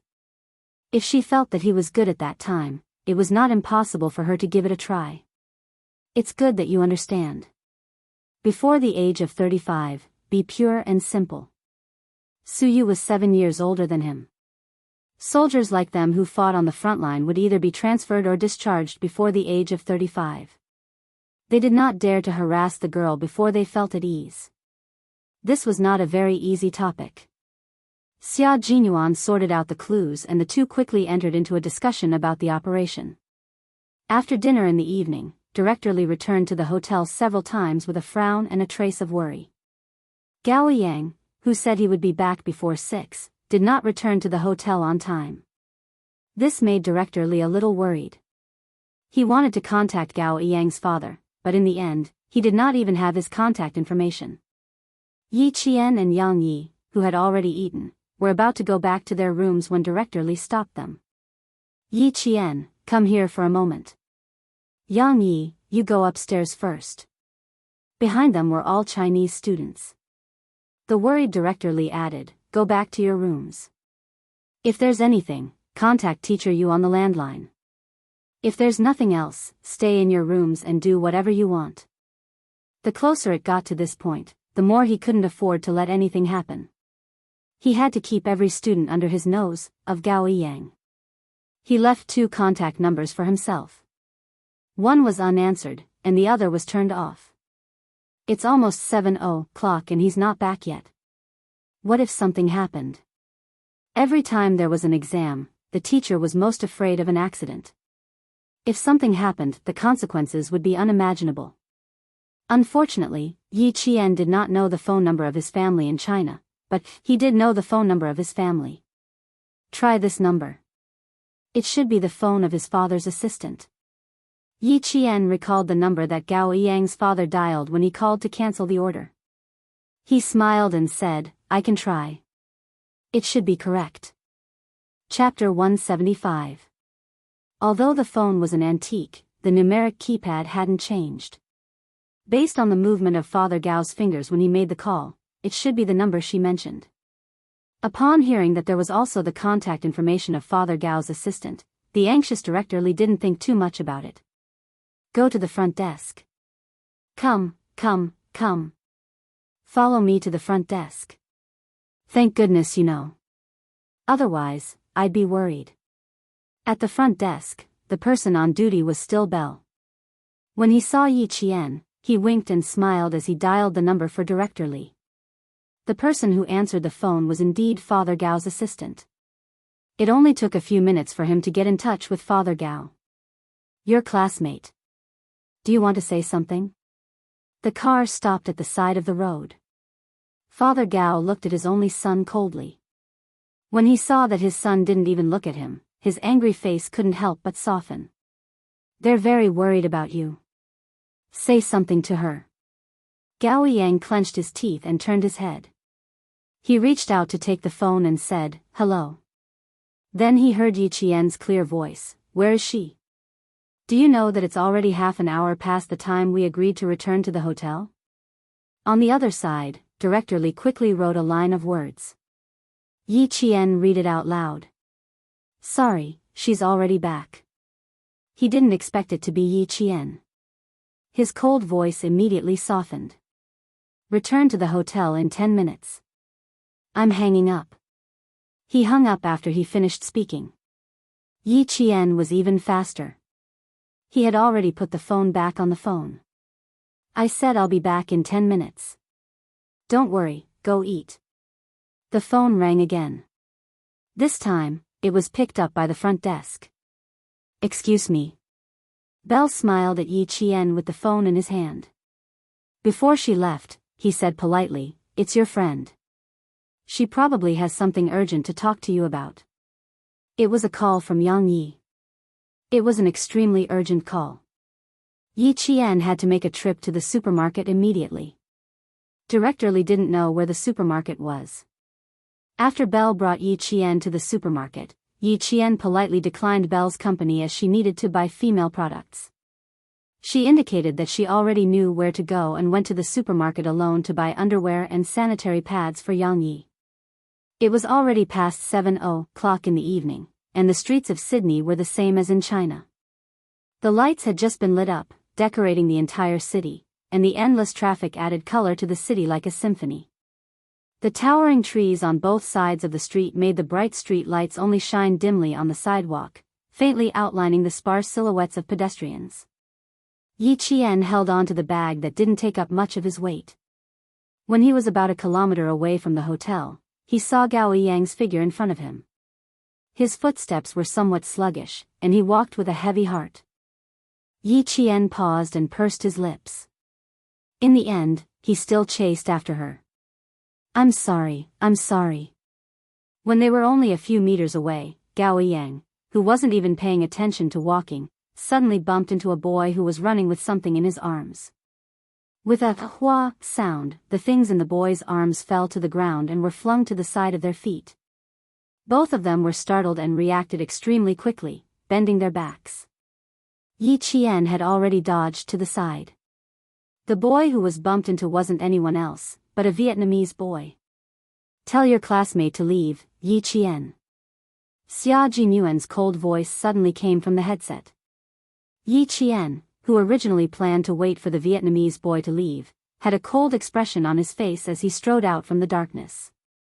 Chapter 176. The Vietnamese boy didn't look good, and his whole body exuded a deathly aura of despair. Yi Qian took a few steps closer, and his heart suddenly sank. A gust of night wind blew, and even the hairs on his back stood on end. "Danger, danger, danger." A voice came from the bottom of his heart, and it kept stopping Yi Qian from walking over. There was danger, and it was a life-threatening danger. "Why are you still here? The teachers are waiting for you to go back." If there was really danger, it wasn't her style to turn around and leave at this time. When he took a few steps closer, he saw that the Vietnamese boy's eyes, which were filled with despair because of her and Gao Yang's appearance, suddenly burst with a bright light like fireworks. The Vietnamese boy was holding one side of the black bag, and Gao Yang was holding the other. When he heard Yi Qian's voice, Gao Yang, who didn't feel anything wrong, turned his head. "Yi Qian, why are you here?" Because Yi Qian's appearance was too sudden, Gao Yang didn't notice that the Vietnamese boy was acting strangely. However, Yi Qian clearly saw that the Vietnamese boy's hand that was holding the big bag suddenly moved. As Gao Yang turned around, the originally bulging bag was unzipped, and a few things fell out. The Vietnamese boy opened the black bag by himself. Yi Qian's pupils contracted like needles. He saw the Vietnamese boy's deathly despair like a pool of water that was about to expand. Even though he was a few meters away, he could feel it. Gao Yang had already come back to his senses and realized that he had opened someone's bag. He hurriedly said to Yi Qian, "Wait a minute," and bent down to pick up the things that fell out. Before his fingertips could touch her, two figures rushed out from the dark side of the walkway and covered Gao Yang's mouth. The series of events happened in an instant, and Yi Qian didn't think much of it. When he saw Gao Yang being dragged to the side of the road by a car that screeched as it braked, he immediately ran after them. Xia Jinyuan's angry voice came through the earpiece, "Retreat. Yi Qian." "It's too late, Captain Xia." Yi Qian, who had rushed out, saw someone rushing towards him at the same time. He quickly said, "Vietnamese boy, open the bag yourself. Gao Yang has been taken away. I have to chase after them." In the dark, Xia Jinyuan's handsome face was cold. "I will come and find you, Yi Qian." His low voice was as cold as a sword, but it also carried a mountainous promise. He knew that Yi Qian had made the right choice, because someone had to know where Gao Yang was. Yi Jian, on the other hand, was China's only choice. I have never doubted, Yi Qian said softly. As she retreated in fear, she quickly pulled out the earpiece hidden in her long hair and stuffed it into the bag of sanitary pads and underwear. I have never doubted your loyalty, and I have never doubted your promise, because you are an indomitable military man. You are the spear of the nation and the shield of the people. What are you doing? Save, She pretended to be frightened as she looked at the people approaching her. When her mouth was covered, she could only make muffled sounds from her throat. Then, she was taken into the car on this dark road where there weren't many people. Her voice came faintly from the earpiece, followed by a series of rustling sounds. Then, the earpiece returned to silence. Xia Jinyuan calmly said to Su Yu, the plan remains the same. Hand the kidnapped student over to Yi Qian. Su Yu's palms were sweaty. I trust you, so I also trust Yi Qian. Chapter 177. At a time like this, Su Yu knew very well that he had to treat Yi Qian as a comrade who would fight side by side with him. As long as he believed, there would be hope. Unlike when the international police found out that 2 students participating in the mathematical Olympiad had been kidnapped, there was only one word written on their faces: we're done for. In their eyes, the kidnapping of 2 Chinese students was equivalent to the loss of 2 lives. There was no way to hide something like this from Director Li, so, now, Director Li and the other teachers were sitting in the room, their faces ashen. So now, all we can do is wait? He asked the international police. Yes, sir, we can only wait. The international police, who was also the hotel attendant Bell, looked at Director Li with a solemn expression. His face and tone were full of helplessness. We can't take action immediately because Jane and another boy have fallen into the hands of a very troublesome criminal group. Director Li felt his vision darken. He needed to contact the embassy, immediately. 2 students had been kidnapped and fallen into the hands of a very troublesome criminal group. Even the international police looked like they couldn't do anything. How could he trust them? He could only trust his own people. Director Li naturally had the embassy's phone number. The embassy had taken care of the 12 contestants representing their countries in the mathematical Olympiad. The Chinese military had already called the embassy 5 minutes after Yi Qian was taken into the car. Director Li called 10 minutes later and learned that the Chinese military had already taken action. Director Li, who was standing on the phone, heard the news and sat down weakly on the bed. That's great. At the critical moment, his own country was still the most reliable. In the car, Gao Yang calmed down after struggling for a while. When he saw Yi Qian, who was also taken into the car, he knew that it was useless for him to struggle now. The people who took the 2 students into the car were foreign men. They were tall and strong, with thick whiskers that made them look like the same person. They did not pay any attention to the students who were taken into the car. Once they got into the car, they chatted unscrupulously. They spoke Australian English with a strong local accent, which made it convenient for Gao Yang and Yi Jian to communicate secretly. Gao Yang, who was close to Yi Qian, pursed his lips and whispered in Chinese, "Don't be afraid, they want money. Don't make a fuss at any time. If you want to cry, wait until they leave. Let's see where they take us first." After he calmed down, he still didn't understand that his kidnapping had nothing to do with money. However, for someone who had been kidnapped before, the scene in front of him was very similar. It was reasonable for him to think that he had been kidnapped for money. His calmness made Yi Qian look at him in a new light. It was rare for a young boy to be able to calm down after struggling for a few seconds. When encountering such a situation, it would be strange if you weren't scared at all. You should at least cry a little, Yi Qian said softly. Her voice was muffled and sounded like she was about to cry. For a moment, Gao Yang could not tell if she was afraid or not. There were 4 kidnappers and a driver in the car. In addition, there was a man in the front passenger seat who had been talking to someone since he got on the car. The 6 people's attention was not on the 2 students.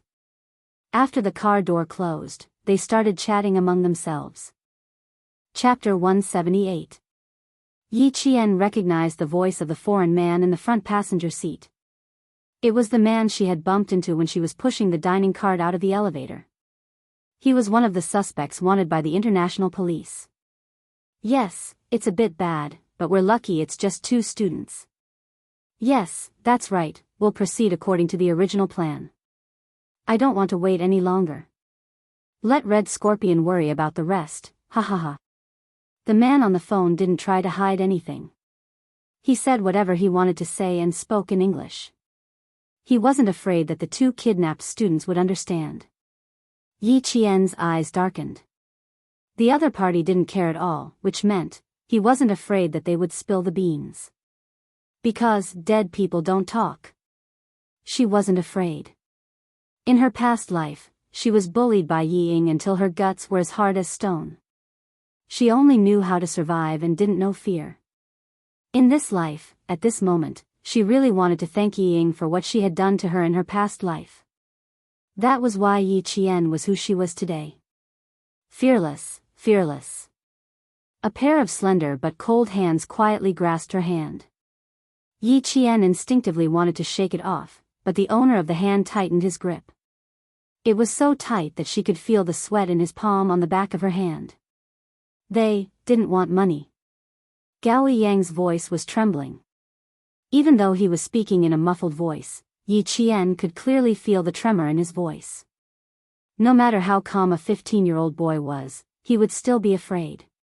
Because he also understood why the man on the phone was so unscrupulous. Yi Qian sighed in her heart. In the end, she didn't pull her hand away. She had a problem with him. When she first arrived at school, he blamed her for angering Yi Ying to the point of being hospitalized. After that, although there were some misunderstandings, he still apologized to her after understanding that it was Yi Ying's little trick. From these points, Gao Yang could be considered a boy who understood what was right and wrong. Congratulations, you guessed right. So we can only wait for the right time. Yi Qian sighed softly, but she still slowly withdrew her hand. She was not used to holding it like this. Let's see where they take us first. At least for now, we're not in any danger. The plan did not change, which meant that the deal would still go on. Before the deal was completed, smart people would not do anything that would complicate matters, such as immediately killing the 2 contestants who came to Australia to participate in the Mathematical Olympiad. The Mathematical Olympiad was something that the entire state of Australia was paying attention to.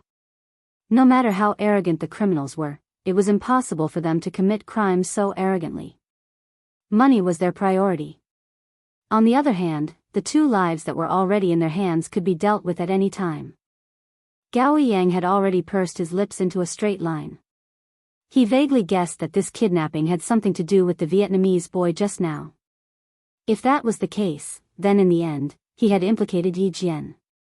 He glanced at Yi Qian slightly. Her long hair covered her dimples and all the expressions on her face. He couldn't see her expression clearly, and he couldn't guess what she was thinking. The only thing he knew was that she was not afraid and did not need to rely on him. From the moment she pulled her hand out without hesitation, he knew that she did not need his comfort at all. This Yi Qian was so unfamiliar, but so outstanding. The night was still dark. Nothing had changed because of some people or some things. As Director Li waited anxiously, Gao Yang was pushed out of the car. Chapter 179. When it was Yi Jian's turn to get out of the car, the bag she had been holding in her hand was grabbed by a pair of hairy hands. Yi Jian, who did not let go, directly took out a pack of sanitary pads from the bag. Crying and shy, she stuttered in English and said in fear, "Do you, a man, need this? You. Do you need it?" When the other 3 kidnappers saw it clearly, they burst into laughter. The man who grabbed the bag also laughed. Then he pulled out a gun from behind his waist and pressed it against Yi Qian's forehead. He said with a faint smile, "Kid, don't make me angry." With the gun pointed at her head, Yi Qian, who was calmer than ever, did not scream. Instead, she widened her eyes and tried her best to look as if she was about to faint from fear. In fact, Yi Qian's gaze was focused on the gun. She did not see the model of the gun in the man's hand. It was a Beretta M8000 American Lion F mobile phone. It had 15 rounds of ammunition. It was 180 millimeters in length and had the function to disable the hammer. She thought that she would need a gun for tonight's escape. When the hairy foreign man saw how scared she was, he laughed wantonly and made a soft bang sound. When they saw how scared the girl was, they laughed even louder and wantonly. From their cold laughter, it was clear that they did not care about adding 2 more lives to their hands. Okay, Jiani. The man who jumped out of the car from the front passenger seat glanced at Yi Qian with his brown eyes. His gaze fell on the feminine products. When he asked the kidnappers to let go, he gave Yi Qian a meaningful smile. I think you won't need these things very soon. His voice was like a maggot's laughter. It made the kidnappers break out in cold sweat. Okay, buddy. Since they're cooperating, stop teasing them. I prefer to settle things quickly. That's the best way. The kidnappers laughed, but they did not notice that Yi Qian, who was being teased, had a ruthless look in her eyes. Standing in the dark alley without even a streetlight, Gao Yang's face was so pale that a thin layer of sweat appeared on her forehead. Creak, creak, creak. A rusty iron door slowly opened. The silent night seemed to have been torn apart, and deafening heavy metal music rushed into the room. The two of them were pushed into a colorful world. The dance floor was filled with people who were crazily rocking to the music. The dazzling lights kept flashing, and the waves of music seemed to overturn the entire KTV. No one noticed the group of people appearing in the bar. The suspect walking in front even greeted the waiters in the bar. He passed through the dance floor without any hindrance and walked into the bar. After turning a corner, he stood in front of the shiny elevator door. Yi Qian was like a quail. His shoulders. All right, let's invite our children to sit in the next room for a while. We'll play with them after midnight. When the elevator reached the 8th floor, the man in the lead laughed. He even patted Gao Yang's shoulder and left arrogantly. This was his place. He could do whatever he wanted. When the door was locked with a click, Yi Qian, who was holding the bag, sighed in relief. Chapter 180. She had taken the initiative to take out the sanitary pads. Wasn't this a gamble? She was betting on a man's reputation, and she was also betting on how vigilant they would be towards her. As it turned out, she had made the right bet. With his back against the cold wall, Yi Qian let out a long sigh of relief. The locator and communication device were on him, so all that was left was to send the location to Xia Jinyuan. The international police. She really couldn't trust them. On the other side, Gao Yang was already looking around to see if there was an escape window. With a whoosh, he pulled open a thick curtain and saw a brown sliding glass window. He could vaguely see the street lights outside through it. Delighted, he immediately reached out to push the window, but the sliding window didn't budge at all. It was obviously sealed shut. Yi Qian, come here. Not giving up, he turned around and said to Yi Qian, who was leaning against the wall, glass, we have to find a way to pry it open. Gao Yang wasn't panicking, nor was he panicking. He still knew how to look for an escape. His performance undoubtedly made Yi Qian feel a little more at ease. There were no cameras in the room, so he didn't feel like he was being watched. With his back facing Gao Yang, Yi Qian put on the headset that was too far away and had no signal source. He then took out the locator that was smaller than the palm of his hand and entered a string of signals. Soon, there was a DDD sound. The code that was sent out went through a series of processing and transcoding before finally appearing on the server of Belle's laptop. Xia, over here. Belle was able to become the police officer who contacted Yi Qian at the hotel because he had worked with the Chinese military before. This time, when no one else was willing to step forward, he volunteered to cooperate with the Chinese military. Xia Jinyuan and Su Yu were both in the room. When they heard the sound coming from the server, the two of them rushed to the computer at almost the same time. They clicked, zoomed in, located, confirmed. It only took them 2 minutes to confirm Yi Qian's location. It's the King's Cross district, a place where drugs, brothels, and gangs run rampant. Damn it, it's all their own people there. It'll be difficult to save Jane. After Bell saw the location clearly, he clenched his fists and slammed them on the table. He said in annoyance, "You still need to capture Red Scorpion. Xia, leave Jane's matter to us." After confirming Yi Qian's specific location, Xia Jinyuan secretly, he sighed and said to Suyu, "We'll leave in 3 minutes." He then said to Bell, "Thank you, friend. However, we can handle this matter. Let's deal with Red Scorpion first." Bell was not a frontline police officer, so it was impossible for him to go with Xia Jinyuan. Hearing this, he said worriedly, "You need to be careful. The Sydney police have mobilized a lot of police forces here, but they still haven't succeeded." After thinking for a while, he took out a pistol from under the pillow on his bed. "Take it, buddy. It'll definitely come in handy." Xia Jinyuan and Suyu had guns, but Yi Qian did not. Xia Jinyuan took the gun that was thrown to him and popped open the magazine to take a look. It was fully loaded with 15 bullets. After nimbly installing the gun, Xia Jinyuan raised his long eyebrows. There was a hint of elegance in his handsome yet cynical smile. "It would be even better if there was a fully loaded magazine. It would make me feel more secure to have a replacement." Bell shrugged noncommittally. He smiled and took out a magazine from under the bedside table and threw it to Xia Jinyuan. "Good luck, buddy." Chapter 181. At this time, groups of men and women of all kinds were flirting and frolicking on King's Cross Street. There were young men in short shirts and shorts, bare-chested women in sexy clothes, and office workers in suits and shiny leather shoes. They were also flirting with sexy women. Glasses of beer were not meant to be drunk, but to be drunk. Therefore, from time to time, one could see drunk Westerners singing and making a ruckus on the streets. Some of them even hugged a tree while twisting their waists and swaying their buttocks. It looked very ugly, but no one would laugh at them. This was a famous red light district. No matter what kind of behavior people did, they would be tolerated because it was not strange. The room was soundproof. No matter how noisy it was outside, the room was still quiet. After Yi Qian sent out the signal, she quietly waited for Xia Jinyuan's next instructions. He knew where she was and would definitely rush over. She trusted him so much. "Take a break. We'll talk later." After she was done, she saw that Gao Yang was still trying to figure out how to open the window. Yi Qian sat on the floor and said calmly, "Take a break first. What are you in such a hurry for?" After Gao Yang failed to open the window for the 4th time, he sat down.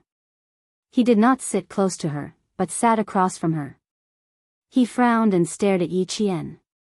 "You don't seem to be afraid at all. Aren't you the same?" "You're not afraid." Yi Jian smiled faintly. She had always maintained absolute calmness and composure. You don't have to be afraid of things that have already happened and things that can be resolved. It's useless to be afraid of the unknown before it happens. He had thousands of questions to ask her, but they were all blocked by her one sentence. After a long silence, Gao Yang laughed self-deprecatingly. "You're right. I'm the one who doesn't understand." He seemed to have thought of something. A hint of sarcasm appeared on his cold face, and then he fell into silence. Yi Qian, who had her hand in the paper bag, did not respond. Her slender fingers moved slowly in the paper bag, and her fingertips gently slid across the gun. With a gun in hand, she felt very safe. If the window was locked, one shot could solve it, but not now. She needed to wait for Xia Jinyuan to contact her. She already had no idea where Red Scorpion and the Vietnamese boy were. However, one thing she was certain of was that, since the foreign criminal suspect who made the deal with Red Scorpion was here and had even said that he would take care of them after midnight. Red Scorpion and the Vietnamese boy probably made the deal in this area. The Chinese military had been keeping an eye on the Red Scorpions moving about outside, so the whereabouts of the drugs were definitely being monitored as well. Thus, what she needed to do was to wait quietly and then leave with Gao Yang.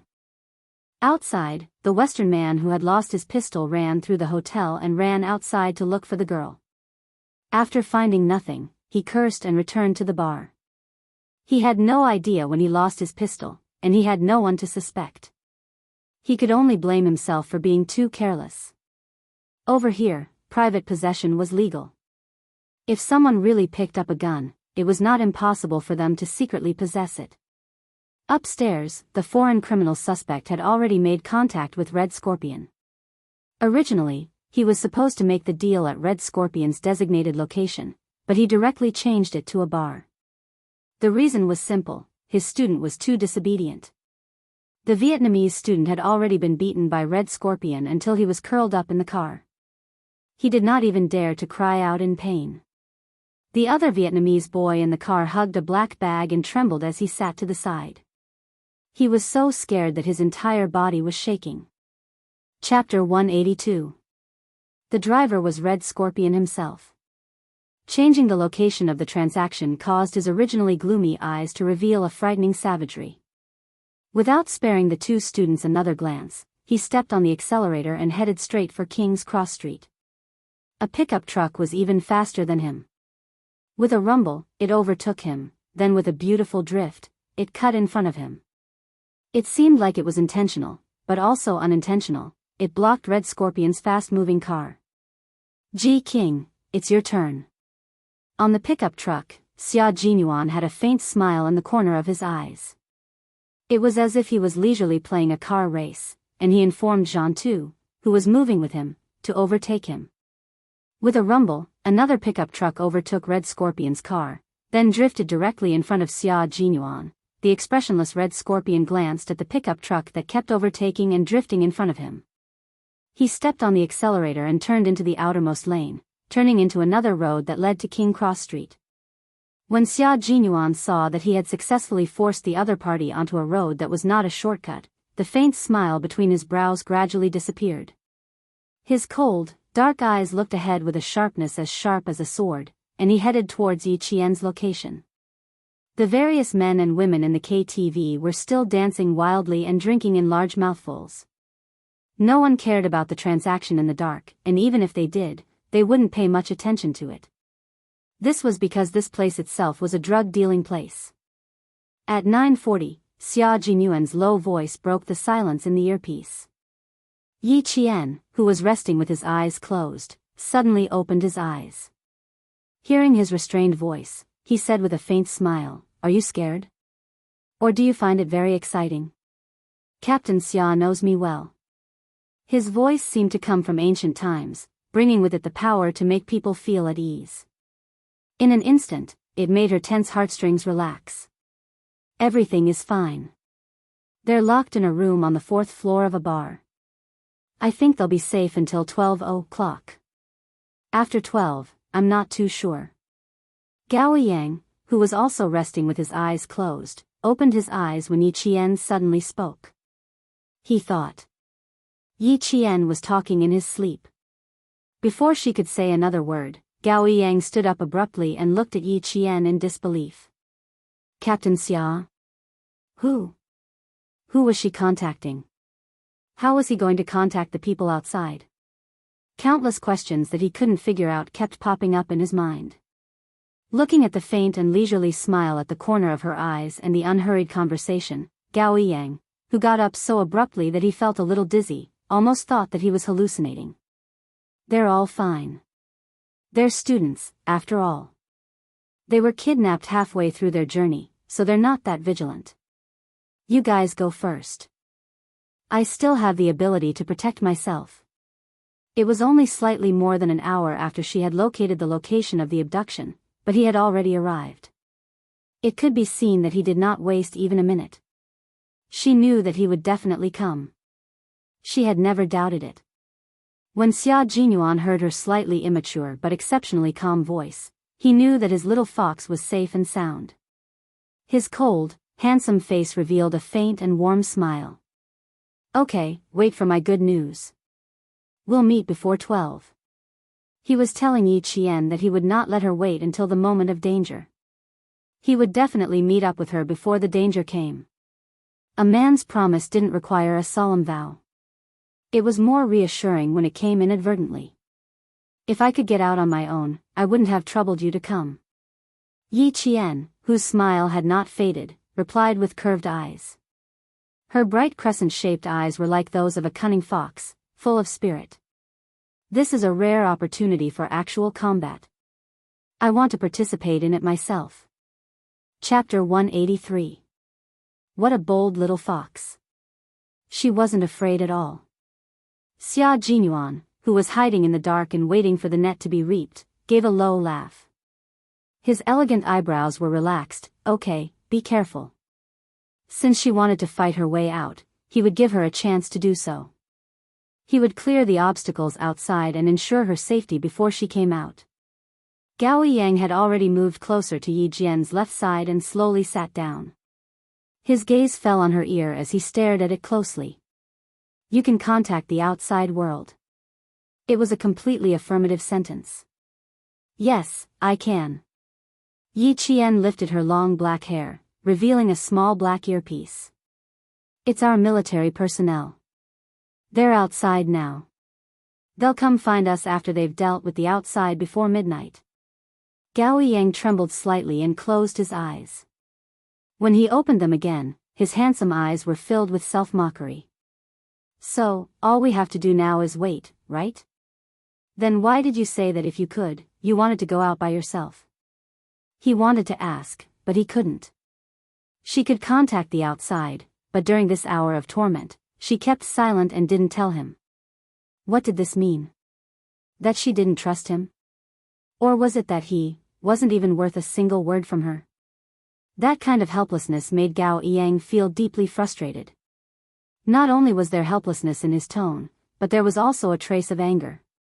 Yi Qian narrowed her eyes slightly and looked at him indifferently. She chuckled. I didn't tell you because if you didn't contact us, you would only feel more uneasy. I'm not hiding anything from you now. I've already told you that someone will come to save us. You just have to wait patiently. She paused. Seeing that he was trying his best to hide his fluctuating emotions with indifference, her cold smile deepened. If no one contacts me, this communication device is useless. What she meant was, rather than letting him have hope in the beginning, why not give up hope in the beginning? Because when hope was shattered, he would be the one hurt in the end. Gao Yang's expression froze. He suddenly lowered his gaze weakly, and his straight shoulders slumped lightly. He had nothing to say. What she considered was far beyond what he could have thought of at that time. She still knew how to take care of her own feelings at a time like this when she was about to break down. Gao Yang lowered his head and smiled bitterly. Just as his father had said, his so-called intelligence and inviolable self-esteem were just a joke in the eyes of others. He didn't ask any more questions, and Yi Qian didn't say anything either. Whether or not he could understand was his business. He had already made it clear enough. Time passed bit by bit, and at 10:30, Red Scorpion appeared near the KTV. Beside him was a student who trembled as he walked. Pass through here. Remember, one hand for the goods, and the other for the money. If you don't get the money, you don't have to come back. The boy's lips trembled slightly. He still wanted to say something, but when he saw the ferocious look on Red Scorpion's face, he hugged the black bag in his hand and walked step by step towards the end filled with evil. He couldn't turn back, and Red Scorpion, who had never personally come forward to trade, definitely wouldn't allow him to turn back. Here we are, Nick. Someone closed the open window and informed Nick, who was waiting for the goods in the KTV. He was the #1 target that the international police had to capture. Red Scorpion still had his student deliver the goods. Nick, who was smoking a cigar, took a deep breath. His rugged face revealed a ferocious look. He crossed his muscular arms over his chest, revealing the green beast head tattoo on the side of his arm. Tell him that my patience is limited. This meant that he wanted Red Scorpion to personally deliver the goods. Chapter 184. They were all venomous snakes, so they carefully exited their holes and revealed their fangs. The entire process was done in an extremely secretive manner, leaving no traces and no one would be able to catch them. But for Nick, after what the Vietnamese student did, he didn't want a third party to be involved in the transaction. Red Scorpion didn't want to leave any evidence, and he didn't want to lose the goods either. The heavy metal music continued. Some people came in and some left. Xia Jinyuan and Su Yu, who were proficient in Japanese, entered the colorful dance floor, which was filled with perfume and sweat. Red Scorpion's figure was right in front of them, and in front of him was his own student. Underage children entering the adult world didn't seem to attract much attention. Outside, the international police were dispatched. Less than 2 minutes after Red Scorpion went in, Xia Jinyuan appeared in the kitchen of the bar. He was like a cheetah that had walked out of the grassland. He silently knocked down a large pastry chef wearing a long white chef's hat. When he came out again, he was also wearing a white chef's outfit, a white apron around his waist, and a long white hat. He lightly patted the chef who was fiddling with a plate of desserts on the shoulder. "Hey, is this done?" "Okay." The pastry chef who was about to turn around suddenly felt a heavy blow on the back of his neck. Another pastry chef was knocked unconscious and finished off the job. A fire alarm suddenly rang, and thick smoke rose from the kitchen. Several pastry chefs in the bar all fainted on the ground, waiting for the international police to drag them away. Elimination complete. In the kitchen, Xia Jinyuan took off his white chef's outfit, crumpled it into a ball, and threw it directly into a pot of boiling water. His hat was also thrown into the pot. Disinfecting and erasing evidence, it was a very good method. 2 smoke grenades were thrown out, and the smoke alarm in the entire kitchen suddenly rang. Then, the fire alarm in the entire KTV rang loudly. The ear-piercing alarm wasn't covered by the heavy metal. A towel soaked in alcohol was ignited and thrown in the passageway leading to the kitchen door. The dancing men and women heard the fire alarm and smelled the burning smell. At the same time, screams rang out, and chaos broke out in the crowd. The international police officers who blended into the crowd took control of the situation. They acted like experienced guests who were trying to escape, guiding the screaming crowd away. The bodyguards working in the bar immediately rushed to the kitchen where the alarm sounded. Xia Jinyuan and Su Yu, who had been waiting for a long time, swiftly acted as the vanguard. Before the bodyguards could take out their guns, they had already taken care of them. Upstairs, Nick received a call from his bodyguard. "Fire? Are you sure?" Red Scorpion, who was about to hand over the goods, moved quickly. He immediately took back the bag and rushed out of the door with almost no hesitation. This was an extremely vigilant venomous snake. Even the slightest movement would make him shrink back into his cave. Outside, the sirens sounded like an unfamiliar intruder, breaking the extravagance of King's Cross Street and announcing their arrival, warning the criminals that they had been surrounded. When the Chinese soldiers outside heard the sirens that came out of nowhere, their expressions changed as they contacted Xia Jinyuan. "Q King, the international police are acting without permission. The sirens have been sounded, you must be careful." The Chinese side sent out a total of 5 soldiers to carry out the mission.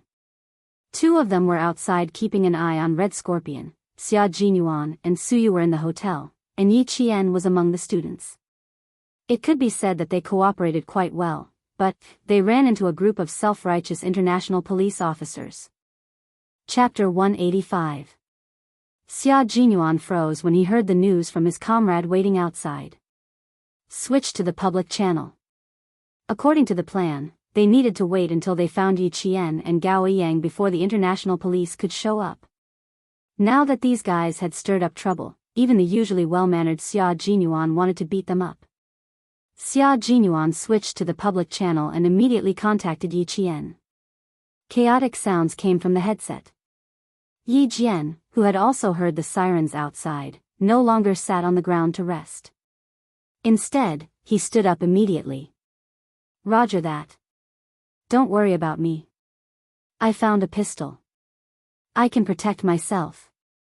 "Found a pistol?" Xia Jinyuan crouched on the stairs on the 2nd floor and stood guard. Su Yu was standing on a high stool he had gotten from somewhere. He was fumbling with a fire alarm light. After 2 minutes, he gave Xia Jinyuan an "okay" sign. Xia Jinyuan nodded slightly and gestured for them to move forward.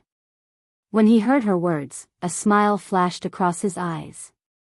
Good job, little girl. We are now on the second floor. The international police have surrounded the ground floor. You can leave through the escape window. Hearing his cold voice, Yi Qian turned off the lights in the room. He walked past Gao Yang, who had woken up, and stood in front of the window. Bang! With a cold gaze, Yi Qian fired a shot at the glass. The tempered glass shattered under the force of the bullet. Then, spiderweb-like cracks spread all over the glass. Yi Qian lifted his leg and kicked the glass lightly. When a footprint appeared on the spiderweb-like glass, Yi Qian turned to Gao Yang and said, "Take off your shirt and give it to me. Quick." He couldn't be sure if there was anyone down there, so he could only use his bare hands to dig the glass into the room. Ever since Yi Qian fired the shot, Gao Yang's expression was one of shock and astonishment. Yi Qian said sternly. He had no choice but to obey. After he took off his short-sleeved uniform, he saw her wrap her hand with the uniform. She put a finger through the bullet hole and hooked it into the room. With a few clattering sounds, Yi Qian's gentle hooking force shattered the entire piece of glass in the room, leaving only a frame that only one person could pass through. Outside, there was no anti-theft net installed like in China. The flashing police lights illuminated the room. Yi Qian shouted at the motionless Gao Yang, "Quick, jump out of the window." Gao Yang, who had been stunned by the gunshot, heard her shout and quickly rushed over. "Okay, follow me closely. Put on your clothes." Yi Qian didn't say much. He just threw the clothes back. "Move quickly. Don't panic. There are international police officers outside." Suddenly, the sound of footsteps came from outside, followed by 2 gunshots. The shots hit the door lock and made it fall off. Seeing that something was wrong, Yi Jian quickly loaded her pistol and pulled Gao Yang behind the door. The room was dark. When the enemy kicked the door open, a figure rushed in with a murderous aura. He rushed to the window that only had a frame left. After taking a quick look, he cursed, "Fuck you." He turned his head and shouted at his partner standing at the door, "Damn it. They escaped." He cursed and rushed out again. The man standing at the door quietly raised his hand and pointed behind the door. After counting from 1 to 3, he suddenly turned the light switch back on. The dark room was lit up again. Chapter 186. The man who hadn't left the room pulled the door open and saw the 2 students he thought had escaped standing against the wall. With a furious expression, he raised his hand and slapped Yi Qian without hesitation. "Fuck you." Gao Yang saw this and didn't have time to be afraid of the gun in the man's hand. He instinctively raised his hand to block the slap aimed at Yi Qian's face. Bang! A familiar gunshot suddenly rang out. The man who had raised his hand to hit Yi Qian suddenly froze and fell to the ground with a loud thud. Only 30 seconds had passed. When the man at the door heard this, his expression changed. He quickly dodged outside and fired randomly into the room. Gao Yang was so shocked that he felt like his soul had left his body. He heard the gunshot and saw someone fall to the ground. Large amounts of blood began to flow out of his chest. The Western man who had wanted to kill Yi Qian a moment ago had become a bloody man. His fingers were still trembling and his eyes hadn't even closed. Blood flowed out of his mouth and flowed down his neck, wetting the man's thick beard. Multiple bullets were fired into the room. Gao Yang's eyes were wide open as he forcefully pulled his gaze away from the bloody man, and forced himself to look at the bullet hole on the floor. His hands were tightly clenched into fists. He used so much strength that he couldn't stop his body from trembling. Yi Qian didn't have time to pay attention to his expression. There were only 15 bullets in the gun. Her gaze fell on the dead man's hand. He still had a gun in his hand. She needed this gun. After the random gunshots stopped, Yi Qian turned her head to look at Gao Yang, who was so shocked that his pupils were dilated. "I'm going to shoot outside now. Pick up the gun and give it to me." Gao Yang didn't know how many more times he was going to be scared tonight. He slowly shifted his gaze and looked at Yi Qian. Just now, he saw with his own eyes Yi Qian shoot one of the kidnappers without even blinking. She was so calm and practiced, it was as if she had done this countless times before. Her movements were swift and fierce, and her eyes were ice cold. Her entire body was emitting an aura that made his heart tremble. Even if she ordered him to pick up the gun, he couldn't refuse. Okay. She nodded lightly and answered dryly. She trusted Yi Qian quite a bit. Yi Qian calculated the trajectory of the bullets in his mind, then looked at the closed door and said, "You've learned Taekwondo before. Show some dexterity. When I count to 3, roll over and pick up the gun." "All right." Gao Yang swallowed his saliva. His cold expression had already cracked. Under Yi Jian's cold and sharp gaze, he nodded solemnly. Okay. Shooting, killing. Yi Qian didn't give Gao Yang a chance to accept it. At a time like this, every second was the key. After counting from 1 to 3, she lifted her leg and kicked the door open again. At the same time, she dodged to the side of the door and fired 3 shots outside. The bullets pierced through the door and into the kidnapper's left shoulder. A scream came from outside. Gao Yang was so nervous that his palms were covered in cold sweat. He picked up the gun and rolled over to Yi Qian's side. Gunshots came from outside the room again. Chaotic footsteps passed through the bullet-holed wooden door and clearly reached Yi Qian's ears. Chapter 187. At the same time, Xia Jinyuan's voice could be heard from the earpiece. "Yi Qian, calm yourself down, don't panic. You're still the same as how you usually shoot.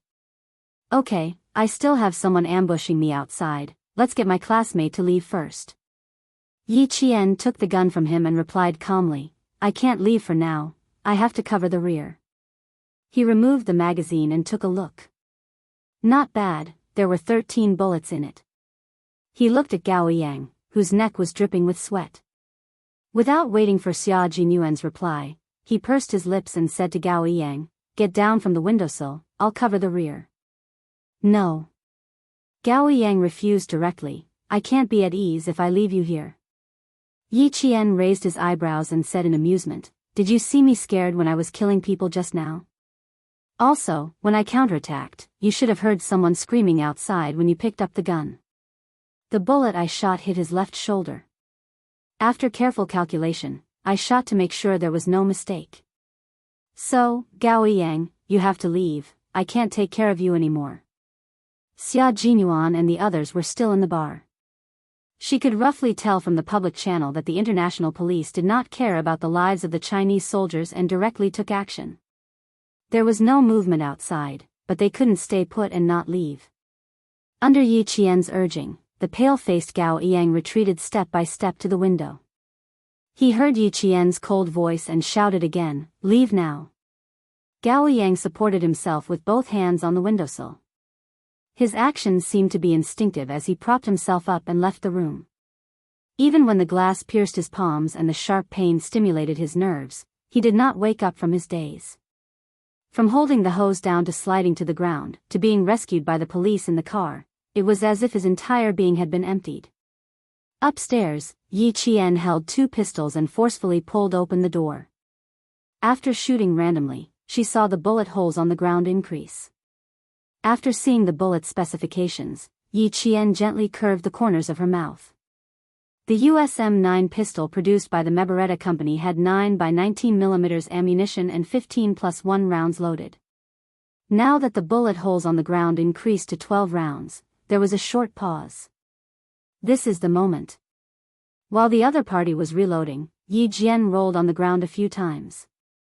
Lying on her back on the floor of the corridor, she fired her gun at an extremely fast speed. She fired 2 shots consecutively with both hands, destroying the lights in the corridor. Following the trajectory of the bullets, Yi Jian calmly fired a shot in the direction where the bullets came from. There was a muffled sound, followed by a plop sound. Someone had already fallen to the ground.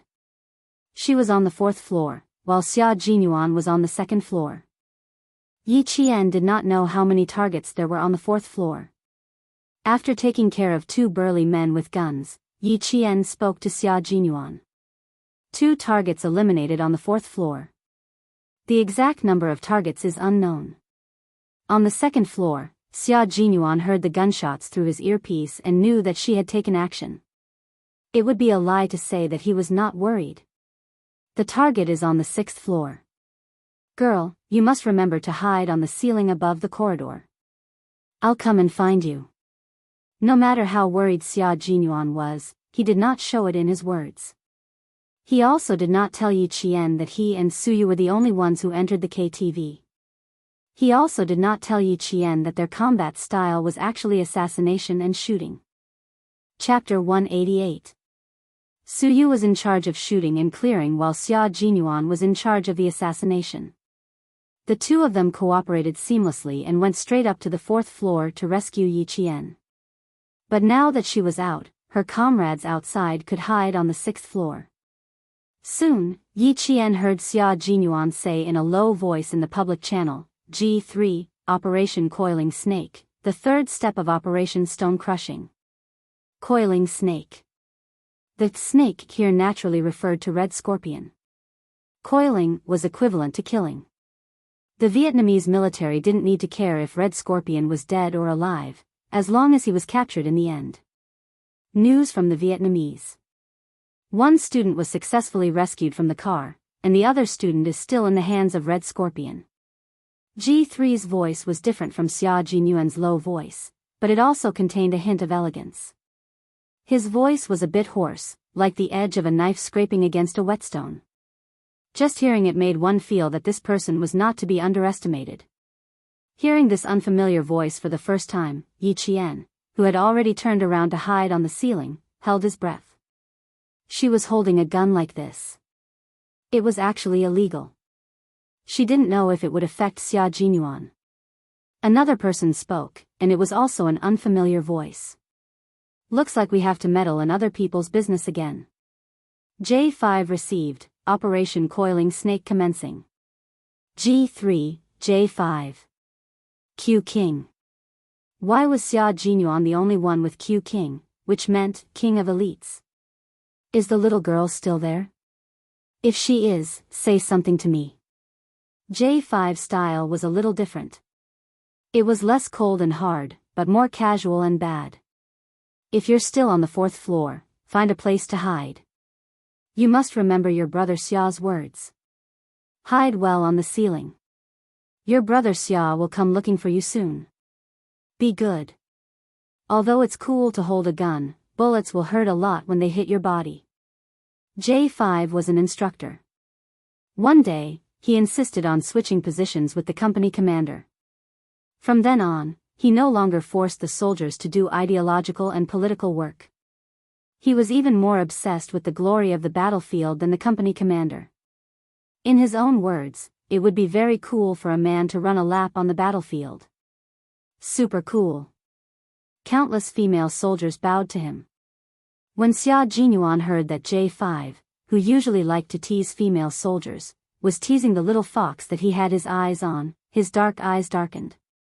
He said with a faint smile, J5, I heard that you got a 1 last week. I'd like to go back and spar with you. Please enlighten me, student Yi Qian, please be careful. Believe in the People's Liberation Army and believe in Captain Xia. They will definitely save you. Also, look for me if you don't have enough bullets. Over. The J5 style changed again. It was full of coldness, and the sharpness of a soldier was fully displayed in its words. As the subject of their conversation, Yi Qian felt that there was no need for her to remain silent any longer. She hid her emotions well and smiled faintly. Thank you for your concern. They say that it's better to rely on yourself than on others. I've always liked to help myself. You have backbone. Not bad. G3 laughed. In the darkness, his and J5's hidden figures were like fierce beasts on the hunt. He threw out a climbing rope and hooked it onto a building. He gestured to J5. He grabbed the rope with both hands and agilely climbed up to the 7th floor in an instant. After confirming that the surroundings were safe, he replied to J5, who was covering the rear downstairs with a strange sound that sounded like a rock falling on plastic. J5 put the submachine gun behind his back and nimbly climbed up to the 7th floor. Done, brothers. Wait for our good news. J5 was a soldier who was relaxed at all times. He had a small personality that was different from ordinary soldiers. After he finished speaking, he didn't forget to say to Yi Qian, "Student Yi, G3 rarely praises people. Q King was the first to be praised by him. You're the second. Not bad, good luck." Chapter 189. For some reason, Yi Qian suddenly thought of the laughing J5 as the young people who liked to act cute on social networks in his previous life.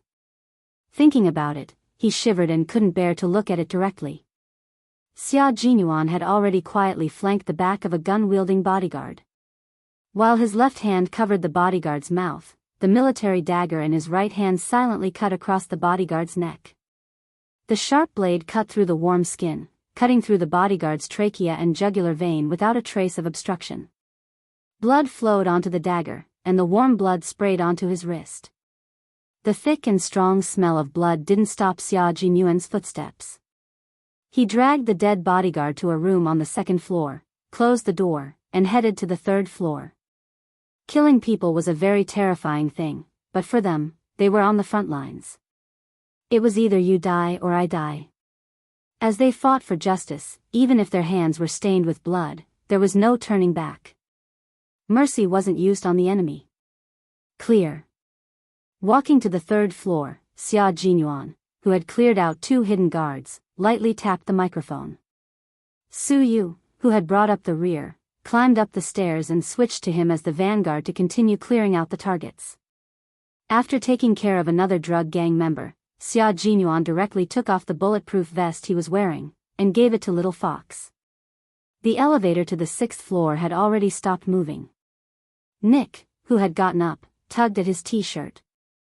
Looking at Red Scorpion, who had rushed out of the door and was now closing in on him amidst the shrill sirens, he smiled fearlessly. "Buddy, if you rush out now, I can guarantee that you won't leave here alive." His brown eyes coldly swept over the black bag in Red Scorpion's hand. "Give me the goods, I'll give you the money, and we'll leave together. How about it?" "Why should I believe you?" Red Scorpion's face didn't show much panic. He glanced at the student standing at the door, already frightened to tears by the sirens, and coldly snorted. "You said that the transaction was 100% safe. What about now? We're already surrounded. Why should I believe you?" Red Scorpion was about the same as the majority of Vietnamese. He had a medium build, and his 4 limbs were thick and short. However, his explosive power was extremely strong. His 2 arms looked short and small, but the muscles hidden under his shirt were filled with power. He stared at the calm and composed Nick, and his purplish-black lips curled into a cruel smile. "I'm willing to bet that not only are there international police officers outside, but there are also people inside the KTV. Maybe someone has already sneaked into this building and is ready to take your life at any time." "Yes, buddy. You're right. Someone has already infiltrated this building." Nick shrugged his shoulders, maintaining the venomous smile on his face. "But I'm not afraid at all. Come, let me show you what I'm capable of." As he spoke, he clapped his hands, and the wardrobe door on the right wall suddenly opened. A Western man with brown hair and brown eyes, wearing black sweatpants and a tank top, walked out with his back bent. "Everything is ready. I'm waiting for your orders. Come, buddy." Nick took the lead and bent down, walking into the wardrobe. After that, Red Scorpion also walked in. Seeing the scenery in front of him, he laughed out loud. "Working with you is indeed very reassuring. I always thought, no, I think everyone, including those stupid international police, had been deceived by you, brother." This was a computer room, and at the same time, an armory. Chapter 190. As Nick raised his hand, the 24 surveillance screens that had been black all this time lit up in unison. What appeared on the screens was nothing else but the situation of the entire building. They could clearly see the situation of the entire building, including the KTV and the kitchen. Hidden at the end of the corridor on the 4th floor, Yi Qian, who was on the ceiling, suddenly felt like he was being watched. His hair stood on end. He lowered his head and looked at the fire emergency light with a weak green light. He saw a small red light flashing. That was an infrared sensor and an infrared night camera. Yi Qian's heart suddenly sank. He suddenly understood why the killing of the 2 people and the shooting didn't attract the attention of other drug gangs. The people she killed were clearly the top target of the European investigation. They were pawns that could be abandoned at any time. They were even pawns that could be used at critical moments. "Girl, there's a bit of trouble outside. Hide on the ceiling and don't move around." Xia Jinyuan said to her calmly, "Hide well. Before I say you can move, you must hide well." "Okay, I know," Yi Qian said softly. He told the Chinese soldiers who were all watching the public channel what he had discovered. "If I'm not wrong, the entire building is filled with infrared cameras, infrared sensors." Xia Jinyuan was sitting on Su Yu's shoulder. He was biting a delicate but extremely sharp knife in his mouth. His slender hands, which were wearing half-finger combat gloves, were modifying an infrared sensor. After hearing her voice, Su Yu smiled and replied, "I'm dealing with it. Don't worry, it'll be done soon." This little girl's sensitivity was really amazing. He turned off his microphone and said to Xia Jinyuan, "You can even find out like this. You're really good." "Of course. Don't you know who wanted you?" Xia Jinyuan raised his eyebrows and smiled. Under the helmet, his handsome face was calm and gentle. "Hide well. I'm dealing with a small matter on the 3rd floor." This was Nick's base camp. When the international police still insisted that Melbourne was his base camp, the Chinese side tried to persuade them to no avail. "Fine, forget it if you don't believe me. Let's do our own thing." If he really listened to the international police, his steel-like body would have dozens of bullet holes. K7, can you say something? I'm a bit tired from being hung up. I can feel the blood not only flowing to my head, but also to cough cough cough." J5's voice came again, but before he could finish, G3's fist landed on his chest. What he wanted to say turned into a low cough. He wanted to say that blood was flowing to a certain part of a man. There's another K7 with 26 English letters as its code name. Yi Jian didn't think too much about what J5 wanted to say. Instead, she focused on K7, who hadn't spoken a word. About a minute later, K7's voice came lazily. Hearing it, Yi Jian felt a chill run down her spine. Not only was it cold, but it also gave off a feeling of death. "You live, and they die." That was K7's original words. J5 rubbed his chest and jumped down. He rubbed his arms and said softly, "Every time I hear you talk, I feel like I'm a dead object on the dissection table, waiting for you to dissect me with a scalpel." Chapter 191. In front of them, several infrared sensors were still moving back and forth. J5 stuck close to the wall and completely ignored the sensors that could detect them. Since K7 had given the order, they were free to pass. 2 black bodyguards were in front of them. After J5 and G3 made a hand gesture, they quickly approached the 2 black bodyguards. Their hands shot out at lightning speed, one on the left and one on the right, strangling the 2 bodyguards' necks. They exerted strength in their arms and lifted the bodyguards, who were at least 1.9 meters tall and had a strong physique, off the ground. Cracking sounds could be heard from their fragile necks. The black bodyguards struggled with their feet off the ground. Their hands were already clinging tightly to the 2 men's iron arms. In the end, their tongues were sticking out, and the whites of their eyes kept rolling up. In the end, their arms and legs were hanging limply. After finishing them off, they gently put them down, then dragged them up and hid them in a dark corner. It wasn't an easy task to get from the 7th floor to the 6th floor. They used assassinations to clear the way. In the end, they stood at the fire escape door leading to the 6th floor. J5 and G3, who were wearing combat uniforms, were already sweating profusely. Under the dim emergency lights, they saw two pairs of black eyes with the same expression. They were calm, fearless, and fierce. The 7th and 3rd floors were cleared almost at the same time. There was still a 5th floor that needed to be cleared by Xia Jinyuan and Su Yu. On the 4th floor, Yi Qian, who had been lying motionless, saw the fire escape door gently open. Then, a slender and imposing figure appeared in his line of sight. The familiar figure made Yi Qian's eyes shine in the dark like a meteor streaking across the night sky, bringing dazzling brilliance. "Captain Xia, I'm here." Without needing him to speak, she had already recognized the figure. A clear voice came from the ceiling above. Xia Jinyuan's gaze stopped at a certain spot in the dark. He smiled and said, "Do you want to come down? Or do you want to stay here?" She was happy. Even though they were in the dark, Xia Jinyuan could feel it. There was a rustling sound from the ceiling. After a buckle was removed, Yi Qian jumped down from the ceiling and landed lightly in a half-squat.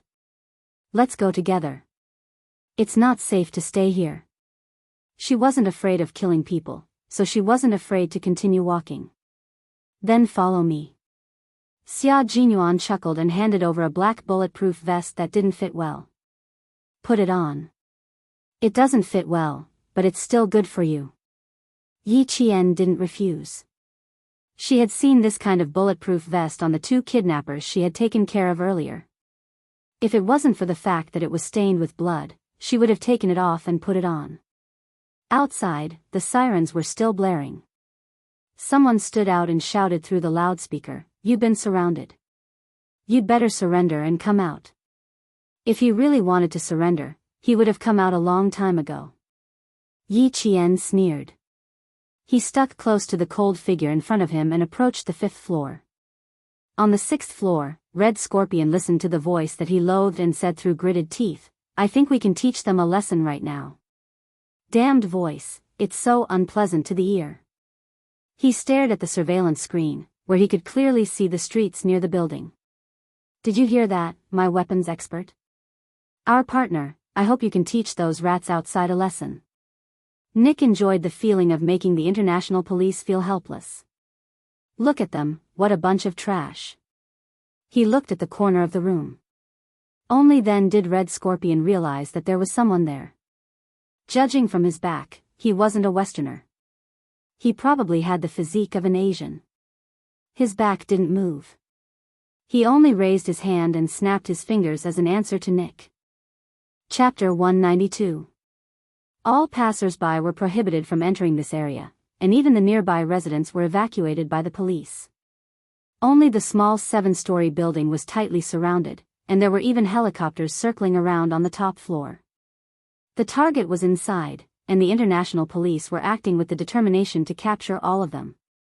Following Nick's loud laughter in the room, several loud boom sounds suddenly exploded from nearby. A police car was directly thrown into the air by the heat wave, and then smashed into another car with a bang. In less than a minute, countless explosions sounded in the surroundings. "This is my territory. Even though I won't be coming back, I still have to say that I really like this exciting and depraved place." Nick smiled cruelly in the midst of the blazing flames. "This is my territory. Even though I won't be coming back, I still have to say that I really like this exciting and depraved place." Red Scorpion sneered disapprovingly. "If we take everyone as hostages, we'll leave even faster." "No, I hate using hostages the most. Ha ha ha, I prefer to directly confront those self-righteous fellows." Nick was not like Red Scorpion, who liked to act alone. He invested a lot of manpower and resources to tease the international police who were no different from rats in his eyes. The international police, who were originally full of confidence, were instantly shaken by the 4 explosions around them, and all of their faces tightened. The commander began to roar loudly, and the sound of ambulances filled the entire sky of Sydney. The entire city's police force was mobilized, and all of the entrances to King's Cross Street were sealed off, entering a state of high alert. "Damn it, where are the explosives experts? Hurry and get them here. God! There's still a bomb here. Hurry."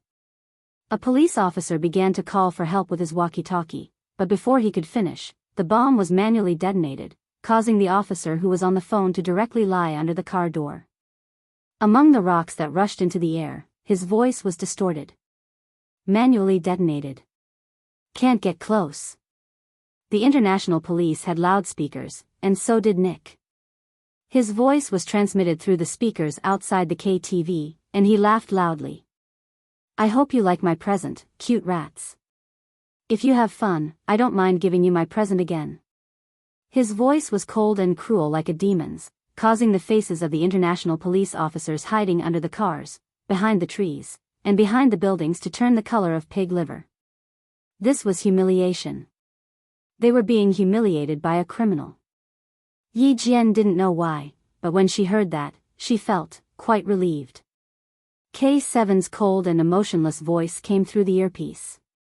He mentioned Yi Qian's name directly. Hey, Yi Qian, you're small. Go through the ventilation duct and give them a few smoke grenades. Then, without waiting for Yi Qian to reply, she told him the location of the ventilation duct from the 4th floor to the 6th floor. He then said to Xia Jinyuan, this is a good arrangement. Does Q King have any objections? K7, you're talking too much. Focus on your work. Be careful, you might expose your identity. J5's voice was no longer as casual as before. Instead, he cut him off coldly. Also, you have no right to assign a student to complete the mission for us.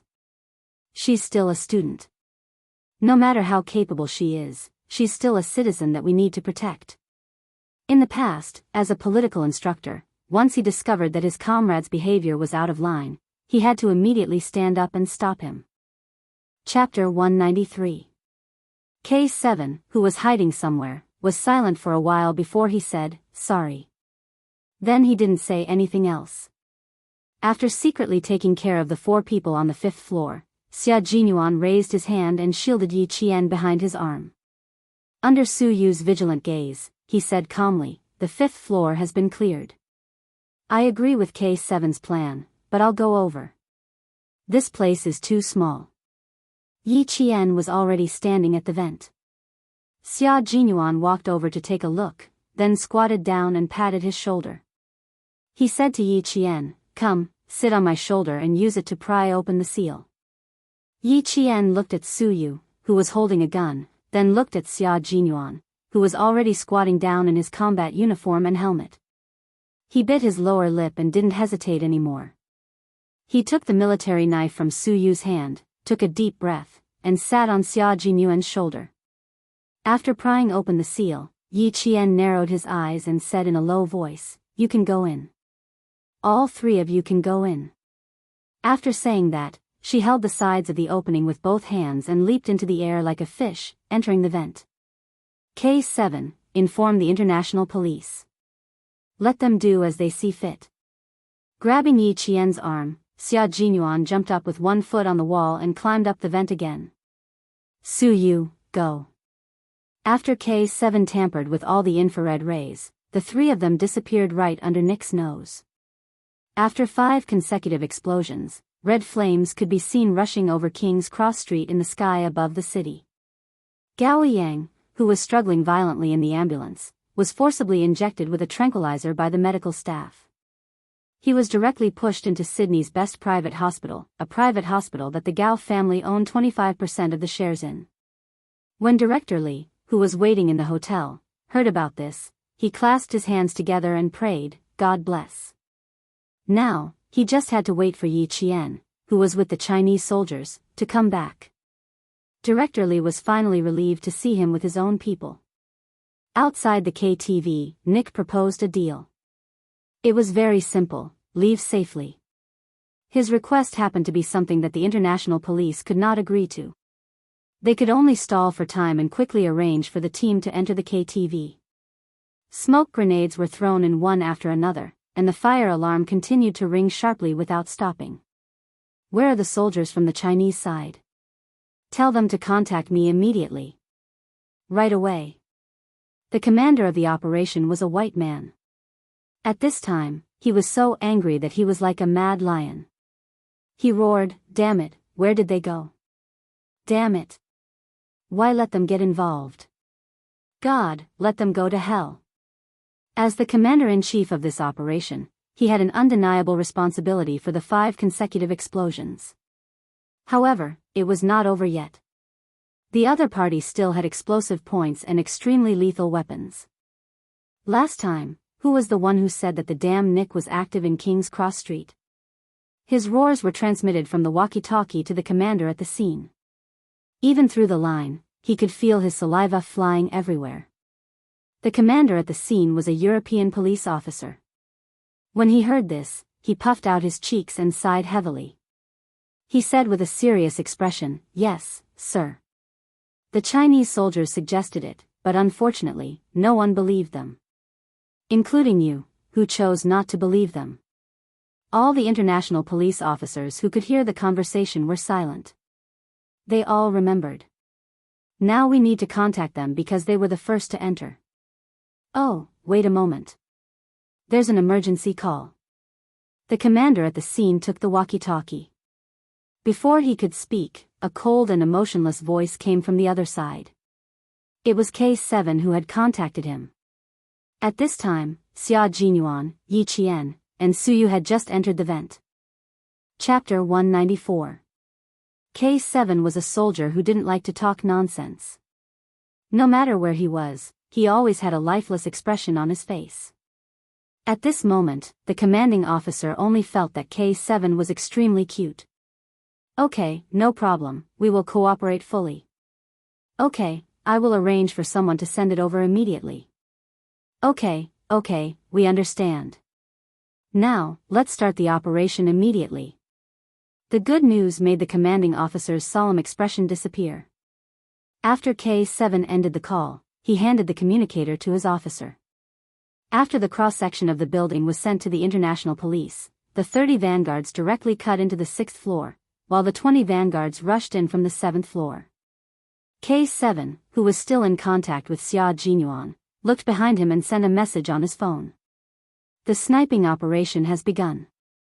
On the opposite side of the building, someone looked down at the message and whistled happily.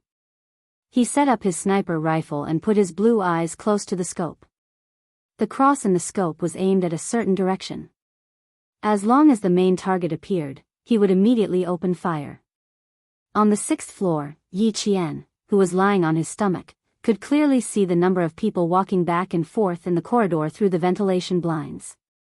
He already knew the number of people, but now he had to wait for a very important item.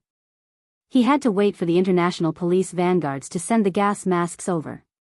Only with the masks could they throw down the smoke grenades and tear gas grenades. The elite vanguards moved very quickly. In addition, everything on the 1st floor had been cleared out. The 2 vanguards who were responsible for delivering the gas masks also carried a 30-round emitter submachine gun that was specially provided to the special forces. After Yi Qian received it, he suppressed his surprise and skillfully checked the gun. Under Xia Jinyuan's orders, he had already prepared 2 smoke grenades, 2 flash grenades, and 2 tear gas grenades. They were all thrown out at the same time. Q King, broken wing. G3, who had broken into the 6th floor, had a cold expression. They cooperated seamlessly and started the operation together. The international police vanguards broke into the door from the right and fired directly. G3 and J5 broke into the door from the left and fired directly. The entire 6th floor was plunged into an intense gunfight. In the room, Nick, who was still feeling pleased with himself, heard the gunshots outside. He looked at the surveillance screen that didn't show any abnormalities at all. His face instantly contorted. He slapped the face of the staff operating the surveillance system and roared, "Motherfucker! Give me the rocket launcher."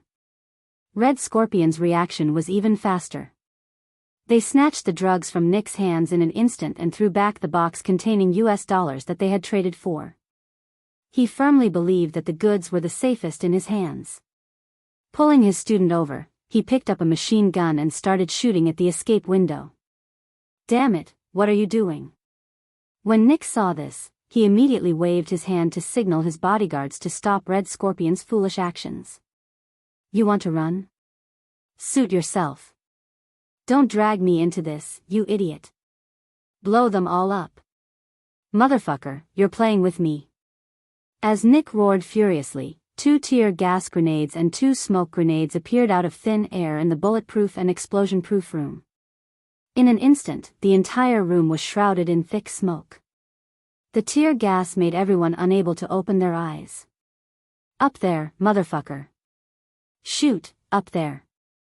Someone shouted, but he choked on his tears and his nose kept flowing, and he even coughed. The people in the room were like living targets as countless bullets rained down. The international drug cartel's higher-ups, led by Nick, were almost completely wiped out in this encirclement.